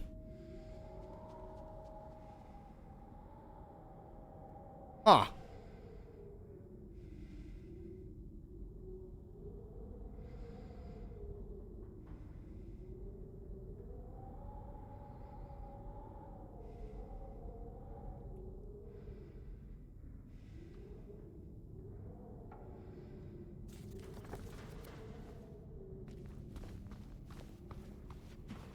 Okay, so where do you go? Doesn't matter because you're locked. Wrong button again.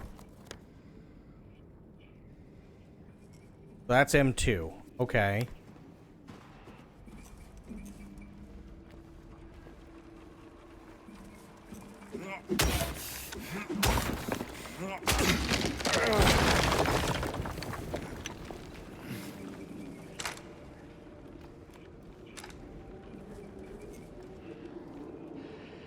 Watch it go dark?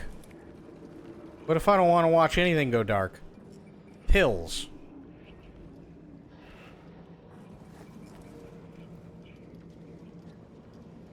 One year they've been watching me, so many pills they fed me. When a loud hour comes, I tremble every time the light falls.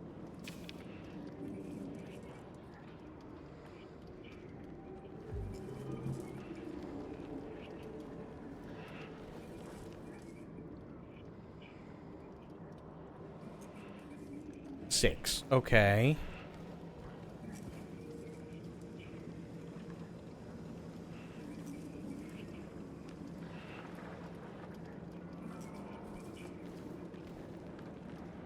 Giant evil creepy baby. That's a good thing. I don't want giant evil creepy baby. How you doing, Pixel Pixie? Matt Reeves. Okay. My problem with Matt Reeves is that Matt Reeves has always had potential, but he doesn't use all of it. Or he uses that potential in really, really, really weird ways, which doesn't make any sense. Right? The Batman was a really, really well done Batman movie. Yes. It absolutely was. But then he goes out of his way to basically strap a fucking diesel/jet engine, which doesn't make any sense, to the back of quite literally a muscle car. And that's the fucking Batmobile.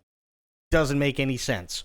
Also, there is no fucking reason why everything should be bathed in brown. And I swear to God, if he uses that fucking Nirvana song one more goddamn time,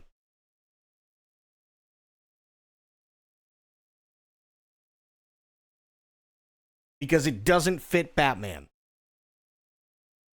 Literally, why should it make sense? Why shouldn't it be bathed in brown? And why shouldn't he use Nirvana?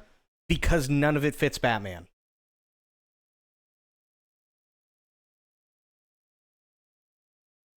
A guy that does all his shit in a batsuit that doesn't make any sense? No, it does make sense. I would actually argue that Batman is probably one of the few superheroes throughout DC and Marvel where when you actually stop to think of it, it's probably the most realistic depiction of a vigilante or realistic depiction of somebody who wants to do right, but for possibly, reasons that are incredibly selfish.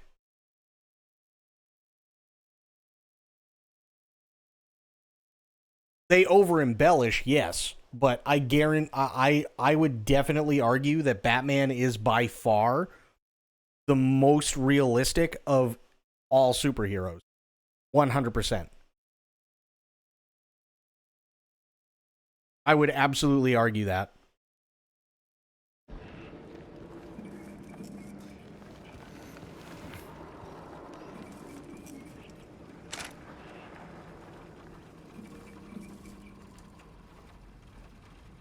using his glider and hitting a bus to get tossed around without breaking most of the bones in his body doesn't make sense.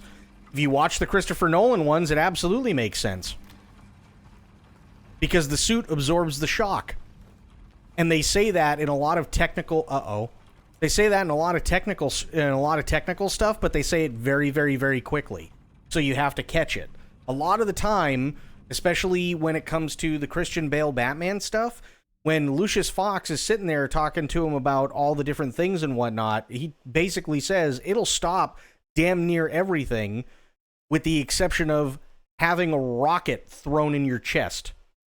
Right? Like a Saturn V rocket being thrown in your chest or being run over by a tank. Because it absorbs the shock.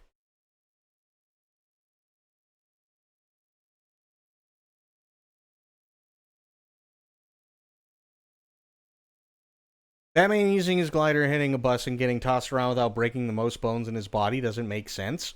It does if his suit is absorbing the shock, absolutely. It absolutely does.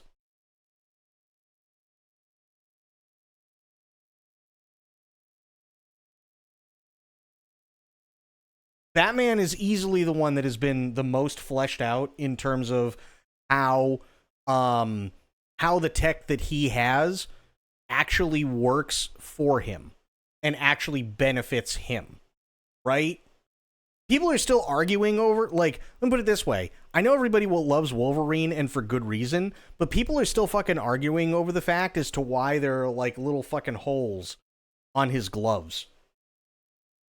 Because they can't figure it out for the life of them. There's no real discernible reasoning as to why, other than it looks cool. Which, hey, I have no problem with something looking cool. That doesn't bother me at all. But there are a ton of super nerds out there that are like, oh, well, you know, it actually helps keep the wounds open and everything like that. So, like, you know, when he retracts them, they go in easier. And it's like, okay, but then wouldn't he just have a fucking open wound? Like multiple open wounds the entire time?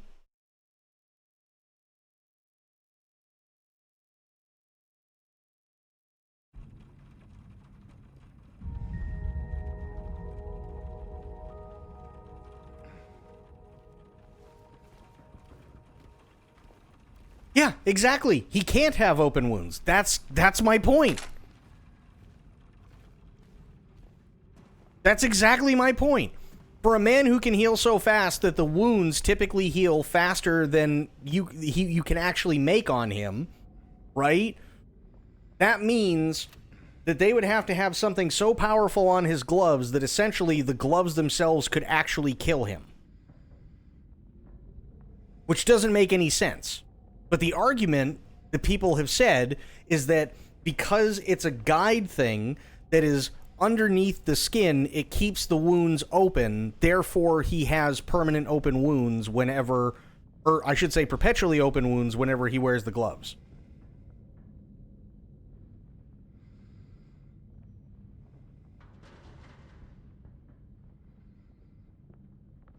You see what I mean? Like, it doesn't make any sense, right? So when I say Batman has probably the most fleshed out tech when it comes to how things work and why things work, I'm not, like, trying to overemphasize anything, but, like, if you look at Arkham Knight, right? It specifically says in Arkham Knight that the reason why you're changing the Batsuit at the very beginning of the game is because the Batsuit itself that you're changing into is strictly because it has all this different tech in it that will allow him to absorb even more of a shock and take even more of a beating compared to the one that he was originally wearing when you start the game. And that's also why they partially went into as much detail as they did in the Christopher Nolan movie, because you have to be able to, and I should say the movies, because Batman has to be able to get injured, which he does, but you also have to at least make it slightly believable as to how he can take such a beating and still keep going. And it all comes down to, it's because of all the tech in the suit.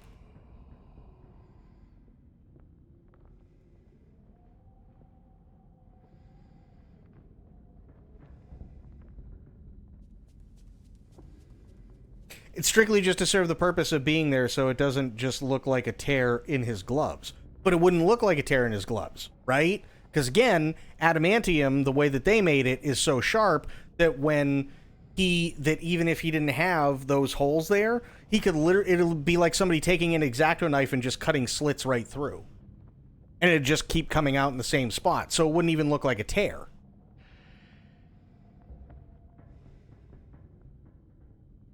Because the adamantium is so sharp for his claws that it cuts through everything.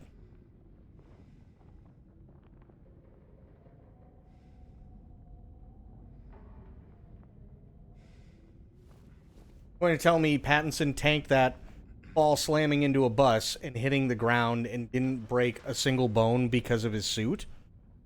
If that's the way that they want to flesh it out, yes. But there's the problem that I was talking about. Matt Reeves takes the potential to explain things like Christopher Nolan did and doesn't. Instead, he'd rather just strap a rocket/diesel engine on the back of a hot rod and call it the Batmobile. Instead, he'd rather just bathe everything in the same shit that I took the last time I was really sick. You see what I mean? The potential is definitely there. But instead of using that potential in the right spots, he makes these really, really, really weird choices.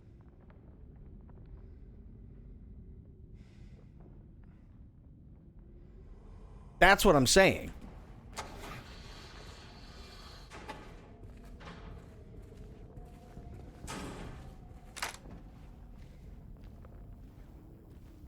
The potential is 1,000,000% there, but it depends on what Matt Reeves decides to do.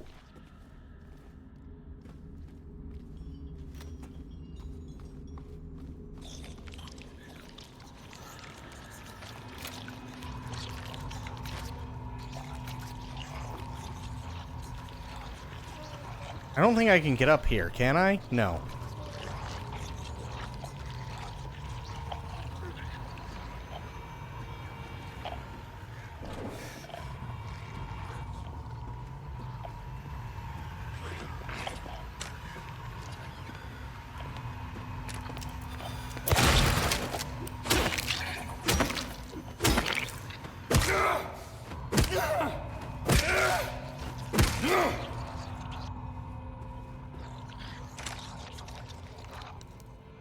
And here's also something. That's the worst place to pause. Gotta go for now to avoid more spoilers. Enjoy this game. I absolutely will, Don. Have yourself a great night. I actually like this Batmobile. It reminds me of that story of Bob Lazar strapping a jet engine to his Honda Civic. Yeah, but Bob Lazar didn't do that. There's video of people doing that. And it wasn't Bob Lazar. People have taken airplane radial engines and dumped it in the back of smaller things, right? And there's video and pictures of that shit. But no, here's the thing, right? There is definitely something to be said about the rule of cool. I don't have a problem with the rule of cool. I do have a problem when the rule of cool outweighs the rule of you have to be able to explain shit. And they just say, no, fuck explaining anything. That's the issue with Matt Reeves.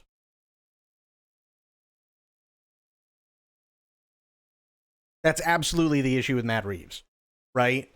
Now, the one thing that you do have to remember is if you look at Bane in the Christopher Nolan movie, they're using that as a combination of things.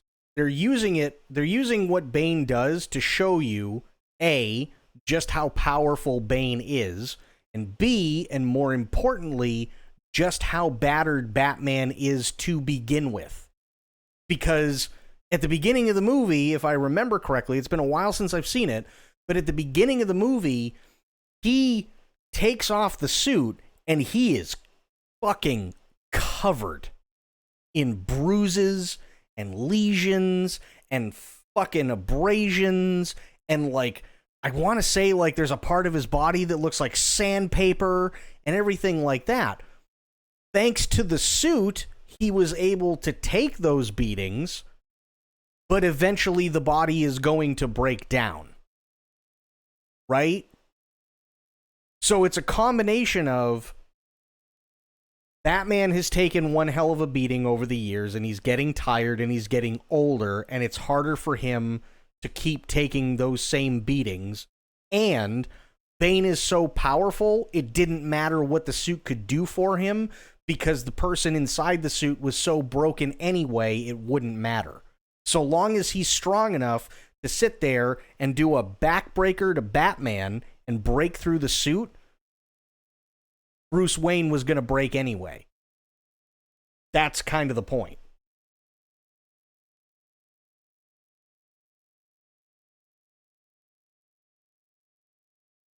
I look at it as his Batman just being inexperienced and not realizing that a jet engine on a car doesn't mean good. Most of his tech throughout the movie is very prototype stuff. Yes, but I feel like at the same time they could have delved more into that, right? Could have delved more into, like, I would have been fine with the fucking diesel / jet engine on the back of a muscle car if they sat there and they went, Alfred, I'm not entirely sure about this Batmobile, though. And he's like, well, sir, you know, you could have easily done something other than strap a jet engine to the back of a muscle car. Really, what do you have in mind? Well, I think I can come up with a few things. And then just, like, have it on a fucking table or something, right?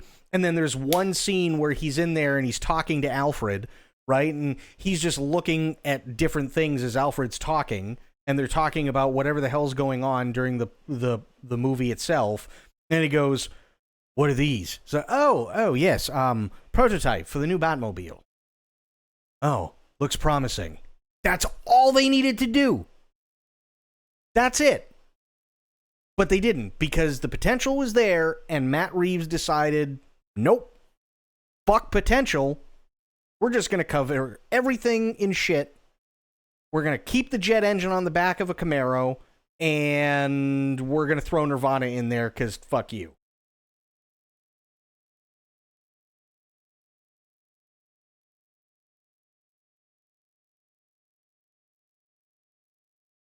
So yes, you're right. The potential is absolutely there. Whether he uses it or not, completely different story.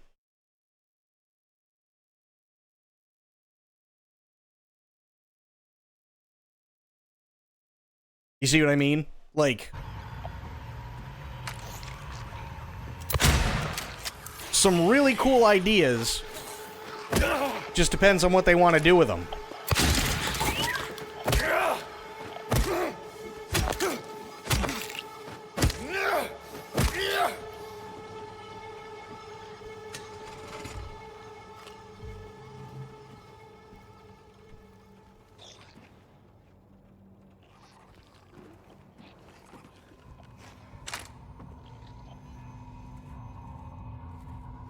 Yeah, but very early development to what? I mean, here's the problem, right?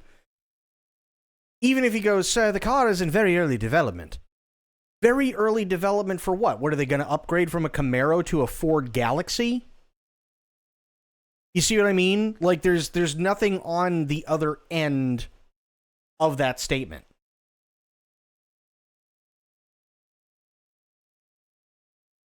There's nothing on the other end of that statement. Now, had they come out with, you know what I thought would have been really, really cool, especially for that movie? If there were blueprints that were drawn up, and you have the Camaro Charger, whatever the fuck it is, I can't even remember, but you have the muscle car, and the only reason why the muscle car exists is because the engine needed a test bed.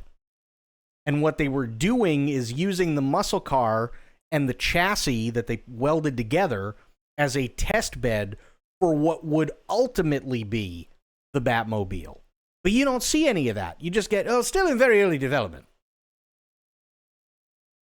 How do you feel about Bale's Batmobile? The Tumbler wasn't horrible. I liked the idea of it, but I'm always going to be a fan of two very specific Batmobiles. One is the 89 Batmobile, and the other one is the Batman the Animated Series Batmobile. Those are my two favorites, hands down. Absolutely hands down.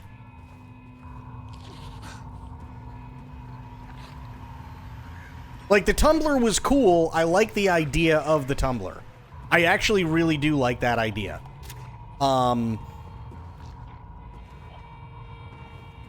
But would it have worked in any other Batman? No.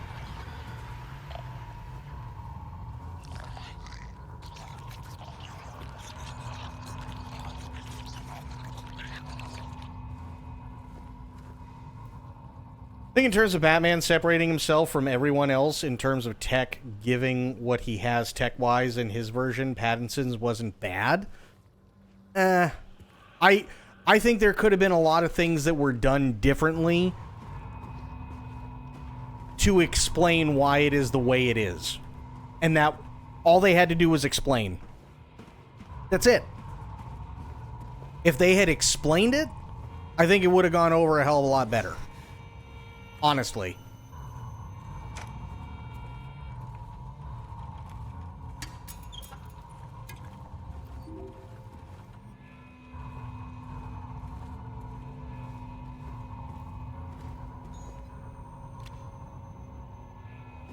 Like the way Bale set himself apart from the average Joe was just go and get an advanced tank and paint it black. Yes, but that also makes sense in terms of the Bruce Wayne that we knew and what he was, literally what Wayne Enterprises was doing, right? Christian Bale's Bruce Wayne didn't really want a whole hell of a lot to do with Wayne Enterprises, but what he really liked doing was getting his hands on a lot of the tech that it was a prototype and they just fucking kept in a vault somewhere because it would help him do what he needs to do. So when he goes to Lucius and he goes, you know, hey, listen, I need something. And Lucius goes, you know what, Mr. Wayne? I think I got the right thing for you. And then he comes out and he's like, we call it the tumbler. And you're like, oh, shit. It makes sense. Why? Because Wayne Enterprises works with the government. You know what I mean?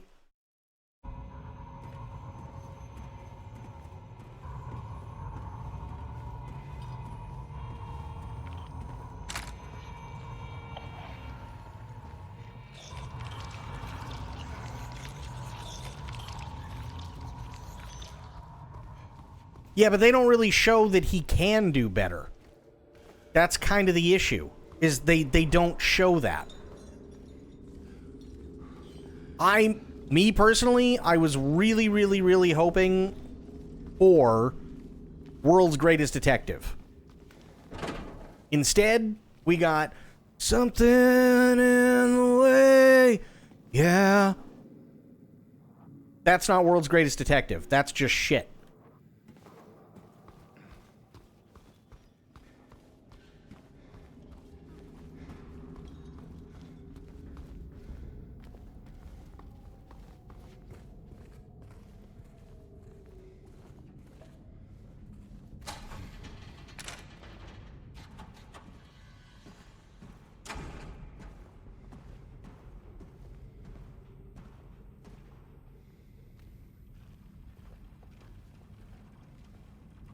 Last Batman movie was something alright. I want to like it, but I can't. It's not that I don't like it. I actually like a lot of things from the Batman, and I think that there is a lot of potential there. But the potential needs to be used. That's the big thing.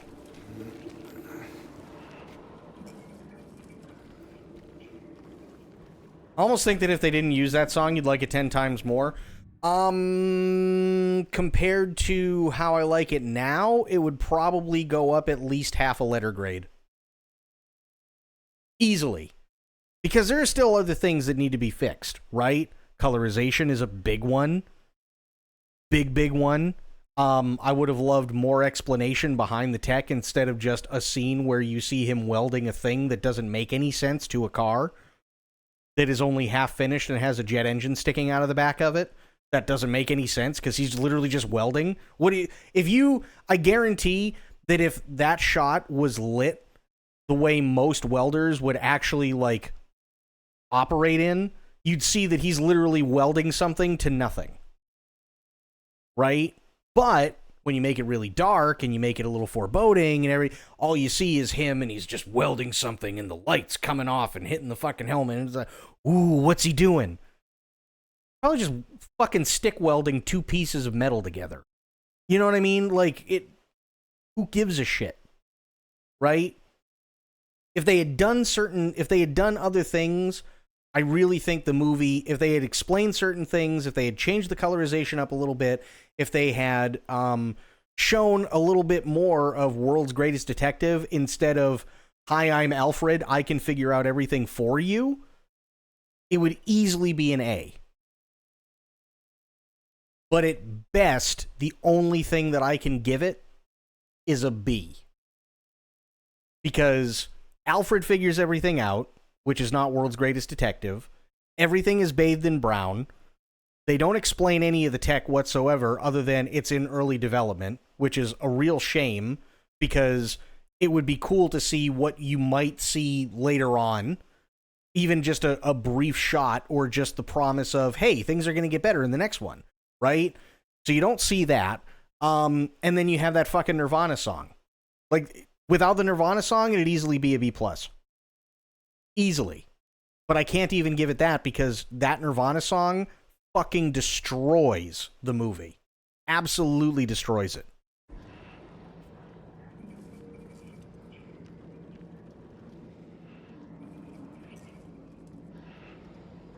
Bruce does look too emo. You're not wrong. Bruce does look too emo. He looks like Crispin Glover. And if you don't know who Crispin Glover is, look up Marty McFly's dad.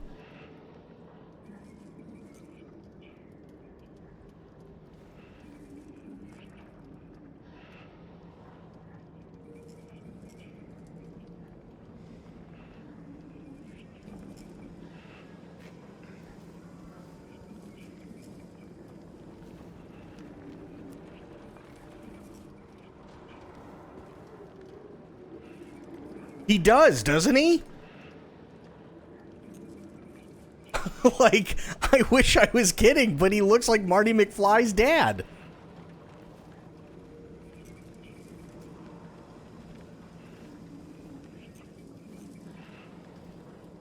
Most people don't understand Batman. He's a very optimistic guy who acts like a pessimist.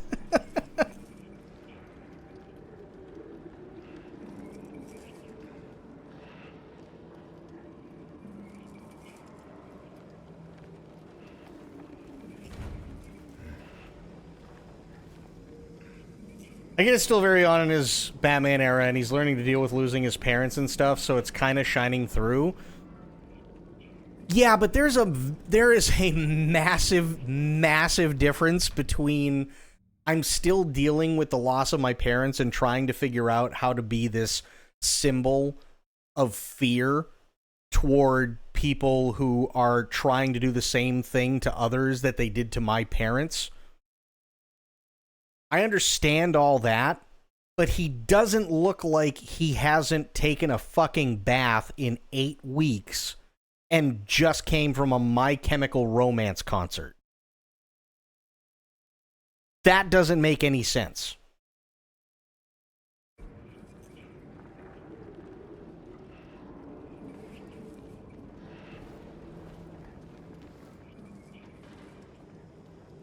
Okay, so there's 6 here, but that's all I know. There's just 6 pills. Great.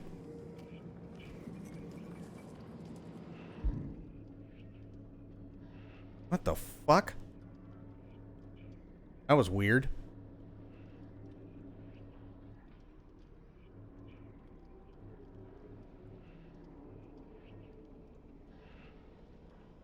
Okay.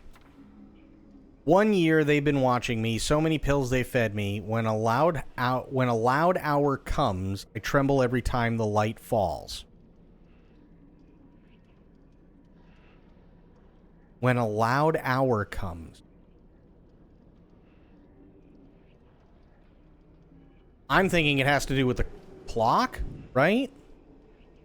God damn it. Oh, it was the wrong thing. When a loud hour comes, one tremble every time the light, or I tremble every time the light falls, but it looks like a 1.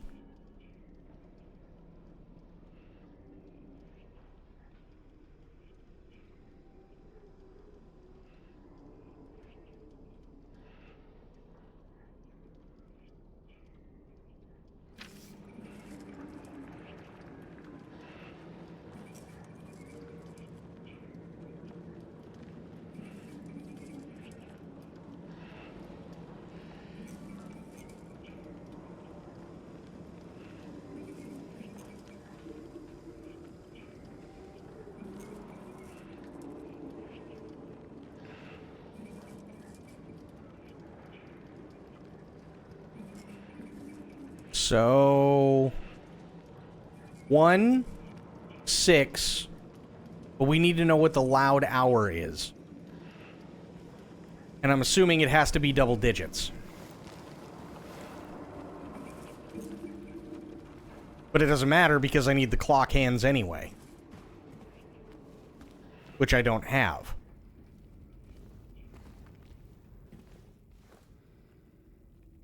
So I can't do anything.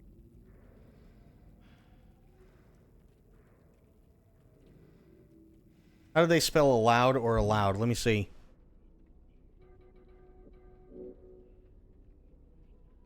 Oh no, when a loud hour comes.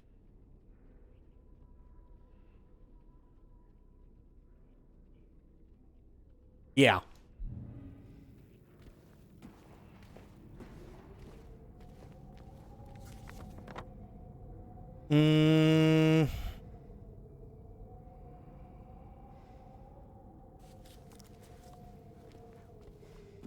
You know what? I'm going to try something.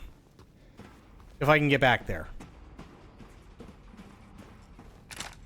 That's going to be the trick. Can I get back there?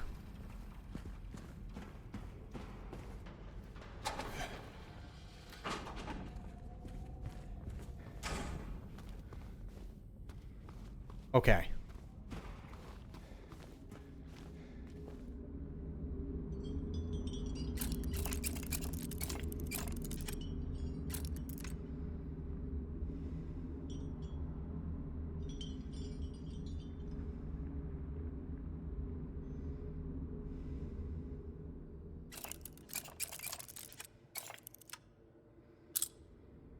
Nope.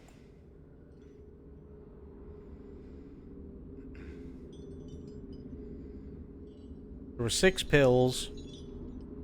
Maybe they're talking about a 7? I don't know. But it said 1, then so many pills, and there were 6 pills in the sink.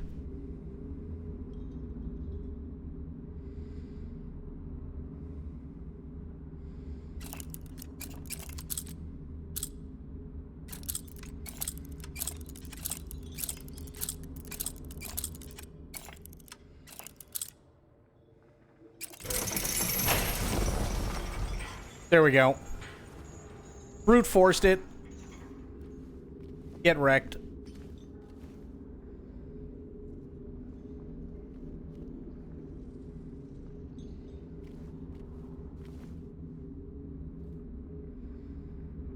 I love that I just brute forced it. That's awesome. This, on the other hand... Nope, okay. Figured I'd give it a shot. Okay. That one's not so simple.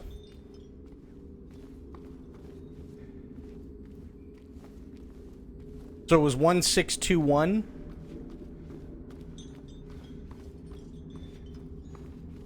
Either that or 1622, but either way. Okay.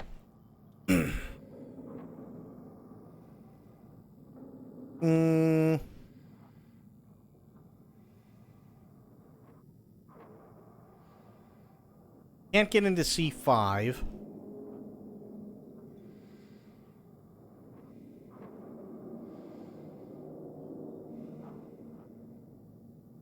Can't get into the director's office, which is a bummer. So I'm going to go to C1.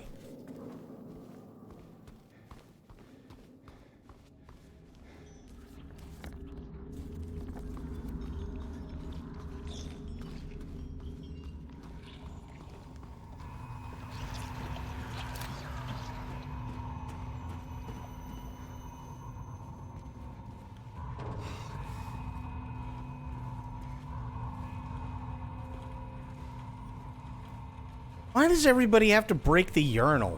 What the fuck? What is everybody's problem with the urinal?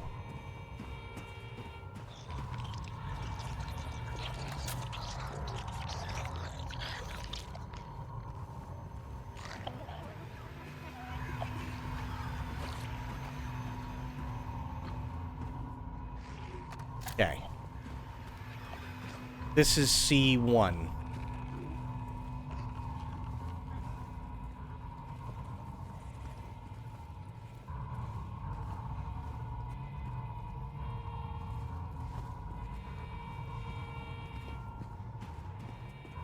This is C2. Oh, more ammo. Take that.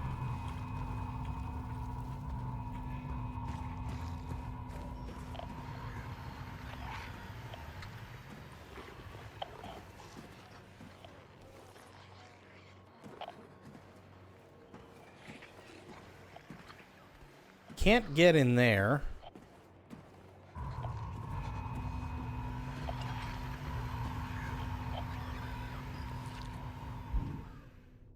I keep hitting that button. That's the shower room. Okay.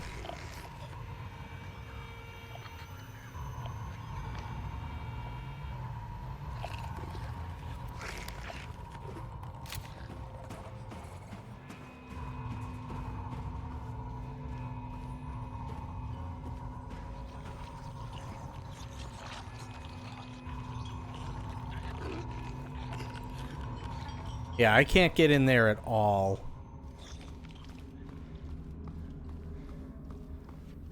Okay. This is the second floor.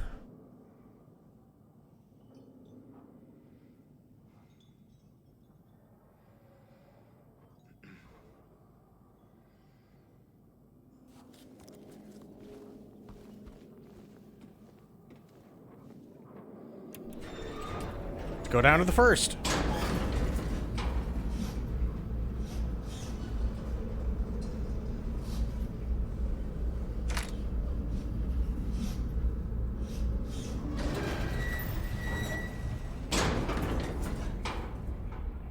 Oh, okay.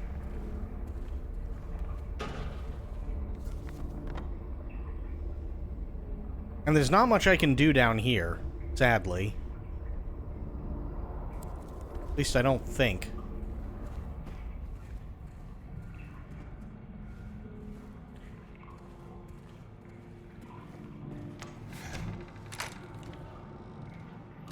Uh-oh.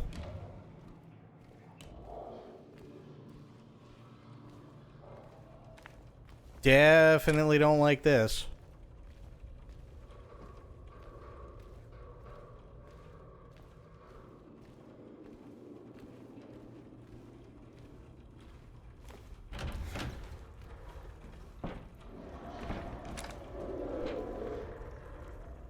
Oh no, this is where I started. Kind of.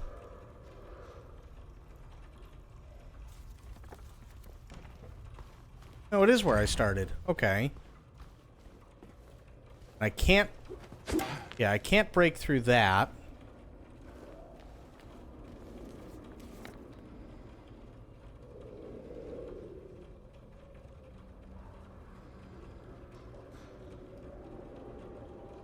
I don't remember there being anything in this room over here where I can break through anything into the pool. No, there's nothing.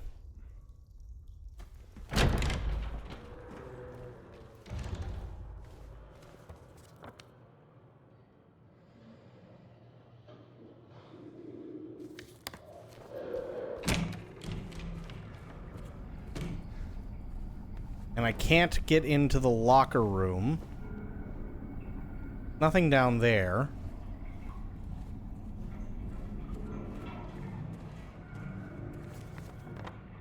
That leads me back to the elevator.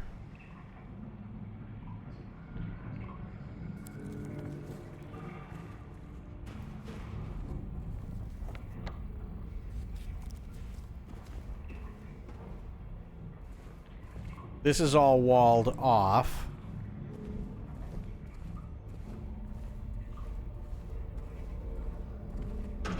That's the pharmacy. Okay. And I can't make it down to the basement because I don't have the button. Which, bummer. And I can't go to the third floor. So there has to be more on the second.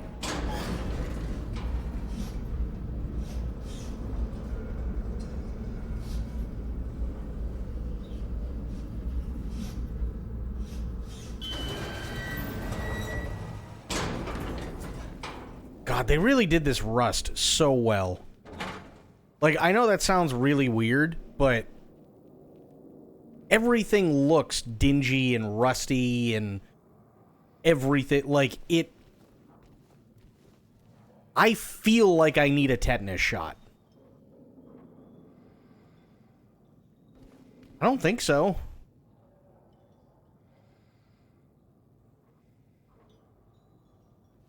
I don't think it is. But I could be wrong. But yeah, I really feel like I need a tetanus shot.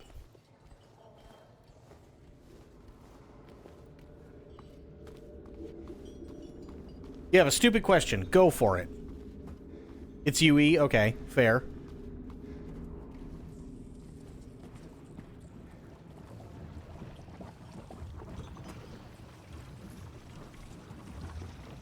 Okay, stairs are blocked.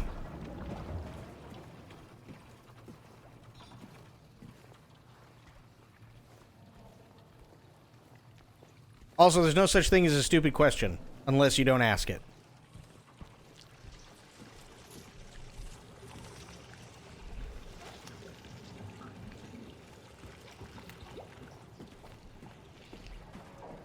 I'm watching Raiders of the Lost Ark, and the scene where Indy is on top of the submarine, and the next scene he's wet in a dock. So many studios are switching to Unreal Engine 5. It's wild. Yeah, they are. Watching Raiders of the Lost Ark, and the scene where Indy is on top of the submarine, the next he's wet in a dock. I'm trying to remember the scene. How did he get there? Well, I can't show it on stream, but give me a second.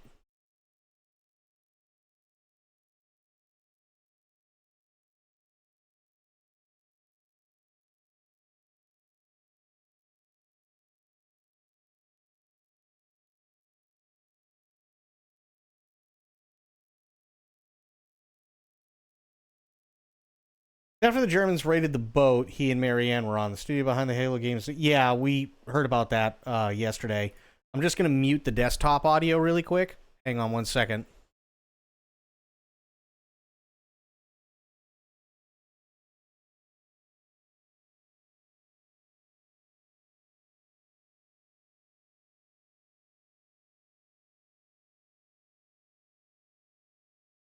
Okay, so you're talking about... Sophia, you're talking about the scene where you have the freighter, and they're talking about, well, if we ever see, you know, Mr. Jones again, and he goes, I found him. Where? There. And you see him climbing on top of the sub. That one? Okay.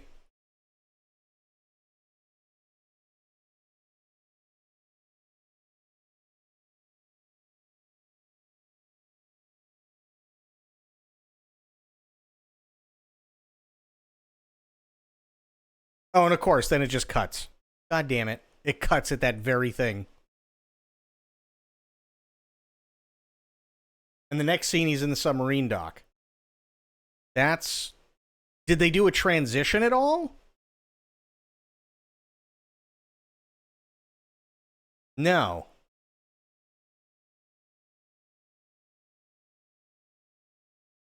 That's odd.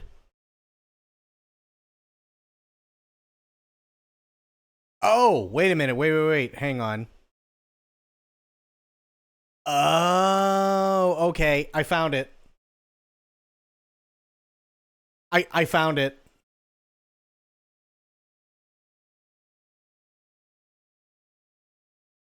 Okay. I found it. So I can't play the audio because it's got the indie theme. But this is a deleted scene with an unused cue, and Harrison Ford is talking about what's supposed to be happening in the scene. Basically, what you don't see is when he gets on top of the observation deck of the sub. It was an unused scene, and I guess the only thing I can think of is it was done to like cut the runtime a little bit, even though it's only like 10 or 20, it's only like 10 seconds, right? But basically what he says is that you're supposed to see the sub, and the sub goes under the water, but it only goes to periscope depth, so then you see him do this in the uncut scene, or in the cut scene. So he just hangs on to the periscope.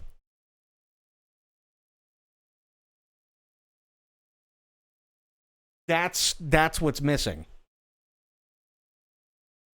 Now that makes sense. Yes.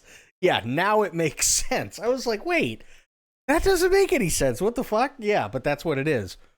They cut it from the movie, so it just goes, yeah, no, he's there now. Yep. No worries.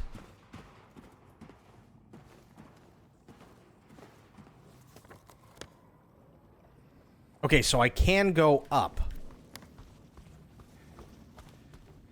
I think I already did, didn't I?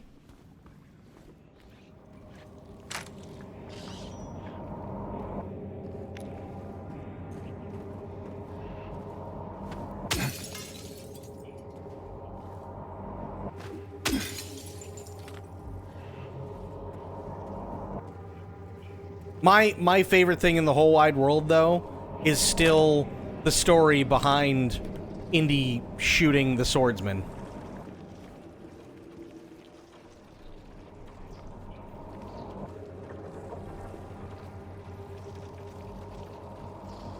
That's still one of my favorite stories of all time.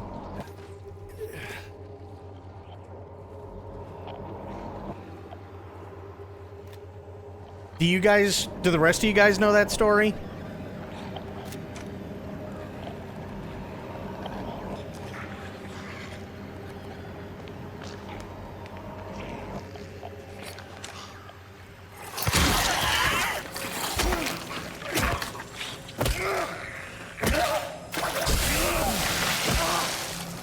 Worth it.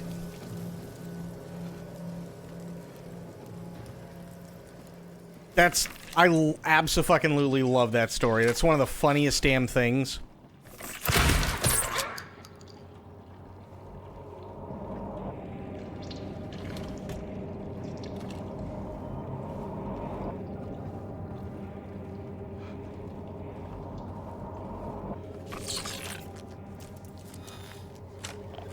Of course.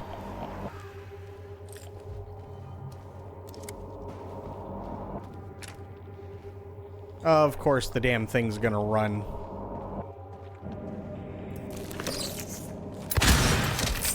Yeah, nowhere to go.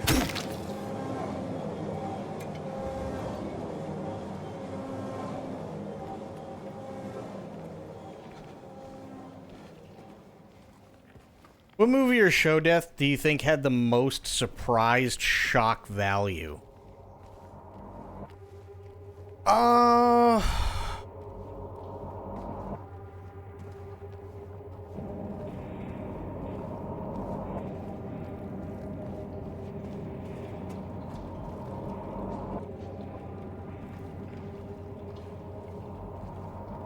Actually, you know what? I have a really, really good answer for that. And I think Spoiled will back me up on this one. The reimagined Battlestar Galactica from 2004 to 2008 or 9, somewhere around there. Starbuck's death.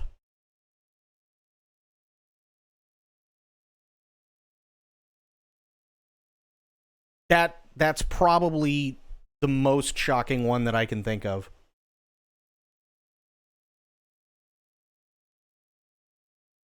Starbuck.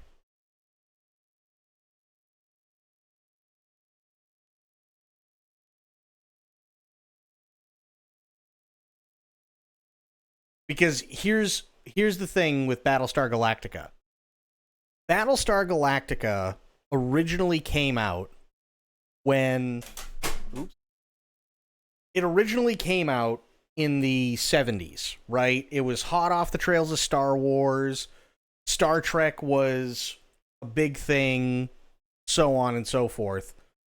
But they were also trying to do this really weird, like, mysticism thing in a lot of sci-fi movies at the time and sci-fi TV shows.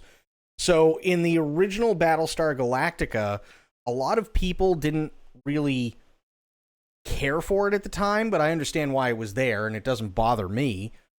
But they had this, like... It was like this pro-Christian thing, but it was subtle in a lot of things.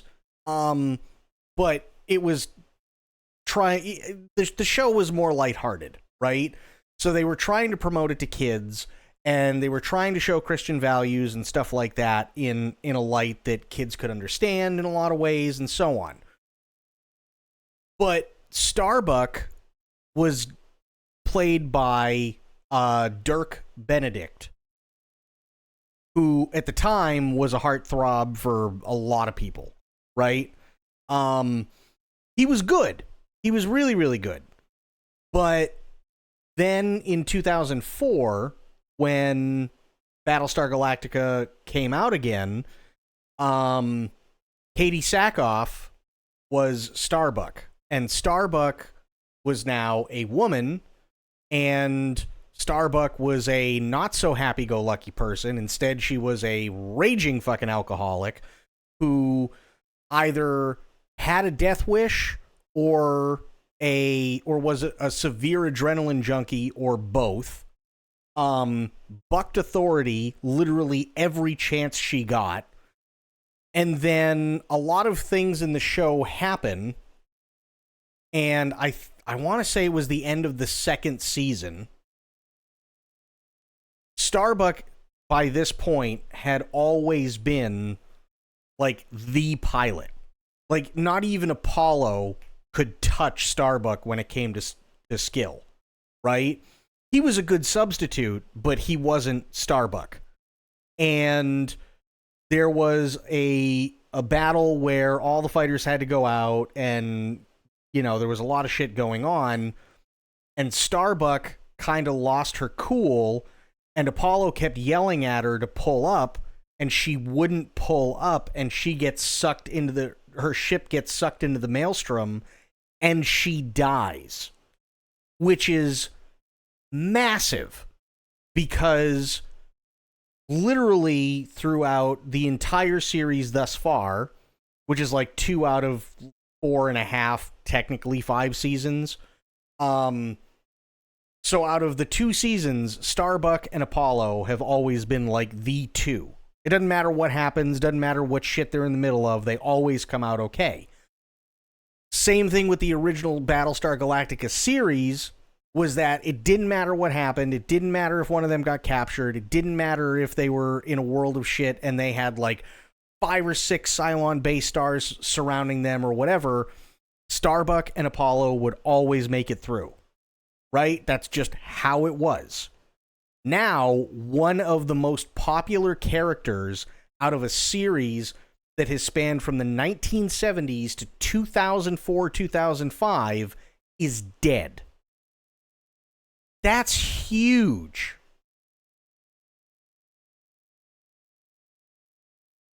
And then they took it a step further, and everybody had to deal with the fact that Starbuck was dead.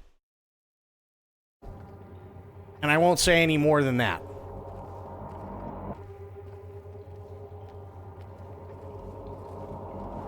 But it was really, really, really, really well done.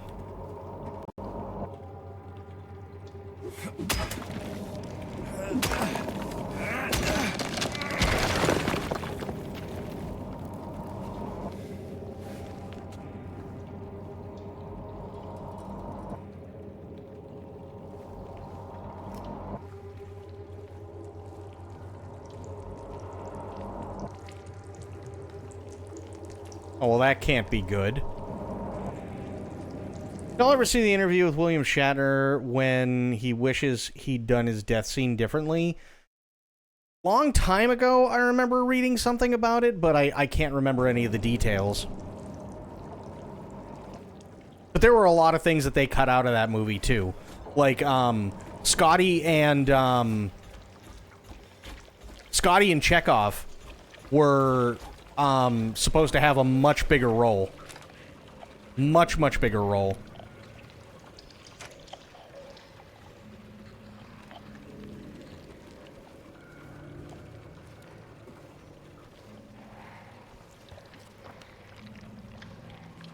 Don't know what he said in the original, but he wishes he'd just said, "Oh my," and well, he did. So, at the end of Star Trek Generations, well, close to the very end of Star Trek Generations, right? Basically what it was is, the bridge collapses on him, right? And then after Soren gets killed, Picard runs down, and he tries to dig Kirk out of the rubble, and Kirk goes, "Did we do it? Did we make a difference?" And Picard goes, "Oh yes, we made a difference." And he said, "Thank you." Picard says, "Thank you," and he goes, "Far be it from me to argue with the captain of the Enterprise." And then he pauses for a second, and he goes, "It was fun." And then he kind of like stares off into nothing for a second. And then he just goes, "Oh my." And then that's it.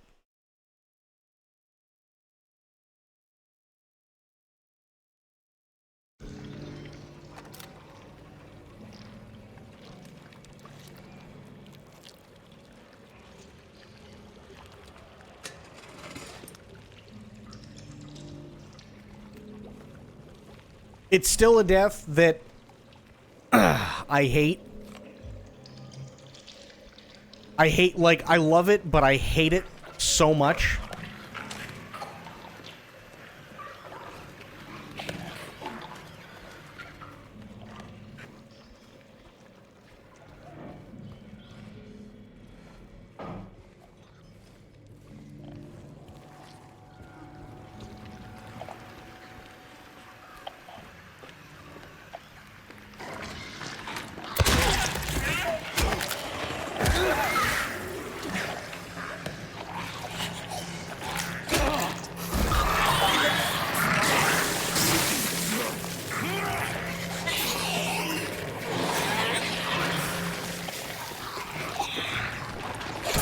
Ow.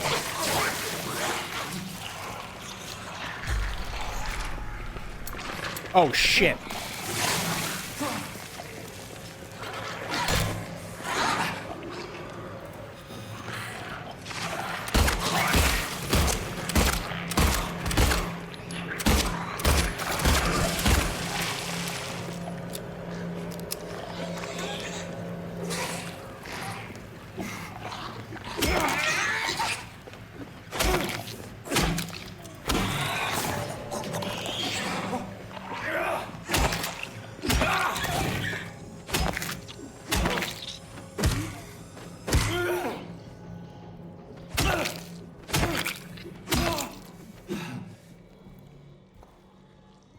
I think I got them all.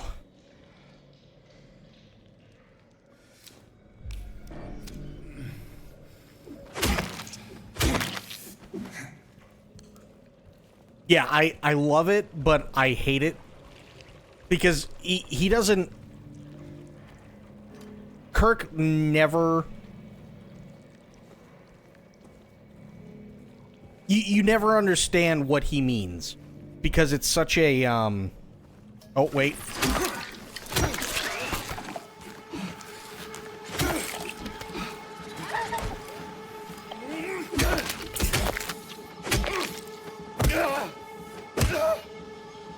There. Like, you never understand what he means by "oh my." Like, is he seeing the light? And he's kind of amazed by it? Is he realizing that he's just about to die, and he realizes that this is the end, Is it a combination of both? You don't know.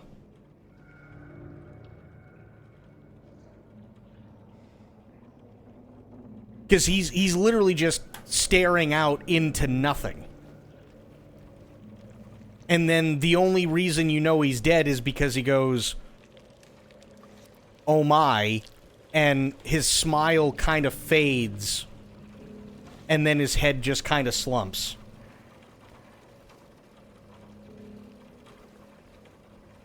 The French. And that's basically it. And that's I'm not gonna lie, as a diehard Star Trek fan, that's an incredibly tough pill to swallow. That's an insanely tough pill.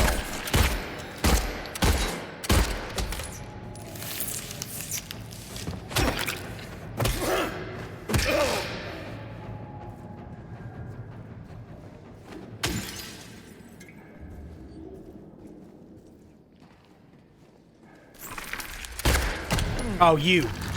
Pain in the ass.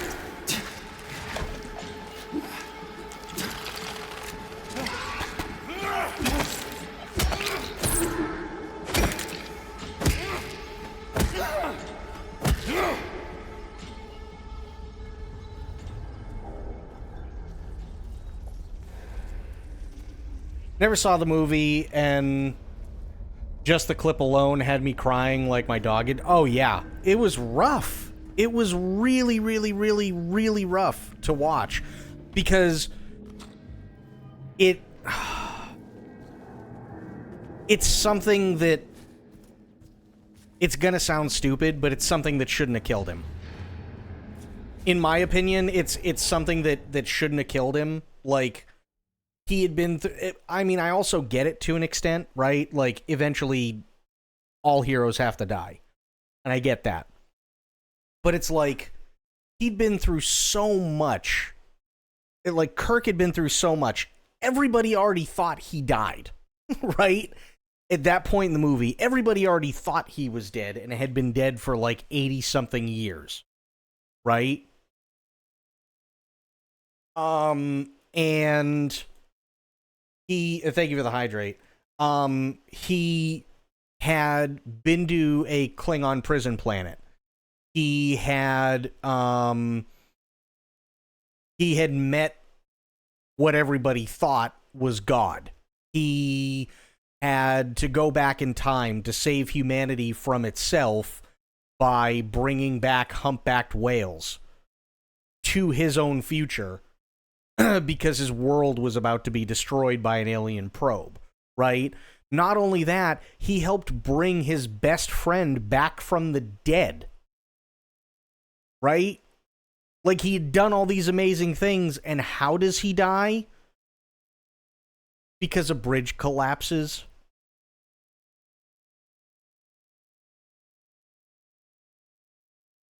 You know what I mean? It's just, it hurts. Because it's not the way... Like, if there's a way for him to go out, that shouldn't be it. You know what I mean?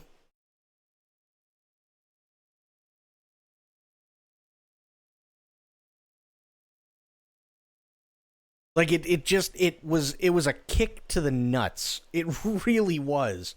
And I still to this day, like, it's a great... The actual death scene is great. Everything leading up to it, not so much.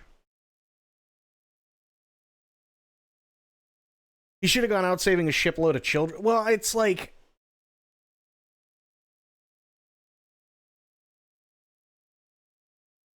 It's really, really, really tough. It's really tough, right? Because, like, here's the other thing, too. I think, personally, they could have done it a little bit better. They could have gone, and I know a lot of people don't like Star Trek V, but there are some really, really good things about it.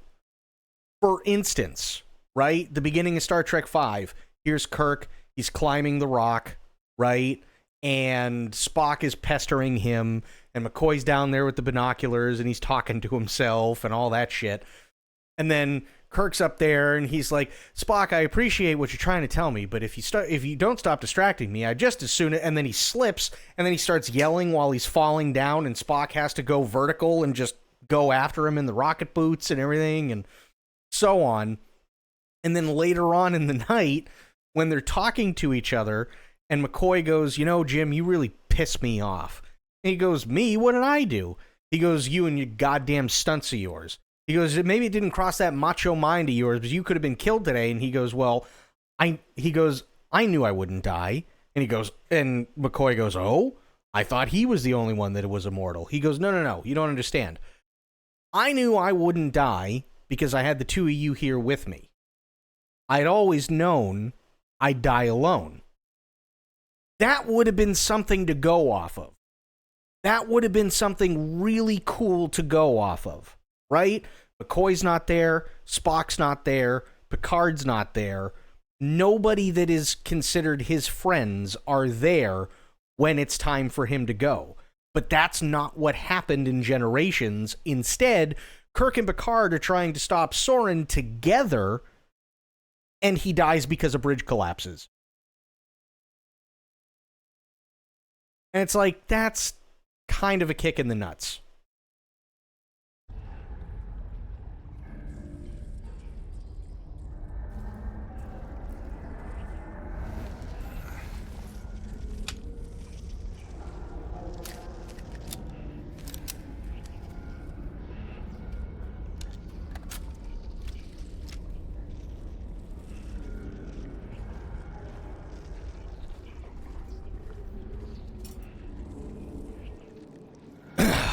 The key of bliss? That's not a key. That's a lobotomy tool. What the fuck?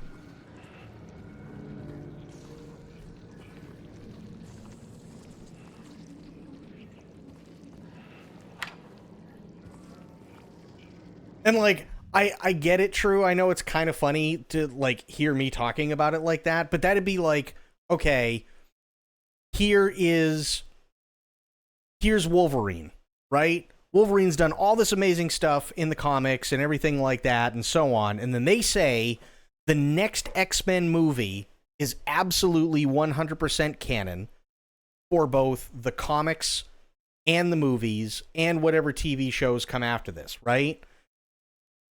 And then all this really, really awesome shit happens and Wolverine has to go and do all of these things, and he does.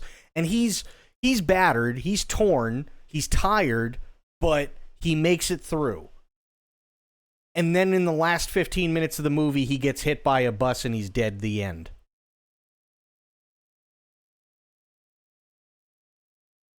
You see what I mean? Like, how much would that suck? Like, take Logan. We'll use Logan. Logan had an awesome death scene. But imagine if they changed that death scene to he got hit by traffic. That's essentially what it feels like for Captain Kirk's death.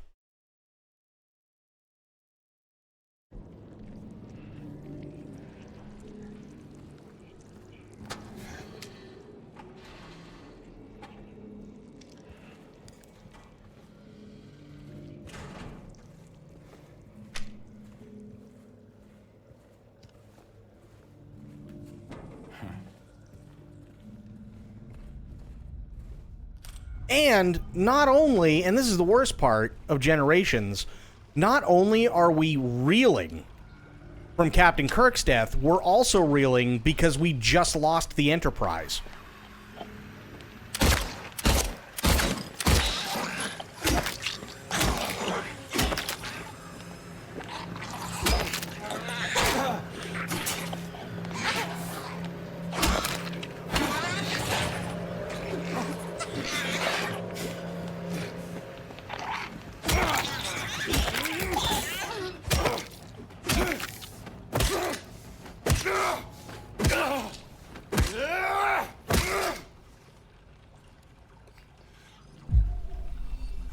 So, I mean, we're getting it with both barrels, right?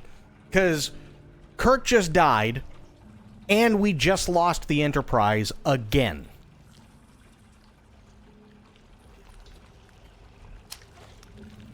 How much does that suck? Like, you're not just getting hit with one big thing, you're getting hit with two massive things. Like, he stubbed his toe, and it caused an ingrown toenail, and it got infected, and he died due to the infection. Yeah, it's like, what? That's not a way for a hero to go out. What the fuck?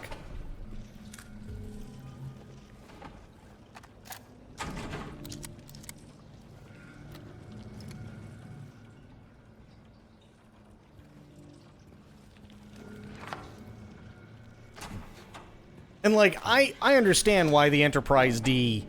why they got rid of the Enterprise D. I completely understand it.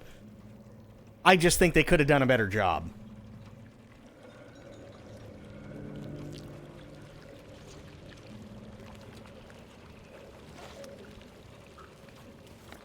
I think they could have done a much, much, much better job with it, but they didn't. It's kind of interesting, though, because like you just said, that's not a way for a hero to go out. Like, there are specific ways for heroes to die. Well, you do have the trope, right? That's like losing your husband and dog on the same day. Yeah, exactly. Yeah. But there are, like, in narrative fiction, there are ways, right? Like, when you see John Wayne, think of any time you see John Wayne die on screen, right? One of two things happen. Either A, John Wayne is in the middle of a fight and, you know, let's say he's a Marine, right? And he's fighting in World War II or whatever. And it's this really intense scene because nobody thinks they're going to make it back. And John Wayne's character is trying to rally the troops and try and, you know, get them to, you know, not be as fearful and try to, you know, help them out, even though he knows things aren't going to go well, and he gets shot, right? And now somebody runs over and he kind of gives this, you know, short little speech. Hey, you know, you got to keep the men going. You got to do this and you got, right? And then he dies. And now all of a sudden, in a fit of rage, everybody goes crazy and they just go right after the enemy. And there you go, right? His death means something, right? Or if John Wayne is a cowboy, right? Here's John Wayne. He is doing this duel, you know, at high noon, right? And the guy falls down. The guy that he's facing falls down. Cool. You think, oh, okay, he killed the guy. And then from then on out, you only see him from basically the chest up. It's just close-up shots. Until he gets on his horse. And then you see there's this really big thing of blood. Right? Really big thing of blood on his shirt. And you go, oh no. Right? And then you see him start to ride off into the sunset. And what happens? He starts slumping over. Now, you may not see him fall off his horse. But you know he's not going to make it. And you know that he was only doing it to save face because the people of the town or whatever needed to know that there was always some sort of hero that was going to be looking for them. Or that was going to be looking after them. Right? They needed that hope. People don't want to know that hope has died. Right? So there are absolutely ways that you can make a hero go out. For sure. 100% there are. Right? We may not necessarily care for them, but if you want to, especially for a hero, if you want to give a hero an ending, their death has to mean something. But in Star Trek Generations, Kirk's death didn't really mean much because he's back to where he was 80 years ago when everybody thought he was dead anyway. So the only thing that he did was buy Picard a little bit more time to do what Picard needed to do, but it didn't really matter because Picard could have gone back into the Nexus and tried again to not only stop Soren, but also to save Kirk, but didn't. Why? You see the problem? Like, there's so many things that just don't make any sense with it.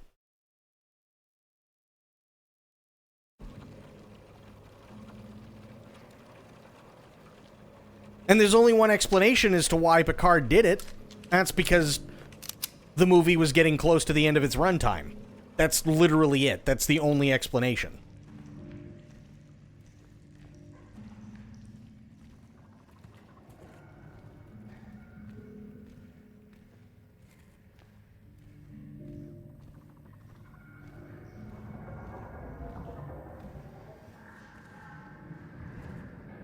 And the worst part... Oh, God.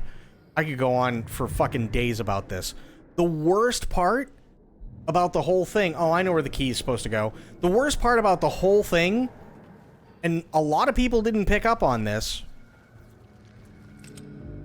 at the end of Star Trek Generations, the ship that picks up the crew of the Enterprise, one of the 3 ships that picks up the crew of the Enterprise, is the Farragut. The Farragut was the ship that Kirk served on before he became captain of the Enterprise. But it didn't matter anyway, because they never grabbed Kirk's body. Kirk's body was left on the planet.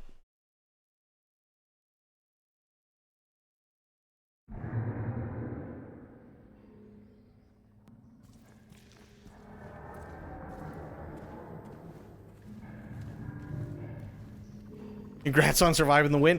Crit, honestly, I literally had no wind or rain.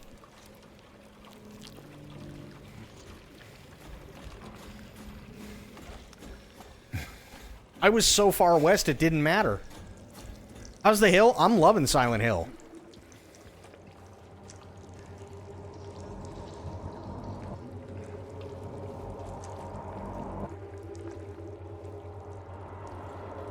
Yeah, no, I was like... I was a couple 100 miles from even just the rain. Figured you were probably voted most likely to not have concerns. Yeah. Yeah, thankfully I didn't. But yeah, no, that's the biggest thing, right? Like, imagine at the end of Star Trek Generations how cool it would have been if there was even a scene, right? Or even like a captain's log where Picard sits there and goes, because there was a captain's log at the very, very, very end, after a shuttle comes and picks up Picard, right? And he's talking about, you know, Soren was stopped and everything like that, and, you know, the crew are trying to salvage what can be salvaged from the wreck of the ship, and yada, yada, yada. The Farragut is on its way with other support vessels to aid in getting the crew off the planet and pick up the remains of James T. Kirk. The Farragut, the original ship Kirk was on. It would have been a nice nod.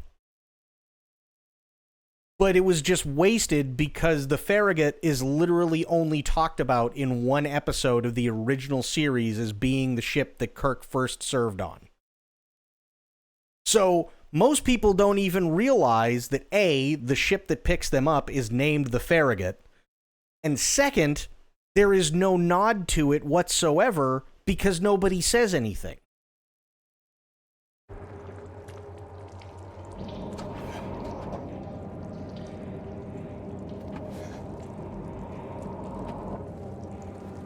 And it's like, well, that's kind of shit.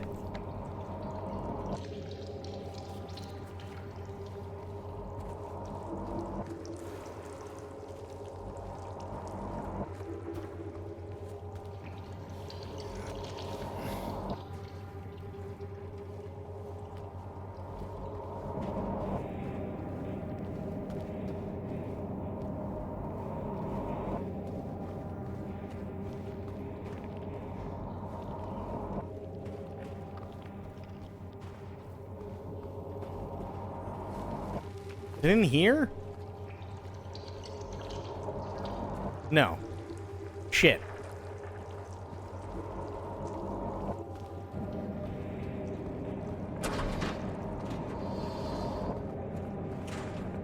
Aha, there he is.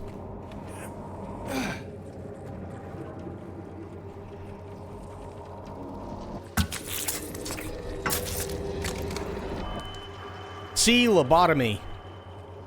The Lapis Eye Key. I don't know where that key's supposed to go. Oh, maybe the director's office. Maybe.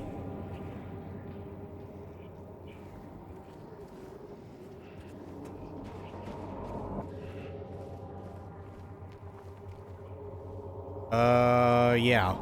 It's the only thing I can think of.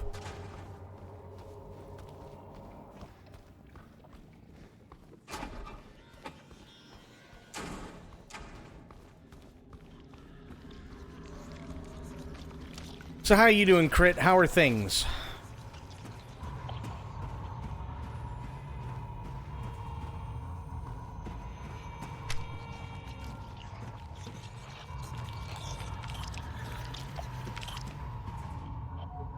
No. Shit. So where the hell else could it go?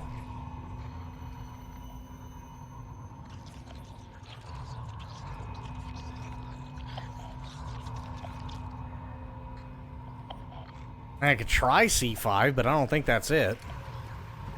Oh! Oh, wait a minute. Wait. Hang on. The box.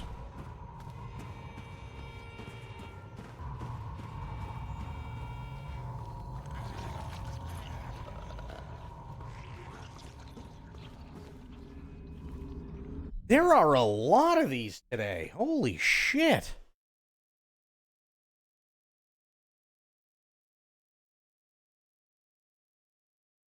Wow.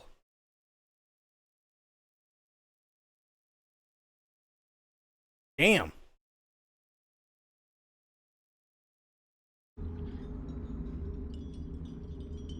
Doing laundry, so that's why. Oh, no, you're fine. You're totally fine.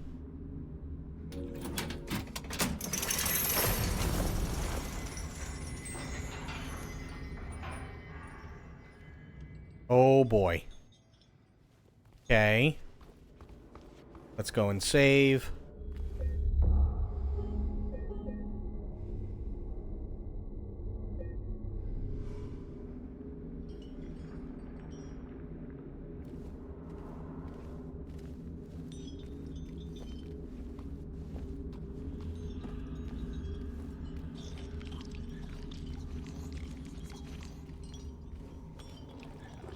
And I gotta get in there somehow, but I don't know how.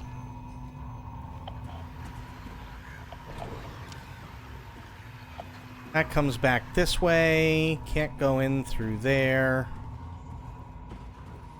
Can't go in through there either.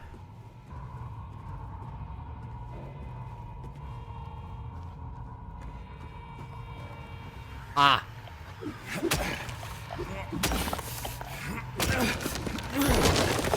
There it is.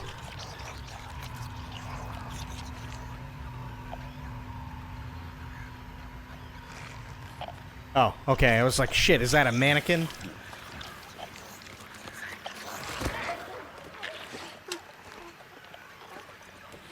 Shit's gonna get real squirrely here in a second.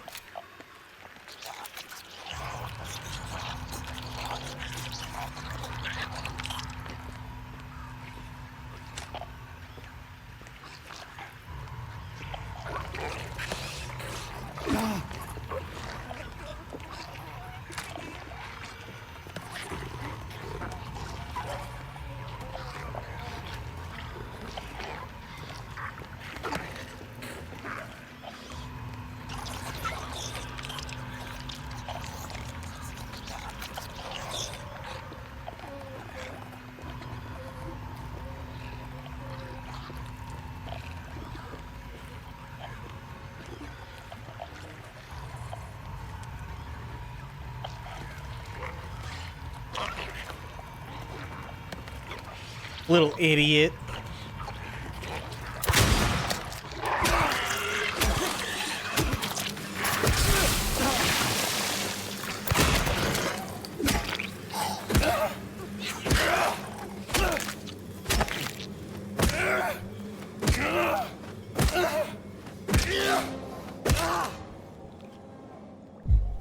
Okay, I feel better.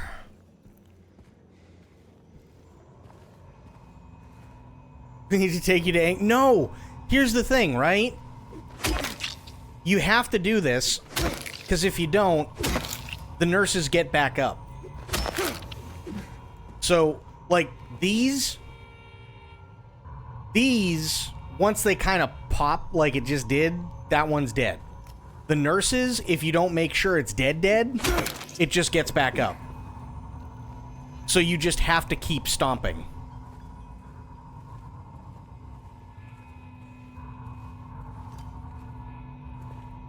I'm telling you, that's the only way. You gotta keep stomping.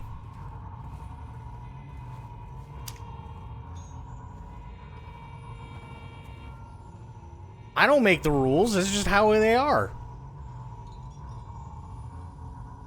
They first aid themselves. God, that's awful.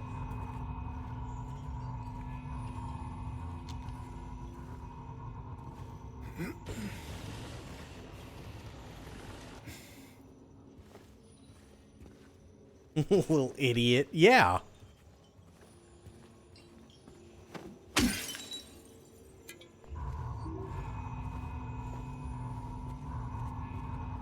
Oh, okay, so I can take that, maybe get it through here, and then go in there. Okay. That makes a lot of sense.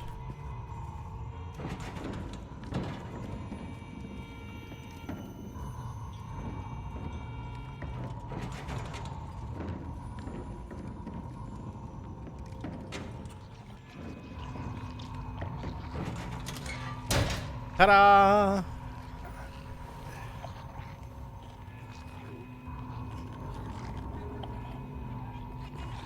I feel like shit's about to pop off in here.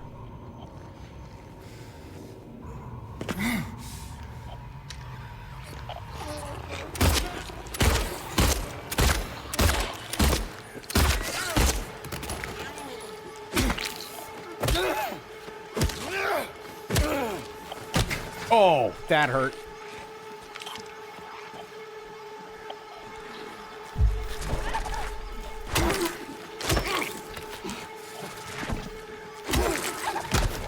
Ow.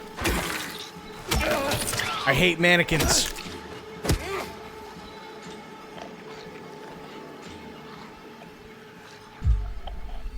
Okay. Fine for a second. Good there. Shotgun shells. Yay! Just getting half leggy.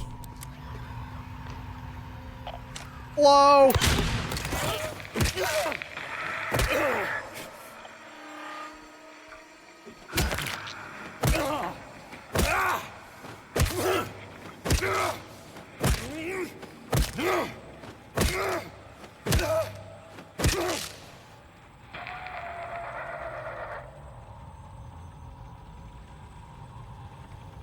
Okay, what's this?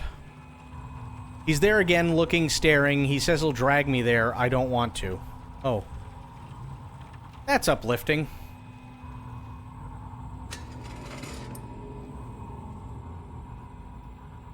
Man, I can't do... Oh, God. Call them Legolas? Oh, Jesus.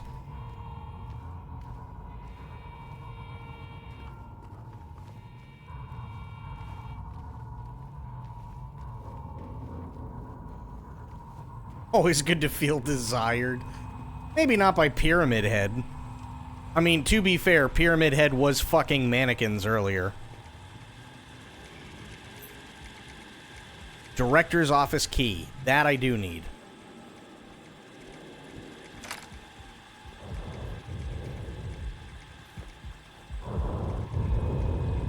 What the fuck is that sound? No one knows.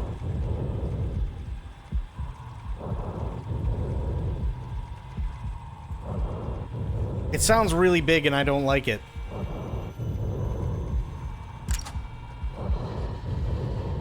I'm gonna go now.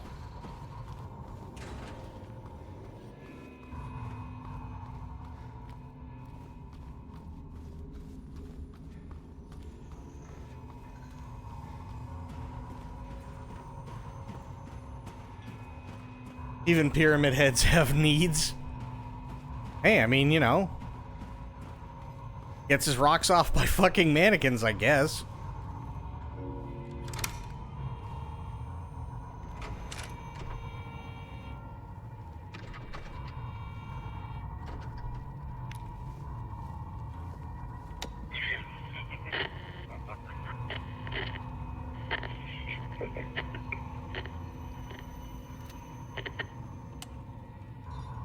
Oh, good.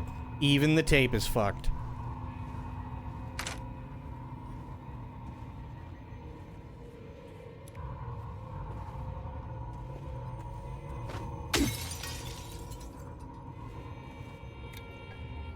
What else is... Is he going to fuck him? I mean, he could fuck the nurses.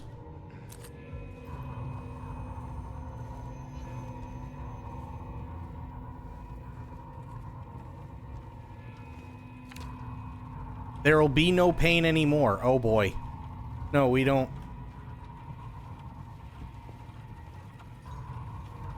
Might be a little more lively. True. Yeah. Absolutely. Also, possibly, maybe a little bit more warm.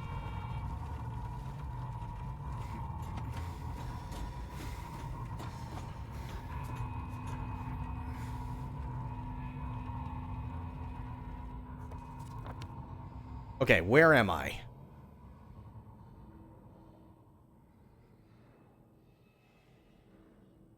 No, seriously, where the fuck am I? What? Not so sure. Well, I mean, it's gotta be warmer than... Oh, dear God. It's gotta be warmer than a mannequin, right?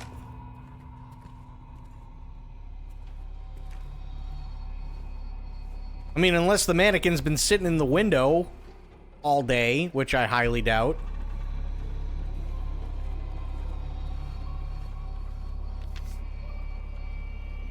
I found 50 in the ECT room again. This time I checked he was not appointed for treatment. How is it possible he got there all by himself, and how would he know how to turn the thing on? Somebody's going to answer for this. Uh-oh.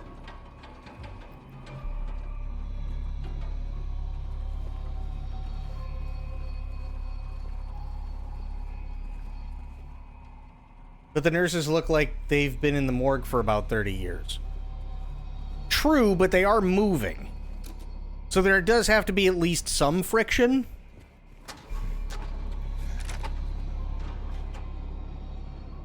I mean, I'm not saying, like... It wouldn't be like sticking your dick in an easy bake oven or anything, but it'd be warmer than fucking plastic.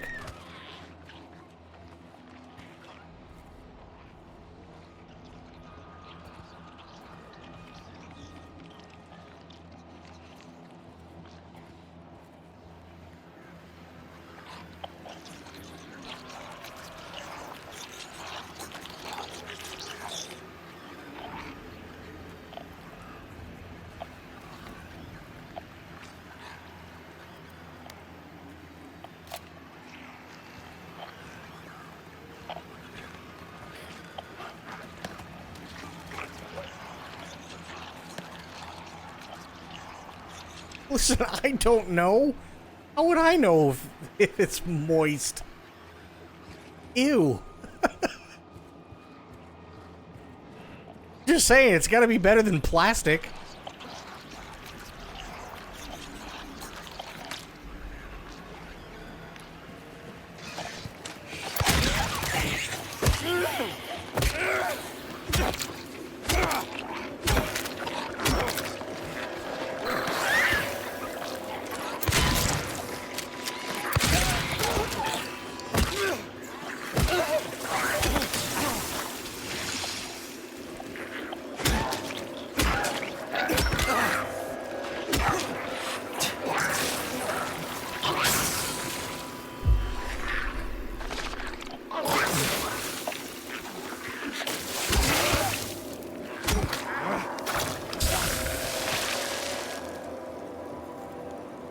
Yeah, those things spit.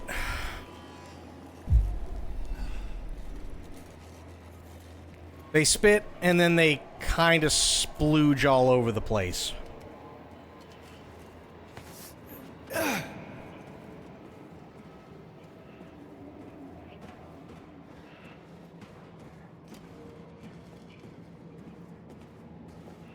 Irk. Yeah, it's a little unnerving. Just a wee bit. Where in the fuck am I?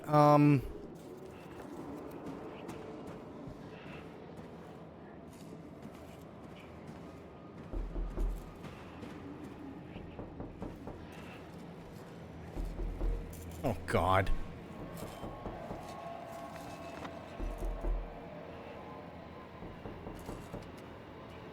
Hydrotherapy. Okay. Can't get into hydrotherapy.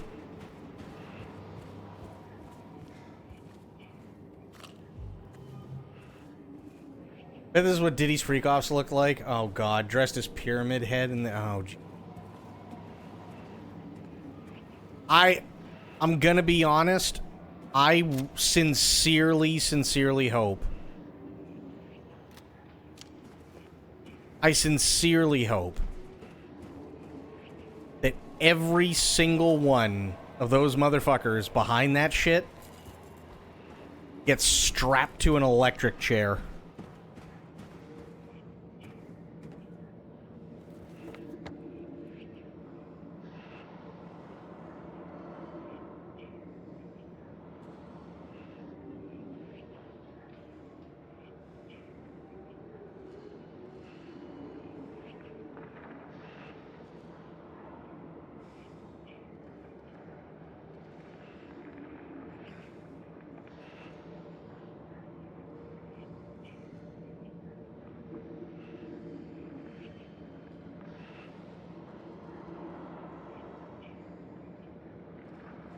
Wait, so why the fuck did I have to come up here then? I'm so lost.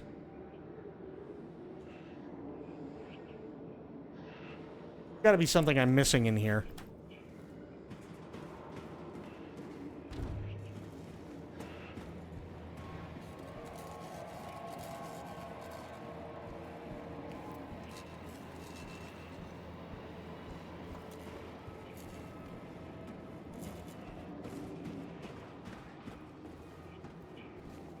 Ooh, wait a minute.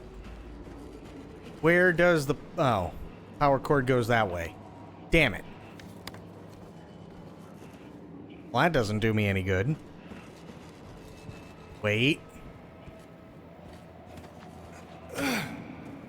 Now let's follow the cord.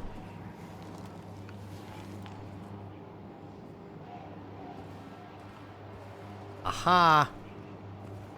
Aha.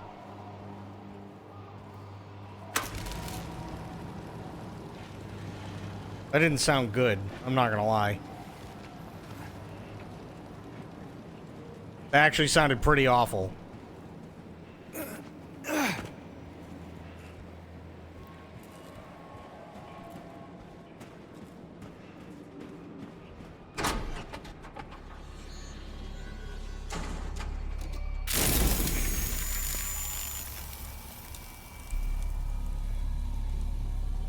Nine, 6, 5. What?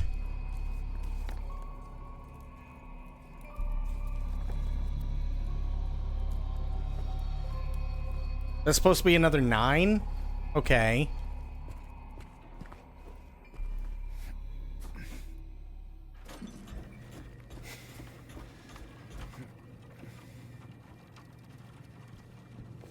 So let me check. 9659. Gotcha.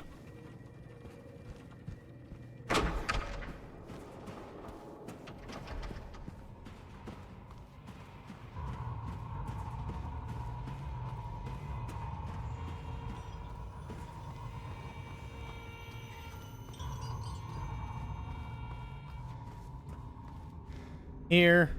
Yes. Nice.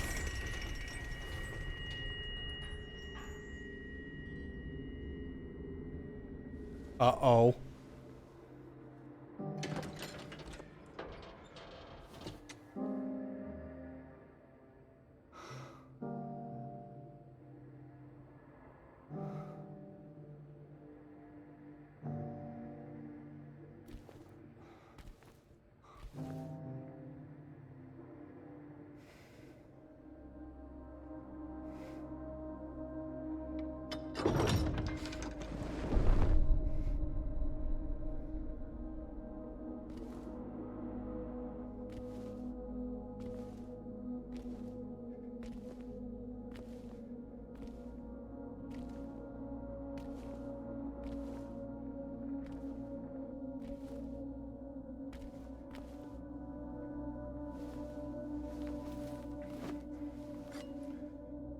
Oh.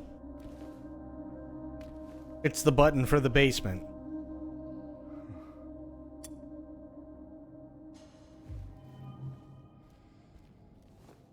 What does this say? She's an angel no one knows, only I can see the lady of the door. They cannot walk along her bridge of thread. They fall from the weight of their crimes. Like bloated and ugly corpses, their sins, she devours them, and she devours them. Sin and sinner alike, she saves me. She is an angel. I don't think you're supposed to do that with sacrament. No, it's not a Jesus wafer.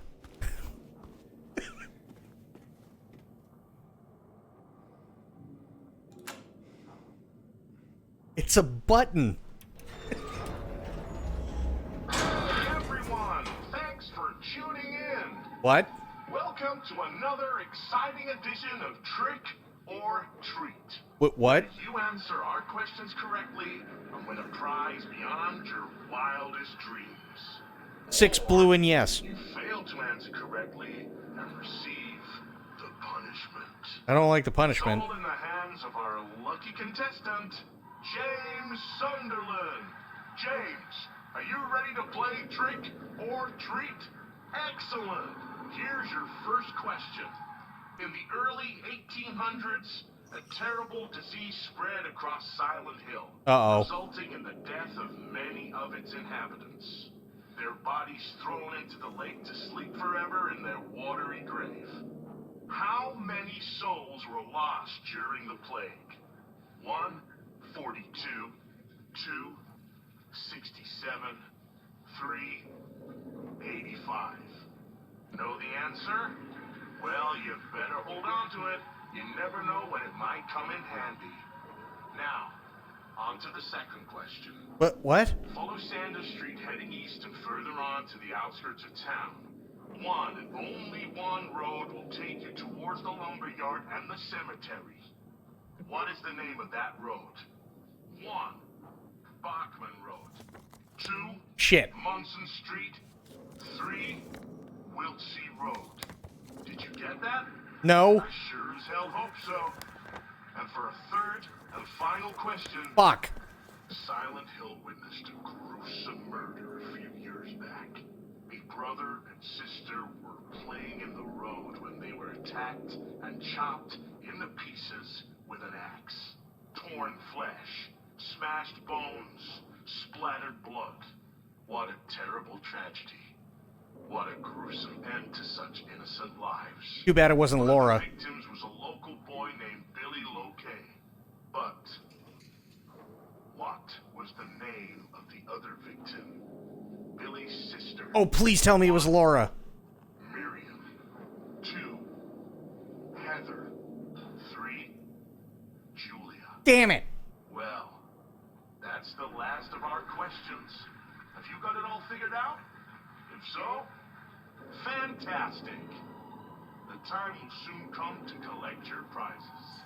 But be careful. If you're wrong, well, looks like that's all the time we have for today, folks. Thanks for tuning in.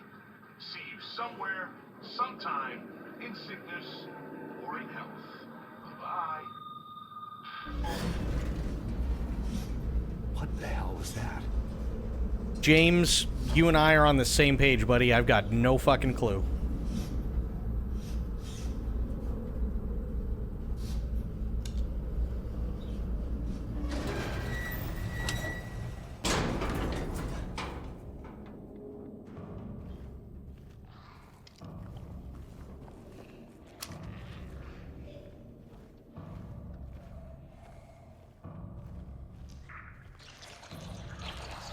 Squidgies.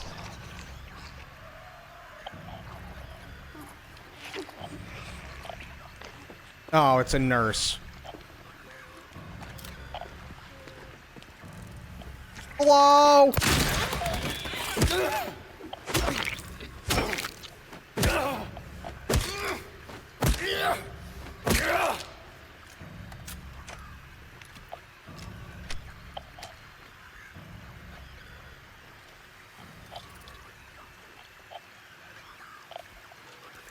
Oh, it's a bug. Fuck that bug.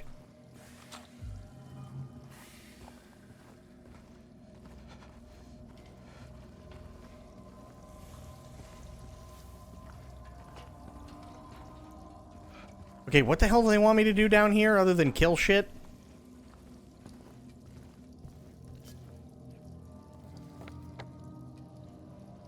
Okay, I'm in kitchen disposal. Alright.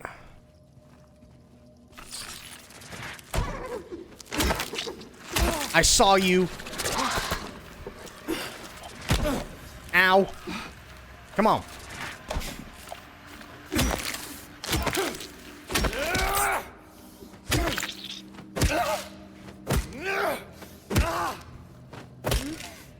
There we go.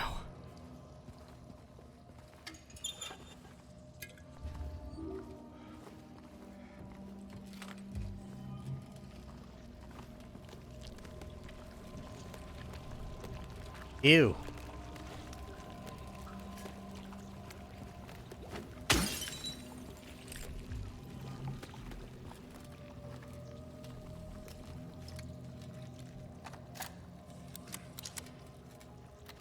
That's me after a night at Taco Bell? Oh, God.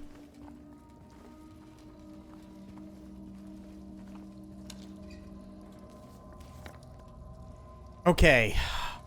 Maintenance room. Let's go to the maintenance room, I guess?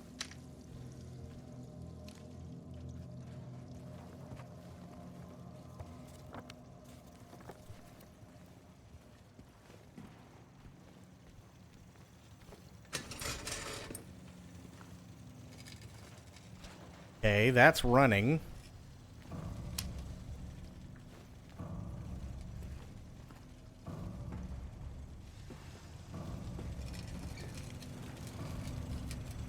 Oh, there's the generator.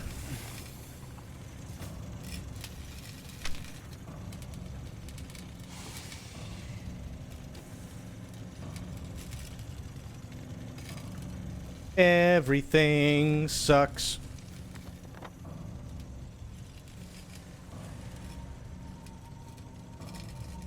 They want me to get to the stairs? Maybe that's what they want? I don't know. Okay, nothing over there.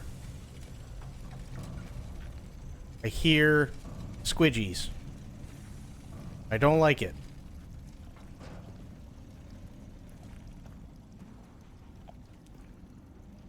Mannequin.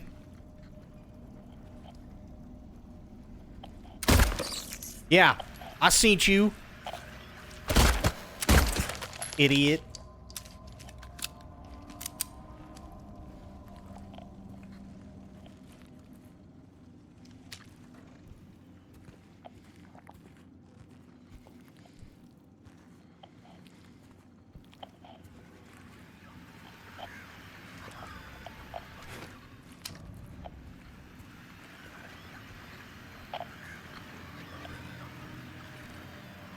Is it a nurse, mannequin, or one of those? It is a squidgy.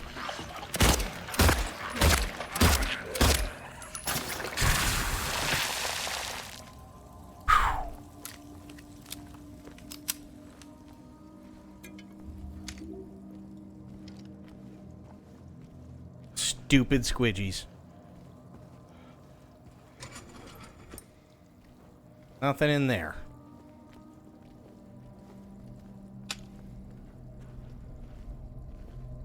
Okay.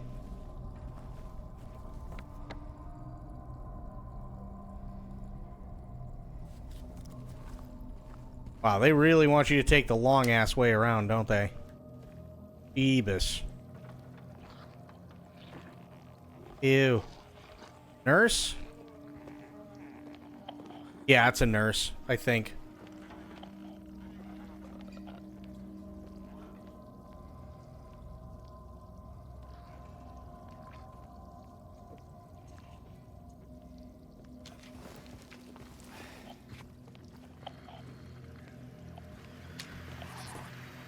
Yep, nurse.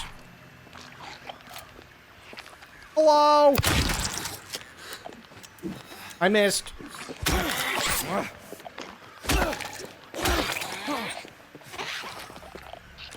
Listen, lady.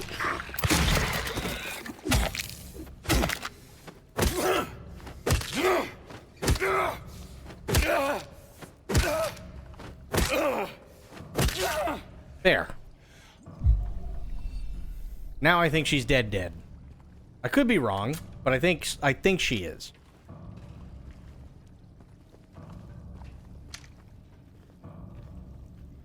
Okay, so there's that. That door don't open. God, they really want me to go literally everywhere.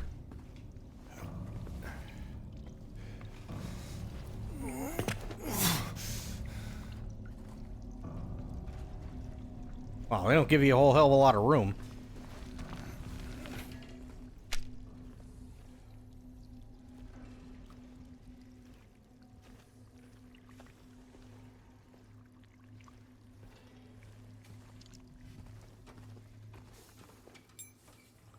A ring. James. Mary. Oh. That's... Maria, I thought. Oof. Sorry. Oof. Anyway, I'm glad you're alive. Jesus. Anyway? What do you mean, anyway? I was almost killed back there. I have never been so scared in my whole life. All you care about is that dead wife of yours. You couldn't care less about me, could you?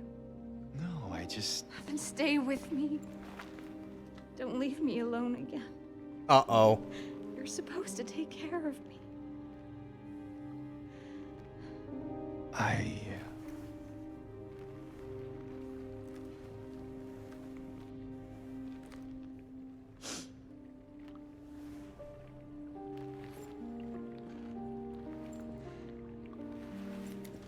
So what about Laura?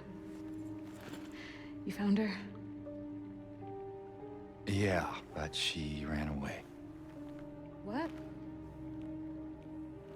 Well, we have to find her. Yeah, you really seem to care about that girl. Do you know her? I'd never met her before. I just feel sorry for her. She's all alone and... I don't know, for some reason I feel like it's up to me to protect her. I wonder... This is going to sound really strange, because I understand what you're saying, True, and I agree with you that her voice doesn't fit the animations at all. I wonder if she has, like, small mouth syndrome. And I'm not, like, trying to be funny about it, but, like, if you're one of those people who, like, you have a small mouth, or if your lips don't move, like, a whole hell of a lot to begin with, right? When you're talking, regardless of whether you're screaming or yelling or whatever, maybe that's what happened. I don't really know. But I did notice that too. There have been a couple of times, and I've been sitting there and going, I don't really know what's going on here. You know what I mean? Come on, let's go look for her. Voice doesn't match or fit her mouth in game. Even when she got intense, it just looked... Yeah, it's like, I don't know. Maybe it was like a tracking problem? I don't know. That's why I said maybe it was like a small mouth issue. Or maybe she's just, like, the voice actress. Maybe she's just not somebody who, like... whose mouth physically emotes that well. I don't really know. It is weird. It's definitely weird. Because James, most of the time, is fine. There have been I think there's, like, maybe been once where I've been like, something's off. But most of the time, James has been okay.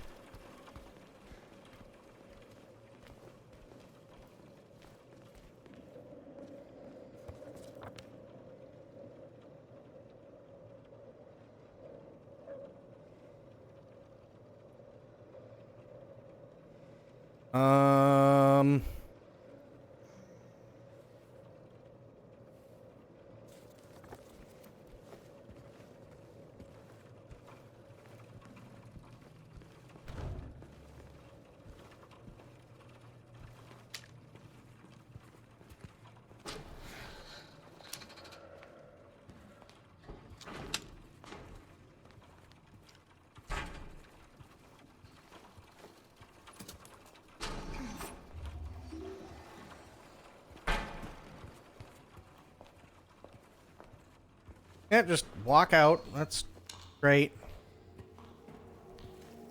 Glad you know where you're going, because I sure shit don't. What is that? Well, what do you know? Stroll in the rain. How romantic. Maria. What are you talking about? I'm trying to keep things light, James. Just humor me. Yeah. Sorry. Right. Okay.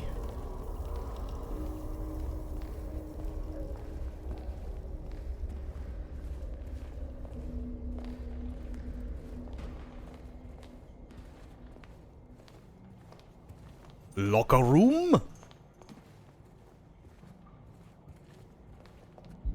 Hit the wrong button again. Damn it.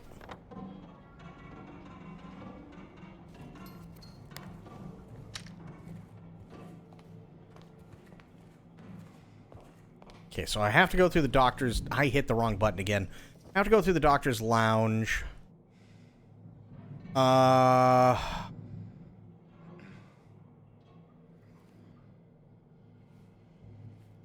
Yeah.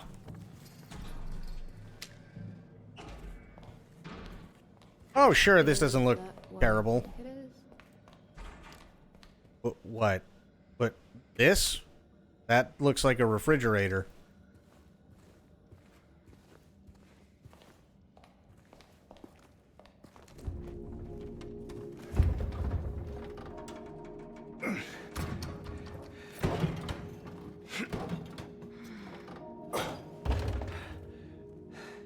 Having trouble there? Yeah. You think you could give me a hand? Me? You're supposed to be the big man around here. How's a little girl like me supposed to help? Fine.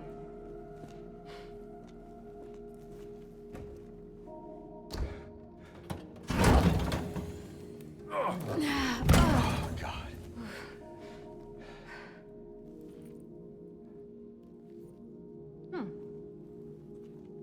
What's this?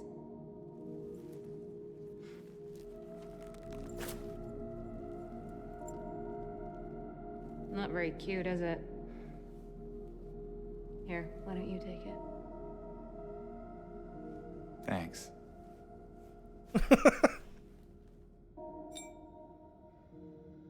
Here, it looks like shit. Why don't you take it?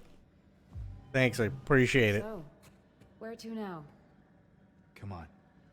I think I know where those rings belong. Wait, how do you know where the rings belong? I don't fucking know where the... Tesla just did a live event today showcasing new tech and products. I'm curious what you think of it all. Hang on, let's see. How long is this? Oh, it's only 7 minutes. Well, first off, the asshole is on, but let's take a look.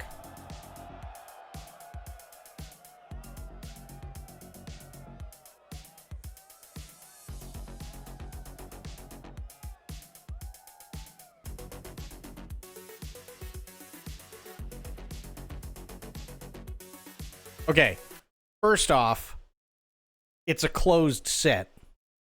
So,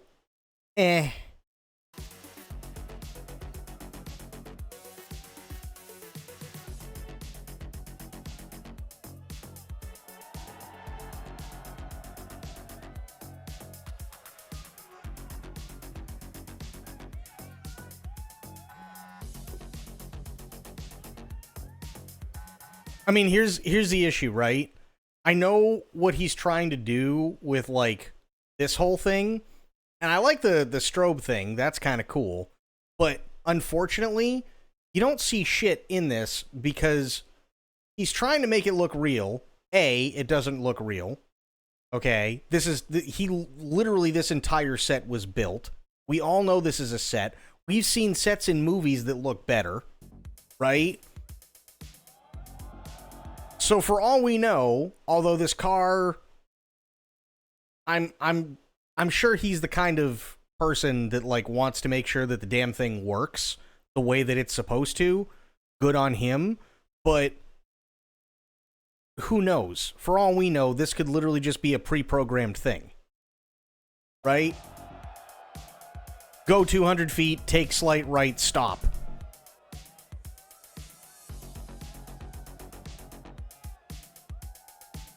So it's not really showcasing a whole hell of a lot.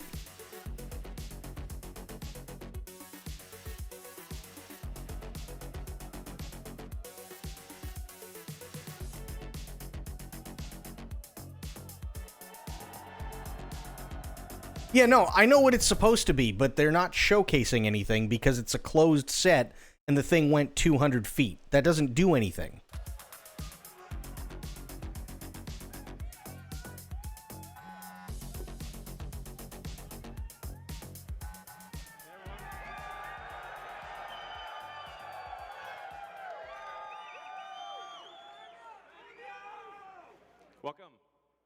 Welcome to the Wii Robot Party.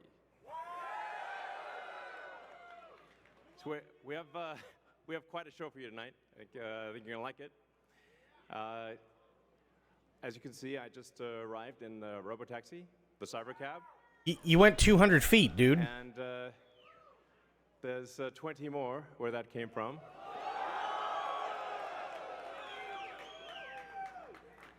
So they've been traveling. They're all, there's no people in them, as you can see. The car's just going by with no people. Good job.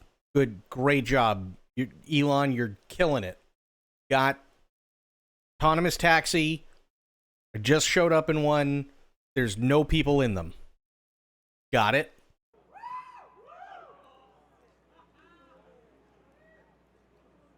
And we have 50 fully autonomous cars here tonight. So you'll see Model Ys and the Cybercab, all driverless. You'll be able to take a ride in the Cybercab. There's no steering wheel or pedals. So I hope this goes well. I think the cost of autonomous transport will be so low that you can think of it like individualized mass transit. No. The average cost of a bus per mile for a city, not the ticket price because that is subsidized, but the average price is about $1 a mile. Whereas the cost of Cybercab, we think probably over time, from the operating cost is probably going to be around 20 cents a mile. Okay, but this is where he's dumb. That's not how business works.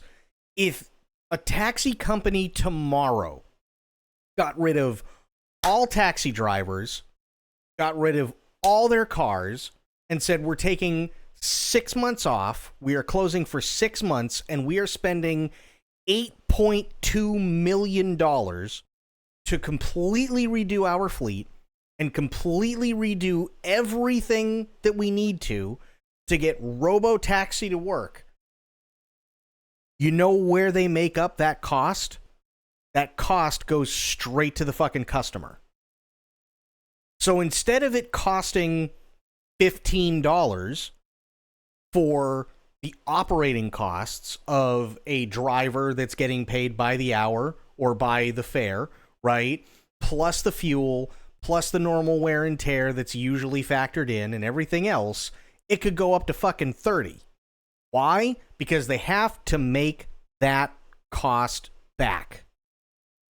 And they don't want to wait 6 years. They want it yesterday. That's how business works. Right?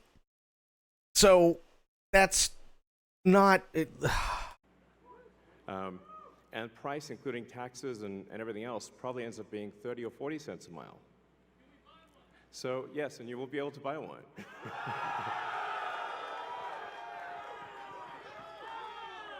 Yes, exactly. We expect the cost to be below $30,000. We do expect actually to start fully autonomous, unsupervised FSD in Texas and California next year. Under 30K. Okay. This I don't understand. Under 30K. Sounds like a great idea. And hey, if it works, all power to them. Try buying a regular Tesla for under $30K. It's going to be used. That battery is going to be on its last fucking legs. And that interior is going to be trashed.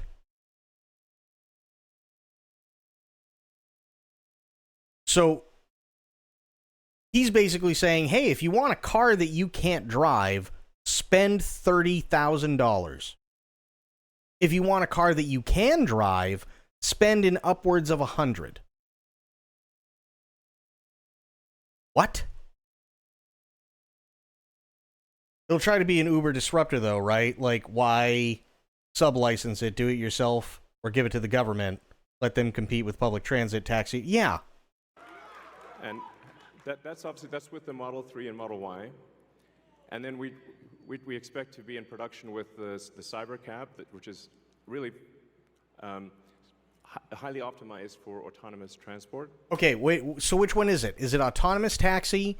Is it robot taxi? Or is it Cybercab? He keeps changing the name. Come up with one and stick with it. In probably, well, I tend to be a little optimistic with timeframes. But in 2026. So, yeah. Before 2027, let me put it that way. When you get in, you'll see like it's really quite a wild experience to just be in a car with no steering wheel, no pedals, no controls, and it feels great. Something we're also doing is it's like being on a really slow roller coaster. Like, has anybody ever been on a roller coaster that's made for like really young kids? Whether it was because you were a really young kid or because you had like a little brother or sister and they wanted to go on it and they needed adult supervision because they were under a certain height and shit, and the thing goes really, really, really fucking slow. That's what it's like. And it's really high time we did this, is inductive charging. So the robotaxi has no plug. It just goes over the inductive charger and charges. So, yeah. It's kind of how it should be. Oh, and also, what happens if you need a vehicle that is bigger than a Model Y? He made a really big dirt devil.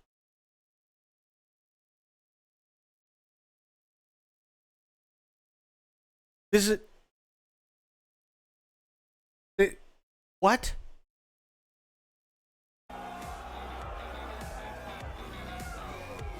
The Robovan.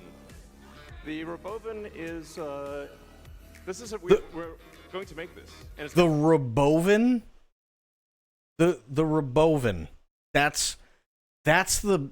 He can't even call it Robovan.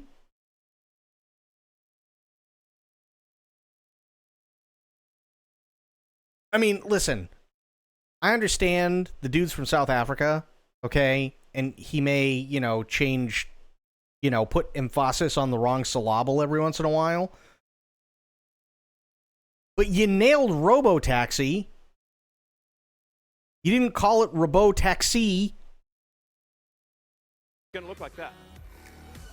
Now, can you imagine going down the streets and you see this coming towards you? That'd be sick. No, it really wouldn't. It wouldn't be sick.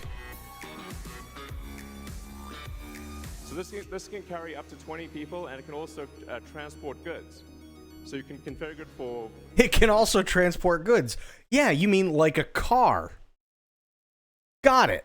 Goods transport within a city, or transport of up to 20 people at a time. So this is gonna... The Robovan is what's gonna solve for high density. So if you want to take a sports team somewhere, or you're looking to really get the cost of travel down to, I don't know, 5-10 cents a mile, then you can use the Robovan. I hate him. I hate him so much. Robovan, not Robovan. I don't know what a Robovan is, but if that's what the Robovan is, you suck. some people call it the robo-van, but speaking of robots, so everything we've developed for our cars, the batteries, power electronics, the advanced motors, gearboxes, the software, the AI inference computer, it all actually applies to a humanoid robot. It's the same techniques. It's just a robot with arms and legs instead of a robot with wheels. He did the Honda thing? Oh, And, God. we've made a lot of progress with Optimus. And as you can see, we started up with someone in a robot suit, sort of down, and then we've progressed dramatically year after year. So if you extrapolate this, you're really going to have something spectacular, something that anyone could own. So you could have your own personal Slave. C-3PO. Right. You can have your own personal slave, all for the low, low price of $8 million. And I think at scale, this would cost something like, I don't know, $20,000, $30,000. Less than a car, is my prediction, long term. Now, it'll take us a minute to get to the long term, but fundamentally at scale, the Optimus robot, you should be able to buy an Optimus robot for, I think, probably $20,000 to $30,000 long term. So, and what can it do? It'll basically do anything you want. So it can be a teacher, babysit your kids. It can walk your dog, mow your lawn, get the groceries, just be your friend, serve drinks. He's already fucked this up. He's already fucked this up. Here, I'll put it on the BRB screen really, really quick, and I'll show you why. I'll show you exactly why he's already fucked this up. Because he didn't take into account one thing.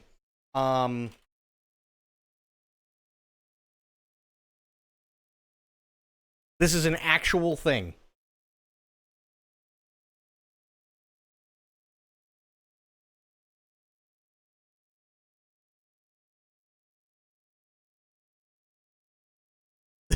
I'm not even kidding. This is an actual thing. Okay? I'm trying to find the article.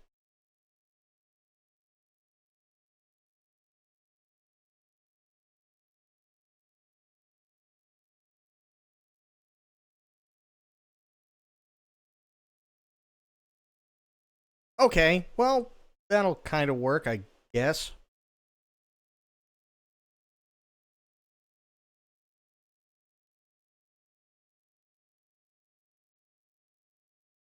I just gotta scroll through and make sure it's not against TOS. That's all. Okay. Take this for what you want, but this is a thing that came out. Relationships of the future, sex with robots. According to UK futurists, in 2050, sexual contact between a person and an electronic device or a robot will occur more frequently than between two people. Futurologist Ian Pearson predicts the spread of sex toys interacting with augmented and virtual reality. New technologies will bring an intimate relationship with robots to such a level that they will not differ from interpersonal contact. Even now, relations between men and women are often too complicated. Arguments, confusion, stress, the fatigue of one or both partners have a negative impact on the quality and frequency of sex. These robots with the ability to dive into virtual reality will unleash the imagination and spice up one's sex life. Single people will have a sex life, and those in a relationship will be able to resist the temptation to cheat. I wonder how fast we will witness the appearance of social movements to defend robots from sexual oppression. Will robo-rights defenders emerge? Will hacker programs intended to reboot robots' minds and free them of the sex function become a reality? This is a thing, okay? Just saying, he already fucked up. It can do anything you want. Can it? I don't see this thing with a dick on it. So, and what can it do? It'll basically do anything you want. So it can be a teacher, babysit your kids. It can walk your dog, mow your lawn, get the groceries, just be your friend, serve drinks. It's a screw-on attachment? Okay, fair. What about everybody who likes vagina?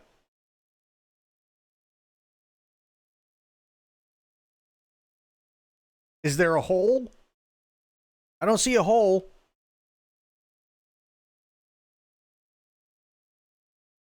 What happens if the thing bugs out while you're mid-pump and it rips your dick off?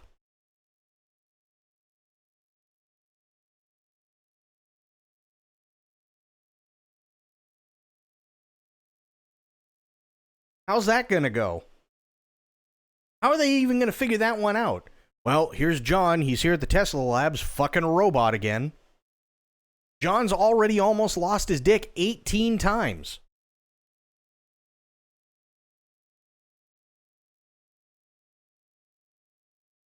$20,000 to $30,000. Yeah, sure, I got an extra 30 grand kicking around. It's already... Well, no, that's true, yes, and you're right, Sophia, and I agree. But at least with those, they're not attached to an autonomous robot that can also glitch out and rip your dick off or shove something so far up there that it's piercing organs.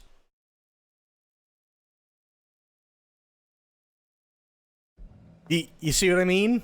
Like, I don't know.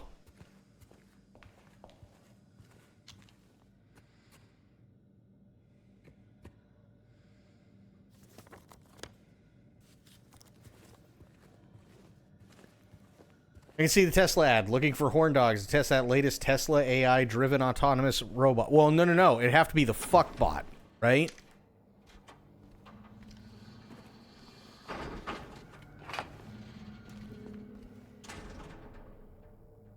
And then Elon comes out in a fucking BDSM outfit.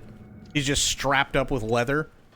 So here's the new fuckbot AI, completely tested, and it's safe. It's completely separate from the rest of the robot, so even while it's doing other chores, you could still fuck it.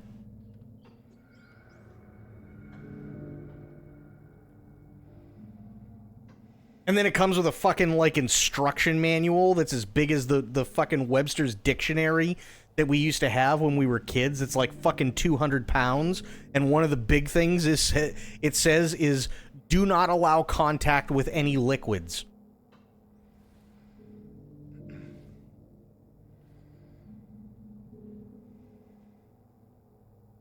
Patients will become the diagnosis scheduled for them when they'll make recovery, as my aim is always for the entire personnel, especially when their symptoms will become receding with effective treatment. What?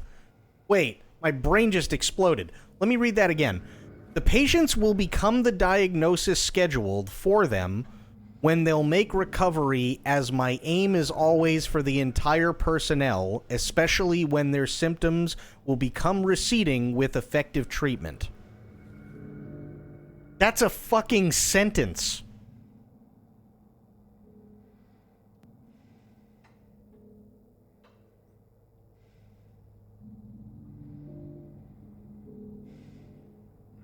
That's a bad translation, right? No, it says dissociated notice. It is incredibly dissociated, that's for sure. So, they got that right.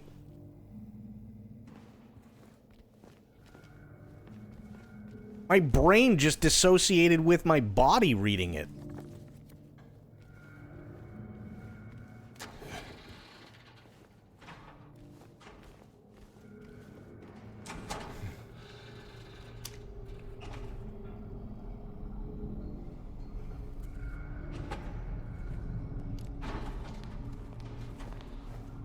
No, see, I really like this game. I really, really do. I think this is a fantastic game.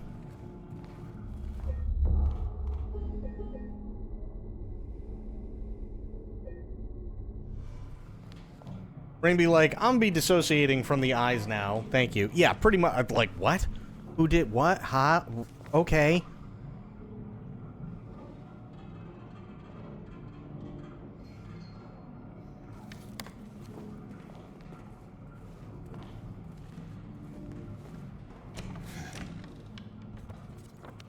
Oh, that's the day room. Okay. But we don't want the day room. Right? Right?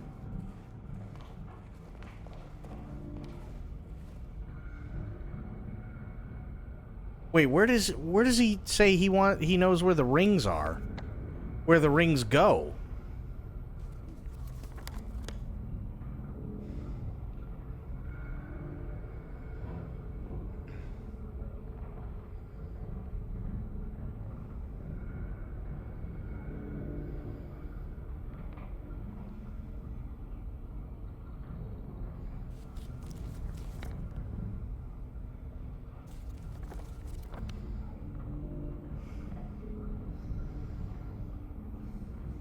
I don't think they're gonna go on the clock.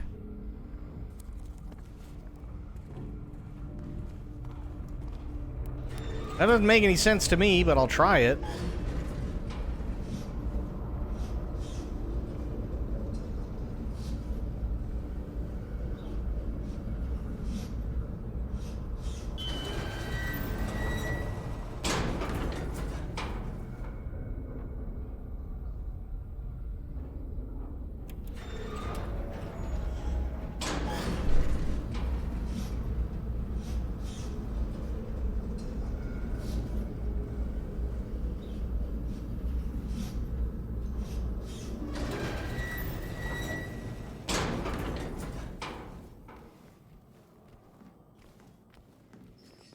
Actually, can I even get back there? What is that? It's the box. Put things in it. Oh, okay. James? Gotcha. What's wrong? Rings. Let's just get out of here, okay? Yeah, I'm trying. Just give me a second.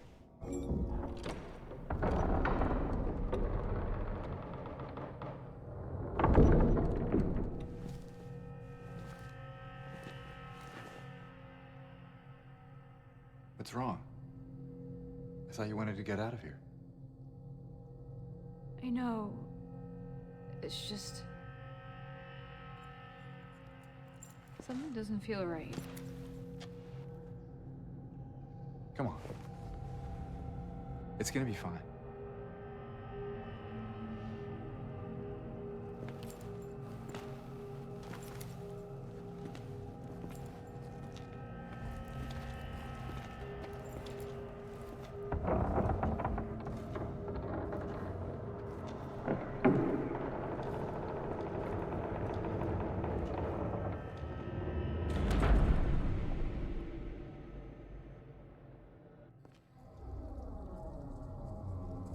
Oh boy. Okay, what's this? It is done. Ominous note. Oh, good.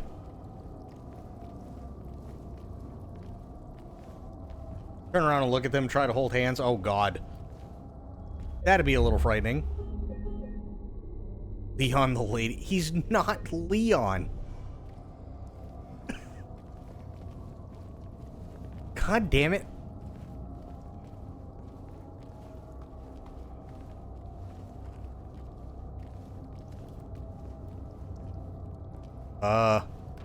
Oh, okay. Oh, yeah, what could go wrong? This is like SCP all over again.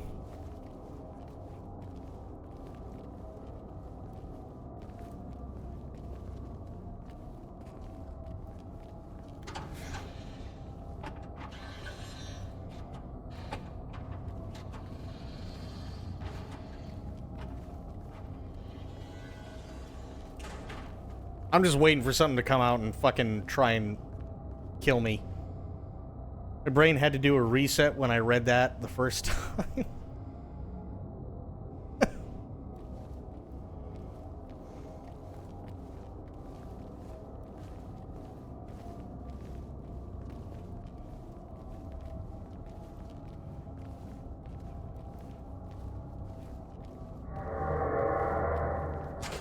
Oh no.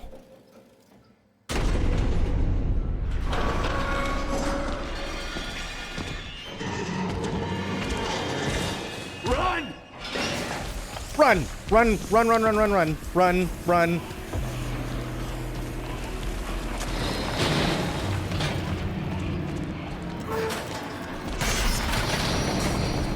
Run faster.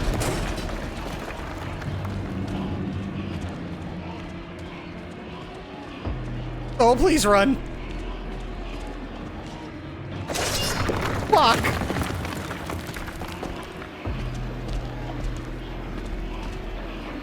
There! An elevator!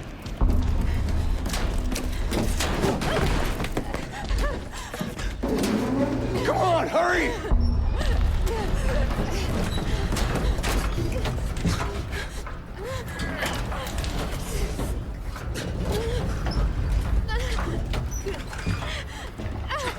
Hang on 1 second, Sophia. Oh.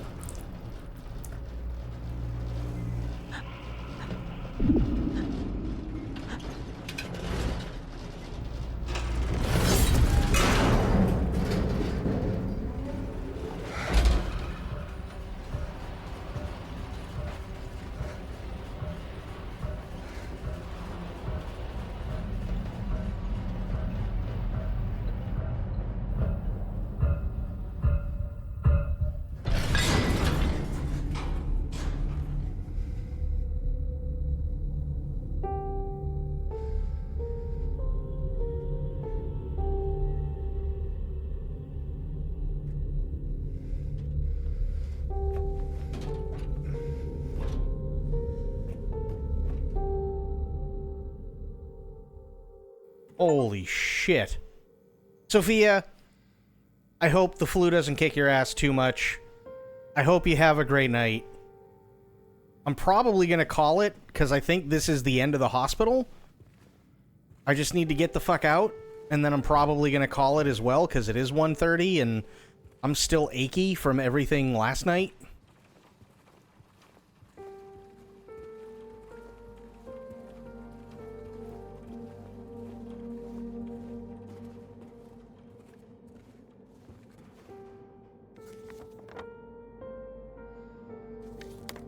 And this is the way out.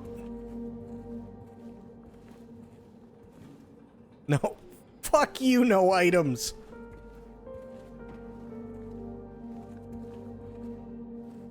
You're gonna take some aspirin? Oh yeah, I'm definitely going to. Absolutely I am. And have yourself a great night, Sophia, and we will see you next time. I just want to get out of this hospital, that's it. That's all I want to do.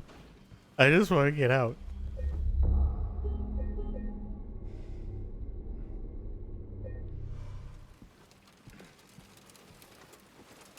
Look, I can get out that... Oh, key. The potential for this illness exists in all people. Under the right circumstances, any man or woman would be driven like him to the other side. The other side perhaps may not be the best way to phrase it. After all, there is no wall between here and there. It lies on the borders where reality and unreality intersect. It is a place both close and distant. Some say it isn't even an illness. I cannot agree with them. I'm a doctor, not a philosopher or even a psychiatrist, unlike the director. But sometimes I have to ask myself this question. It's true that to us his imaginings are nothing but the inventions of a busy mind. But to him, there simply is no other reality. Furthermore, he is happy there. So why, I ask myself, why in the name of healing him must we drag him painfully into the world of our own reality? That's fair.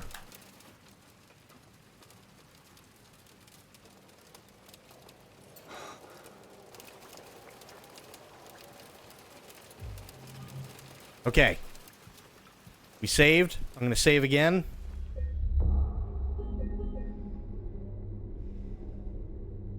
We will call it there. And remember, when I come back later on today, we have one goal and one goal only. Especially because that little piece of shit that ran away got Maria killed. So here's the goal. Kill Laura. That's it. That's the only goal. Doesn't matter if we get out of here or not. Kill Laura. That's all that needs to happen. But I do want to thank everybody for hanging out.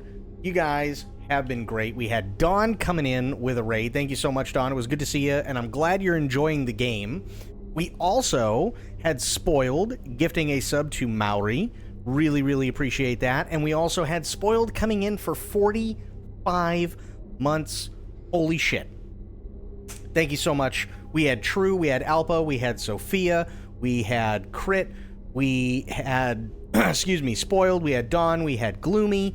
We had a bunch of awesome people tonight. We had Pixel Pixie. Can't forget Pixel Pixie. We had Medicine. Yeah, we had a lot of awesome people. And on top of all of this, if anybody else was lurking, know that I appreciate the hell out of you. Whether you be lurking, chatting, you know, giving tips, subbing, resubbing, gifting subs, throwing bits, anything and everything. Just know that I appreciate all of it. Even if you're here and you're just hanging out and you're just watching and being quiet, it means the world to me. This is my dream job, so without you guys, I wouldn't still be here. But it's been a long day. I am achy, and I need to go. So until I see you guys later on today, have yourselves a great day, great night, wherever you are. Be good to yourselves, be good to one another. Stay safe, stay frosty, and of course, the #1 golden rule around here: try to remember some of the basics of CQC. And I will be seeing you guys later on. Thank you so much, everybody, for all the love and support. It means the world to me. And, yeah, that's it for me. All right, guys, I'm out. Take care. Have yourselves a good one, and I'll see you later on today. Bye, guys.